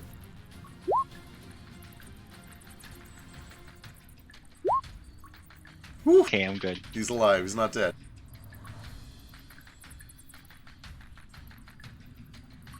Alright. Rock Lobster spends his turn stunned and does nothing. Which brings us to the crabs. We're just gonna get the fuck out. That's my taunt, by the way. It's a very good taunt, whatever it is. Luigi kick. But I used Against it my as bonus action. AC, I die. Alright, Flick, give me a death save. Okay.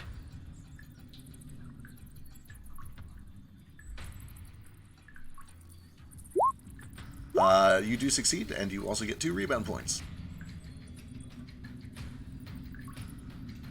Which brings us to Ace. Guess what I'm gonna do? Can't imagine. Let's find out.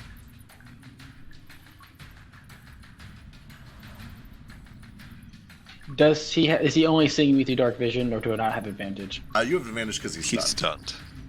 Never mind. Ace. 2 crits? Ace. That's 3, I think. Like, in a row, back to back. Fuck you. What in the fuck, Ace? Let's see how much damage is that. That is going to be 33 total? Yeah, 33. yeah. Calm Told the you. hell down. I told you to fear the apex predator of the underdog. I'm losing a lot of blood. I need to keep track of how much damage is on this session, and then I move back over here, and I just bonus action twiddle my thumbs. Alright, let's see. Elise is going to take advantage of the fact that this thing is stunned. She is going to just push right on through, and she'll get Flick up.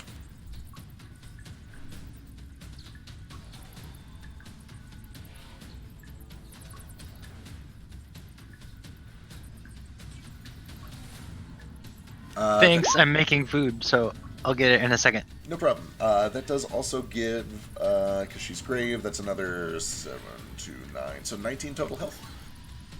And I'll put that on you for you.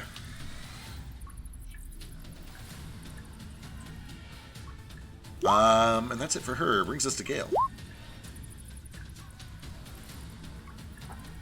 Well, Hang in there, Gale. I guess I will shoot the lobster.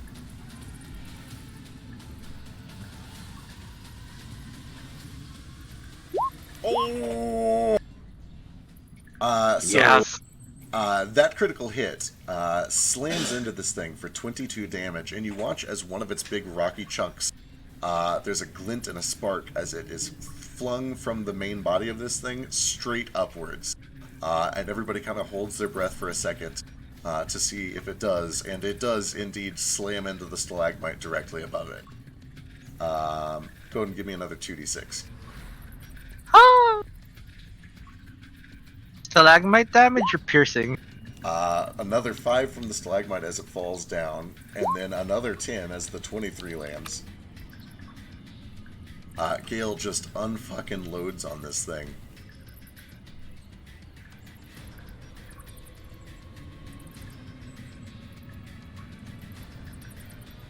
Let's see, anything else? I hide in this crevice. Vasi?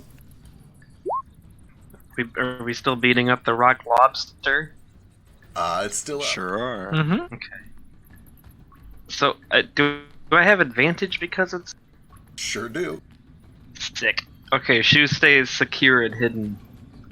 And I'm just gonna wail on it, hopefully, and actually hit it. Hit it! Yeah! 24 hits for 8. And I'm gonna hit it again!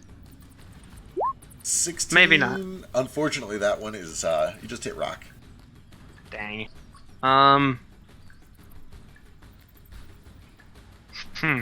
What time of day is it right now? It's like dinner time. 5-ish. Okay. I'm gonna spend another key point and I'm gonna flurry him. Alright. Hacha! 25 for 8. What is with all these 8s? Lots of 8s. It's all 8s. I'm the And crazy 8. There we go. 18 for 11. Probably. 18 does hit for 11.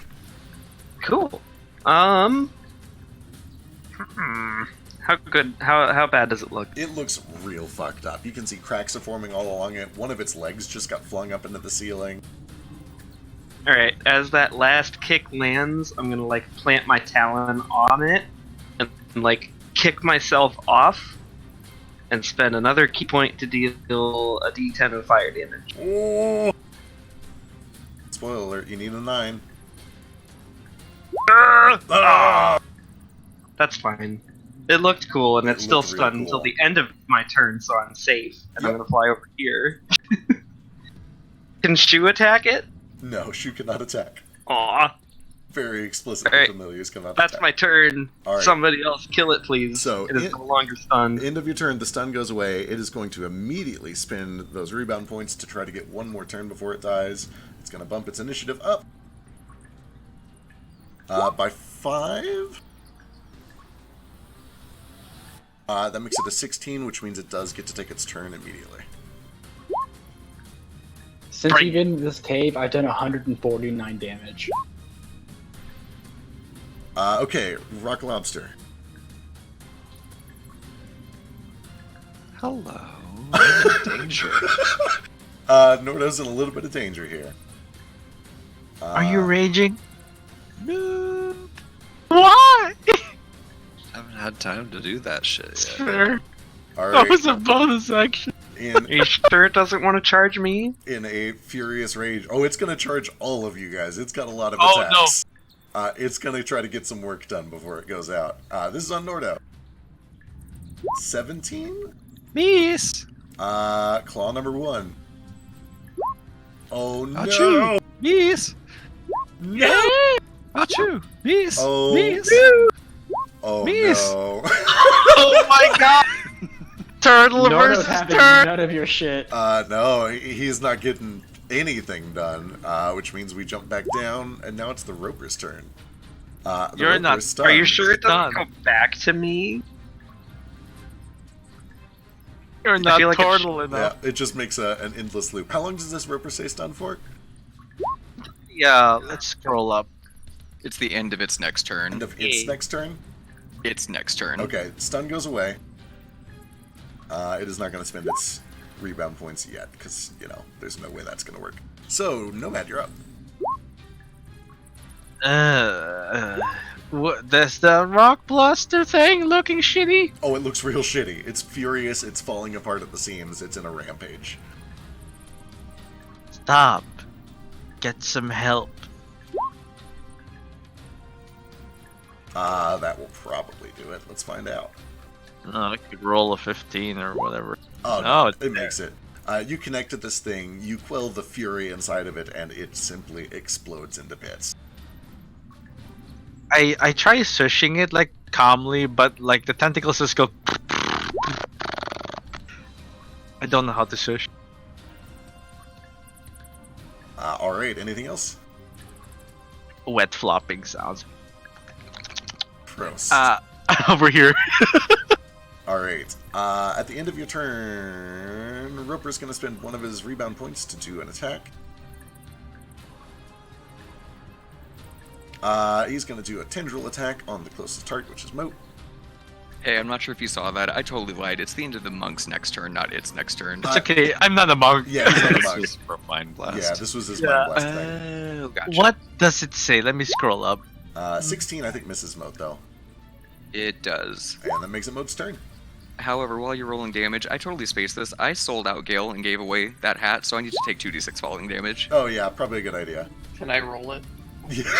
Honestly, I'd be offended if you didn't.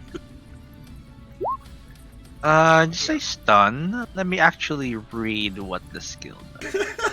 Moat, you took 7 fall So damage. I had that coming. I deserved that. You definitely deserved it. Alright. I will step up to this guy and attack him. Alright. Yeah, until To the end of of the next their turn. next turn. Yeah. Yep.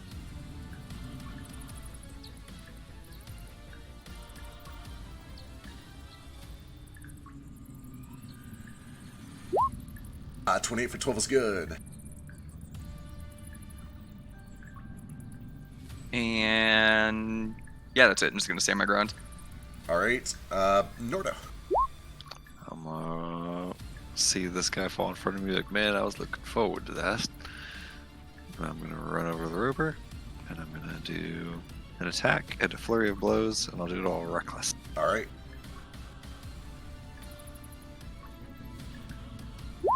Uh, 23 for 12.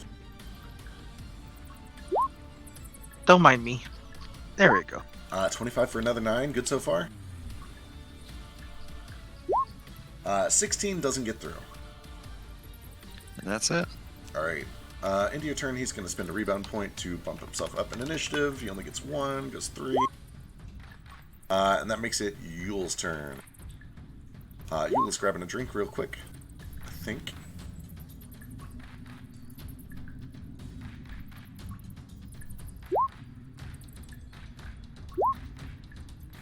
Crabs will go ahead and take their turn. They're just running away.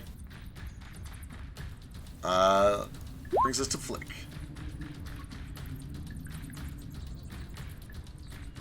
Oh, never mind. Yule is back. Oh, okay. I like sprinted back from the kitchen with my bowls and almost tripped because I thought it was my turn. Okay.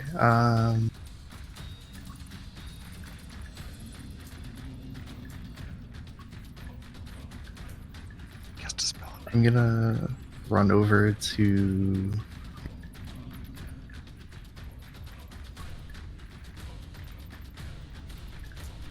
and heal them both. Alright.